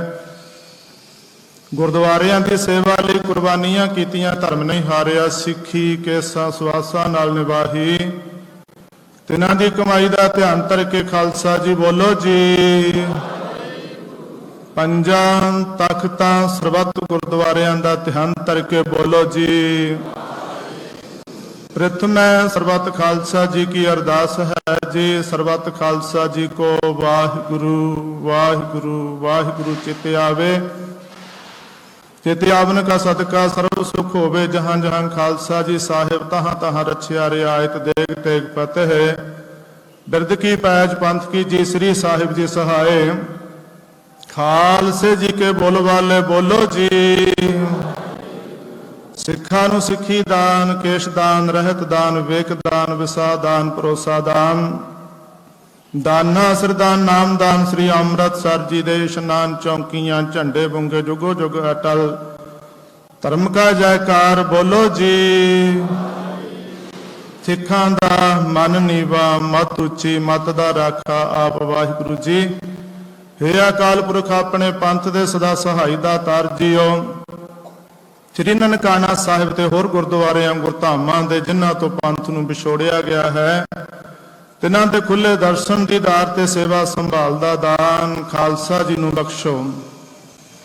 ਹੇ ਨਿਮਾਣਿਆਂ ਦੇ ਮਾਣ, ਨਿਤਾਣਿਆਂ ਦੇ ਤਾਣ, ਨਿਓਟਿਆਂ ਦੀ ਓਟ, ਸੱਚੇ ਪਿਤਾ ਧੰਨ ਧੰਨ ਸਤਿਗੁਰੂ ਸ੍ਰੀ ਗੁਰੂ ਗੋਬਿੰਦ ਸਿੰਘ ਸਾਹਿਬ ਜੀ ਮਹਾਰਾਜ ਆਪ ਜੀ ਦੇ ਮਹਾਨ ਪਵਿੱਤਰ ਸਥਾਨ ਤਖਤ ਸ੍ਰੀ ਦਮਦਮਾ ਸਾਹਿਬ ਜੀ ਵਿਖੇ ਜੁਗੋ ਜੁਗ ਅਟਲ ਸਰਬ ਕਲਾ ਸਮਰੱਥ ਧੰਨ ਧੰਨ ਸਤਿਗੁਰੂ ਸ੍ਰੀ ਗੁਰੂ ਗ੍ਰੰਥ ਸਾਹਿਬ ਜੀ ਮਹਾਰਾਜ ਆਪ ਜੀ ਦੇ ਹਜ਼ੂਰ ਅਰਦਾਸ ਬੇਨਤੀ ਜੋਦੜੀ ਹੈ। ਤਖਤ ਸ੍ਰੀ ਦਮਦਮਾ ਸਾਹਿਬ ਜੀ ਦੇ ਮਹਾਨ ਜਥੇਦਾਰ, ਮਹਾਨ ਸ਼ਹੀਦ ਬਾਬਾ ਦੀਪ ਸਿੰਘ ਜੀ ਦੇ ਜਨਮ ਦਿਹਾੜੇ ਨੂੰ ਮੁੱਖ ਰੱਖਦਿਆਂ ਹੋਇਆਂ ਸਤਿਗੁਰੂ ਸੱਚੇ ਪਾਤਸ਼ਾਹ ਜੀ ਉਹ ਤਖਤ ਸਾਹਿਬ ਜੀ ਦੇ ਸਿੰਘ ਸਾਹਿਬ ਜੀ ਵੱਲੋਂ ਆਦੇਸ਼ ਮੁਤਾਬਕ ਤਖਤ ਸਾਹਿਬ ਜੀ ਦੇ ਸਮੁੱਚੇ ਪ੍ਰਬੰਧ ਵੱਲੋਂ, ਸ਼੍ਰੋਮਣੀ ਗੁਰਦੁਆਰਾ ਪ੍ਰਬੰਧਕ ਕਮੇਟੀ ਵੱਲੋਂ ਪੰਥ ਦੀ ਚੜ੍ਹਦੀ ਕਲਾ ਨੂੰ ਮੁੱਖ ਰੱਖਦਿਆਂ ਹੋਇਆਂ ਬਾਬਾ ਦੀਪ ਸਿੰਘ ਜੀ ਦੇ ਜਨਮ ਦਿਹਾੜੇ ਦੀ ਖੁਸ਼ੀ ਦੇ ਵਿੱਚ ਦਾਤਾਰ ਪਿਤਾ ਜੀ ਅੰਤਰਰਾਸ਼ਟਰੀ ਸਿੱਖ ਯੂਥ ਕਾਨਫਰੰਸ ਕੀਤੀ ਗਈ ਹੈ। ਸਤਿਗੁਰੂ ਪਾਤਸ਼ਾਹ ਜੀ ਆਪ ਜੀ ਦੀ ਹਜ਼ੂਰੀ ਦੇ ਵਿੱਚ ਵਿਦਵਾਨ ਸੱਜਣਾ ਨੇ ਸਤਿਗੁਰੂ ਪਾਤਸ਼ਾਹ ਜੀ ਸੰਗਤਾਂ ਦੇ ਨਾਲ ਵਿਚਾਰਾਂ ਦੀ ਸਾਂਝ ਪਾਈ ਹੈ। ਕੌਮ ਦੀ ਇਕਸਾਰਤਾ, ਇਕਮੁੱਠਤਾ ਨੂੰ ਮੁੱਖ ਰੱਖਦਿਆਂ ਹੋਇਆਂ ਵਿਚਾਰਾਂ ਦੀਆਂ ਸਾਂਝਾਂ ਪਾਈਆਂ ਗਈਆਂ ਨੇ। ਸਤਿਗੁਰੂ ਸੱਚੇ ਪਾਤਸ਼ਾਹ ਜੀ ਆਪ ਜੀ ਦੀ ਹਜ਼ੂਰੀ ਦੇ ਵਿੱਚ ਬੇਅੰਤ ਸੰਗਤਾਂ ਨੇ ਹਾਜ਼ਰੀਆਂ ਭਰੀਆਂ ਨੇ। ਸਤਿਗੁਰੂ ਪਾਤਸ਼ਾਹ ਜੀ ਸਭਨਾਂ ਦੀਆਂ ਹਾਜ਼ਰੀਆਂ ਦਰ ਪ੍ਰਵਾਨ ਕਰਨੀਆਂ, ਸਭਨਾਂ ਦਾ ਚੱਲਿਆ ਚੱਲਿਆ ਕਦਮ ਲੇਖੇ ਵਿੱਚ ਲਾਉਣਾ, ਸਭਨਾਂ ਨੂੰ ਗੁਰਮਤਿ ਦੀ ਸੋਝੀ ਬਖਸ਼ਿਸ਼ ਕਰਨੀ। ਪਾਤਸ਼ਾਹ ਜੀਓ ਪੰਥ ਦੀ ਚੜ੍ਹਦੀ ਕਲਾ ਕਰਨੀ। ਸਤਿਗੁਰੂ ਸੱਚੇ ਪਾਤਸ਼ਾਹ ਜੀਓ ਪੰਥ ਵਿੱਚ ਇਕਸਾਰਤਾ, ਇਕਮੁੱਠਤਾ ਬਖਸ਼ਿਸ਼ ਕਰਨੀ, ਕਿਰਪਾ ਕਰਨੀ। ਦਾਤਾਰ ਪਿਤਾ ਜੀ ਆਪ ਜੀ ਦੇ ਦਰਸਾਏ ਹੋਏ ਮਾਰਗ ਤੇ ਚੱਲਣ ਦਾ ਨੌਜਵਾਨਾਂ ਨੂੰ ਬਲ, ਉਦਮ, ਸ਼ਕਤੀ ਬਖਸ਼ਿਸ਼ ਕਰਨੀ। कबीर चरण कमल की मौज को कहो कैसे अनुमान, कहबे को शोभा नहीं देखा ही प्रवान। आप जी ने किरपा करके नौजवानों को अपने चरणों नाल जोड़ के रखना, समुचिया संगतां नूं अपने चरणों नाल जोड़ के रखना, सिर ते मेहर दा हत्थ रखना, विद्या का दान बख्शिश करना। सतगुरु पातशाह जी शरीरक ते मानसिक तौर पर बलवान बनाउणा, अपने चरणों कमलों नाल जोड़ के अपने दर घर दीआं सेवावां सिर ते मेहर दा हत्थ रख के लैंदे रहना। पातशाह जी इन्हां समागमां दे विच ਸਿੰਘ ਸਾਹਿਬ ਜੀ ਹੋਰਾਂ ਵੱਲੋਂ, ਤਖਤ ਸਾਹਿਬ ਜੀ ਦੇ ਵੱਲੋਂ, ਦਾਤਾਰ ਪਿਤਾ ਜੀਓ ਪੰਥਕ ਖੇਤਰ ਦੇ ਵਿੱਚ ਸੇਵਾਵਾਂ ਨਿਭਾਉਣ ਵਾਲੀਆਂ ਹਸਤੀਆਂ ਨੂੰ ਸਨਮਾਨ ਕੀਤਾ ਗਿਆ, ਉਹਨਾਂ ਦੇ ਸਿਰ ਤੇ ਮਿਹਰ ਦਾ ਹੱਥ ਰੱਖਣਾ। ਇਸੇ ਤਰੀਕੇ ਦੇ ਨਾਲ ਆਪਣੇ ਦਰ ਘਰ ਦੀਆਂ ਸੇਵਾਵਾਂ ਨਿਰਵਿਘਨਤਾ ਸਹਿਤ ਚੜ੍ਹਦੀਆਂ ਕਲਾਂ ਵਿੱਚ ਲੈਂਦੇ ਰਹਿਣਾ, ਸਭਨਾਂ ਨੂੰ ਖੁਸ਼ੀਆਂ ਬਖਸ਼ਿਸ਼ ਕਰਨੀਆਂ। ਪਾਤਸ਼ਾਹ ਜੀਓ ਆਪ ਜੀ ਦੀ ਹਜ਼ੂਰੀ ਵਿੱਚ ਵਿਚਰਦਿਆਂ ਵਿਚਾਰਾਂ ਦੀ ਸਾਂਝ ਪਾਉਂਦਿਆਂ ਮਨ ਬਾਣੀ ਸਰੀਰ ਕਰਕੇ ਹੋਈਆਂ ਬੇਅੰਤ ਪ੍ਰਕਾਰ ਦੀਆਂ ਗਲਤੀਆਂ ਖਿਮਾ ਕਰਨੀਆਂ, ਅੱਗੇ ਵਾਸਤੇ ਸ਼ੁੱਧ ਅਤੇ ਸਪਸ਼ਟ ਬਾਣੀ ਪੜਨ ਸੁਣਨ ਕੰਠ ਕਰਨ ਸੇਵਾ ਸਮਨ ਕਰਨ ਦਾ ਬਲ ਬਖਸ਼ਿਸ਼ ਕਰਨਾ। ਇਹਨਾਂ ਖੁਸ਼ੀਆਂ ਨੂੰ ਮੁੱਖ ਰੱਖਦਿਆਂ ਹੋਇਆਂ ਪਾਤਸ਼ਾਹ ਜੀ ਆਪ ਜੀ ਦੀ ਹਜ਼ੂਰੀ ਦੇ ਵਿੱਚ ਪੰਚਾਮ੍ਰਿਤ ਕੜਾ ਪ੍ਰਸਾਦੀਆਂ ਦੇਗਾਂ ਸਹਿ ਕਰਕੇ ਹਾਜ਼ਰ ਨੇ। ਆਨੰਦ ਸਾਹਿਬ ਦੀਆਂ 6 ਪੌੜੀਆਂ ਦੇ ਪਾਠ ਹੋਏ ਹਨ। ਕੜਾ ਪ੍ਰਸਾਦ ਦੀ ਦੇਗ ਦਰ ਪ੍ਰਵਾਨ ਹੋਵੇ, ਪ੍ਰਵਾਨ ਹੋਇਆ ਪ੍ਰਸਾਦ ਸਾਧ ਸੰਗਤ ਵਿੱਚ ਵਰਤਾਉਣ ਦੀ ਆਗਿਆ ਬਖਸ਼ਿਸ਼ ਕਰੋ। ਪਾਤਸ਼ਾਹ ਜੀਓ ਕਰੋ ਕਿਰਪਾ, ਆਪ ਆਪਣੇ ਲਾਹੀ ਦਰਗਾਹੀ ਪਾਵਨ ਹੁਕਮਨਾਮਾ ਸਾਹਿਬ ਬਖਸ਼ਿਸ਼ ਕਰੋ। ਸੰਗਤਾਂ ਨੂੰ ਨਿਹਾਲ ਕਰੋ, ਹੁਕਮਨਾਮੇ ਅਨੁਸਾਰ ਤੁਰਨ ਦਾ ਬਲ ਉਦਮ ਸ਼ਕਤੀ ਬਖਸ਼ਿਸ਼ ਕਰੋ। ਸਭਨਾਂ ਦੀਆਂ ਹਾਜ਼ਰੀਆਂ ਦਰ ਪ੍ਰਵਾਨ ਕਰੋ। ਅੱਖਰ ਵਾਧਾ ਘਾਟਾ ਭੁੱਲ ਚੁੱਕ ਮਾਫ ਕਰਨੀ, ਸਰਵਾਦੇ ਕਾਰਜ ਰਸ ਕਰਨੇ। ਸਹੀ ਪਿਆਰੇ ਮੇਲੋ ਜਿਨ੍ਹਾਂ ਮਿਲਿਆ ਤੇਰਾ ਨਾਮ ਚਿਤ ਆਵੇ, ਨਾਨਕ ਨਾਮ ਚੜ੍ਹਦੀ ਕਲਾ ਤੇਰੇ ਭਾਣੇ ਸਰਬੱਤ ਦਾ। ਵਾਹਿਗੁਰੂ ਜੀ ਕਾ ਖਾਲਸਾ, ਵਾਹਿਗੁਰੂ ਜੀ ਕੀ ਫਤਿਹ। ਦੋਹਰਾ ਆਗਿਆ ਭਈ ਅਕਾਲ ਕੀ ਤਵੈ ਚਲਾਇਓ, सब सिखन को हुक्म है गुरु गुरु ग्रंथ जी मान्यो प्रगट गुरां की जो प्रभ को मिलवो चाहे खोज शब्द राज करेगा खालसा आकी रहना कुआर हुए सब मिलेंगे बचे राज करेगा खालसा आकी रहना कुआर हुए सब मिलेंगे बचे बोले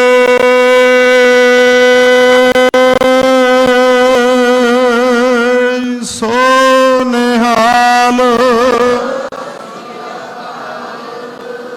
वाहिगुरु जी का खालसा वाहिगुरु जी की फतेह।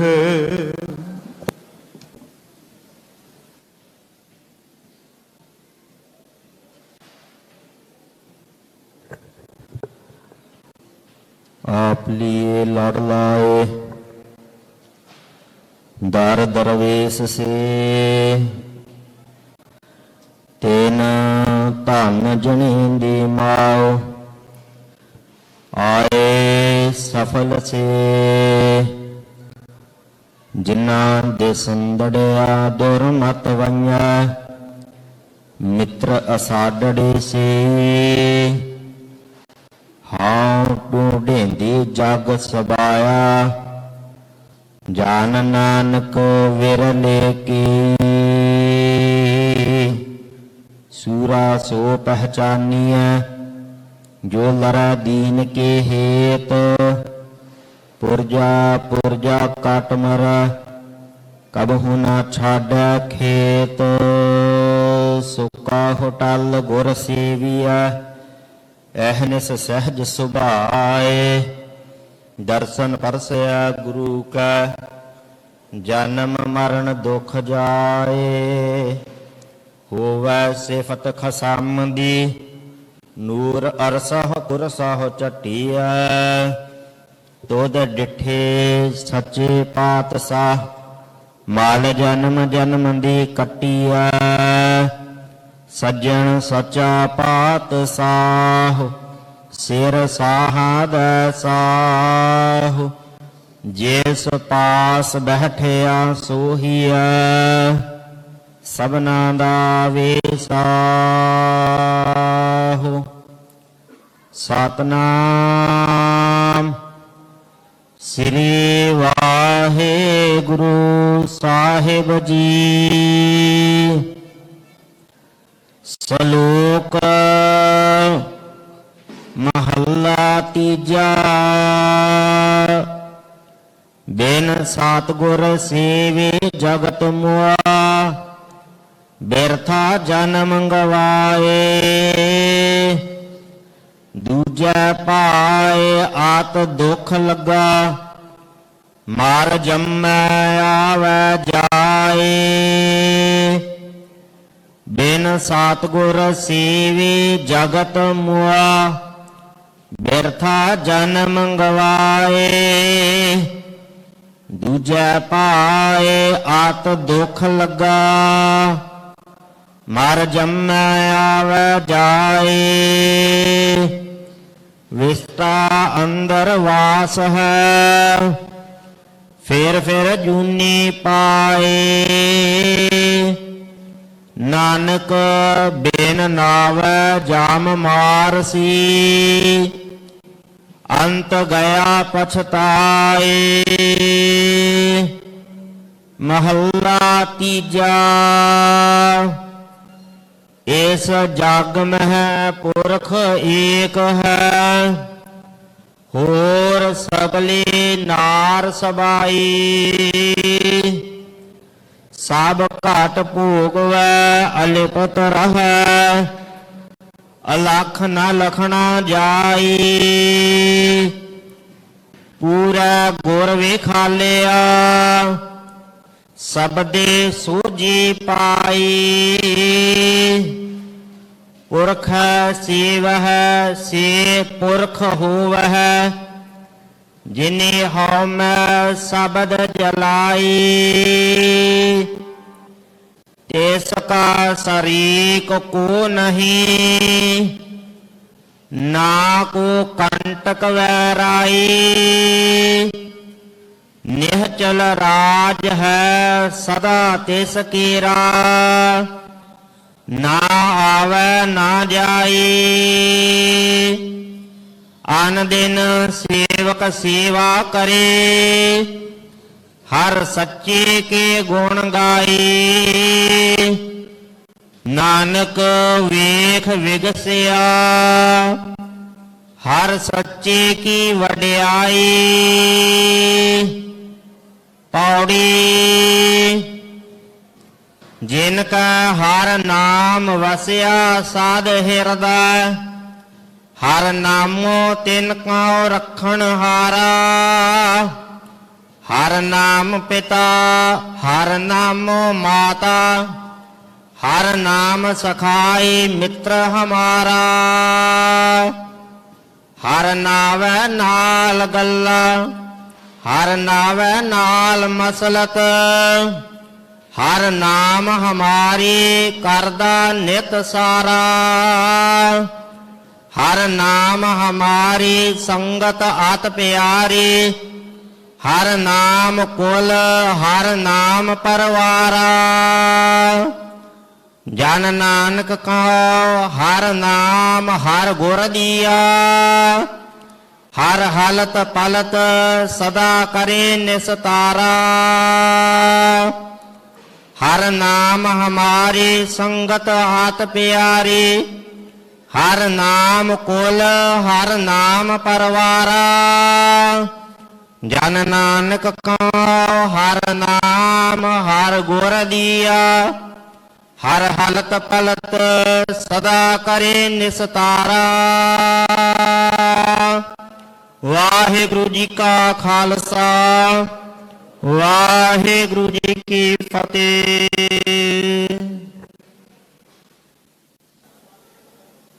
बहुत बहुत धन्यवाद सतगुरु सच्चे पातशाह जी का। श्रोमणी गुरुद्वारा प्रबंधक कमेटी, मौजूदा प्रबंध मैनेजर साहब, समुचे दमदमा साहब तखत साहब के सारे ही प्रबंध वालों ये उपराला जिहड़ा कीता गया है उन्होंने सारिਆਂ ਦੀ ऋणी हाँ जी। एक सन्मान मैं जरूर बेनती करांगा अकाल सहाय अजैबघर वीर नरेंद्र सिंह जी, नरेंद्रपाल सिंह जी, मानयोग सिंह साहब जी को बेनती है कि कृपा करके, क्योंकि मैं नौजवान बच्चियों को भी बेनती करांगा वो प्रदर्शनी जरूर देख के जाना। साडे भी राज दे सिक्के चलते सी, ये बहुत ही वधिया साडी विरासत तुहाडे सन्मुख है। बेनती करांगा वीर नरेंद्रपाल सिंह जी अकाल सहाय अजैबघर, उन्हों का सन्मान करनगे मानयोग सिंह साहब, ज्ञानी हरप्रीत सिंह जी। बोले सो निहाल।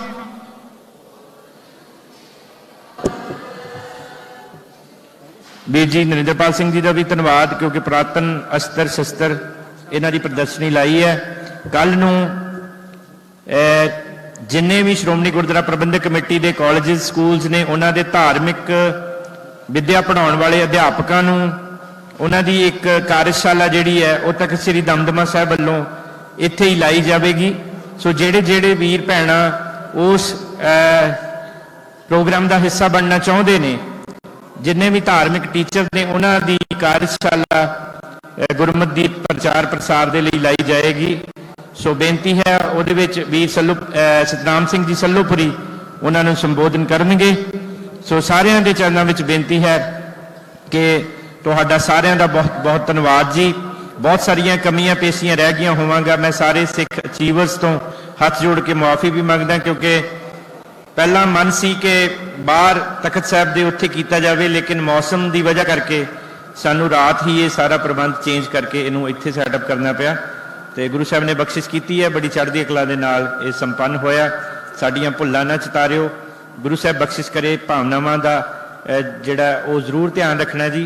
सतगुरु सच्चे पातशाह के चरणों च अरदास है कि मानयोग सिंह साहब नूं इसी तरह चढ़दी कला बख्शण, ताकि वह कौम की सेवा बड़ी चढ़दी कला दे नाल इस तरह करते रहन। अचीवर्स सारिਆਂ ਨੂੰ बेनती है कि प्रशादा वो सिंह साहब जी के उत्थे गृह विखे होगा, तो बाकी सारी संगत ने प्रशादा इत्थे ही छकना।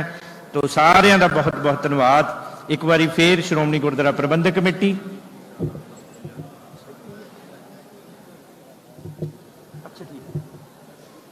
ਸਾਰਿਆਂ ਦਾ ਪ੍ਰਸ਼ਾਦਾ ਜਿਹੜਾ ਜੀ ਉਹ ਇੱਥੇ ਹੀ ਛਕਣਾ ਜੀ ਸਾਰਿਆਂ ਨੇ।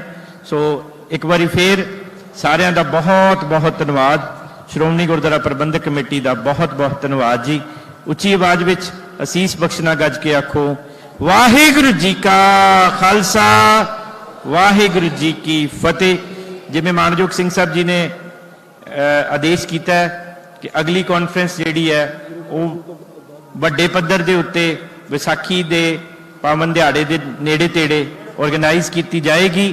ਸੋ ਜਿਹੜੇ ਸਿੱਖ ਅਚੀਵਰਸ, ਸਾਡੇ ਕੋਲ ਲਿਸਟ ਲੰਬੀ ਆਈ ਸੀ ਕਿਉਂਕਿ ਤਖਤ ਸਾਹਿਬਾਨ ਵੱਲੋਂ ਬੜੇ ਲੰਬੇ ਸਮੇਂ ਬਾਅਦ ਇਹ ਉਪਰਾਲਾ ਕੀਤਾ ਗਿਆ, ਇਸ ਕਰਕੇ ਸਿੱਖ ਅਚੀਵਰਸ ਦੀ ਜਿਹੜੀ ਲਾਈਨ ਆ ਬਹੁਤ ਲੰਬੀ ਸੀ। ਅਸੀਂ ਬਹੁਤ ਘੱਟ ਵੀਰਾਂ ਭੈਣਾਂ ਤੱਕ ਅਪਰੋਚ ਕਰ ਸਕੇ ਹਾਂ। ਅਗਲੀ ਕਾਨਫਰੰਸ ਤੇ ਇਸੇ ਤਰ੍ਹਾਂ ਹੀ ਬਾਕੀ ਜਿਹੜੇ ਵੀਰ ਭੈਣਾਂ ਸਿੱਖਾਂ ਦੇ ਲਈ ਬੜੀ ਮਾਣਮੱਤੀਆਂ ਸ਼ਾਨਾਮੱਤੀਆਂ ਪਰੰਪਰਾਵਾਂ ਦੇ ਤਹਿਤ ਕਾਰਜ ਕਰ ਰਹੇ ਨੇ ਉਹਨਾਂ ਨੂੰ ਸਨਮਾਨ ਦਿੱਤਾ ਜਾਵੇਗਾ। ਹੁਣ ਅਰਦਾਸ ਹੋਵੇਗੀ।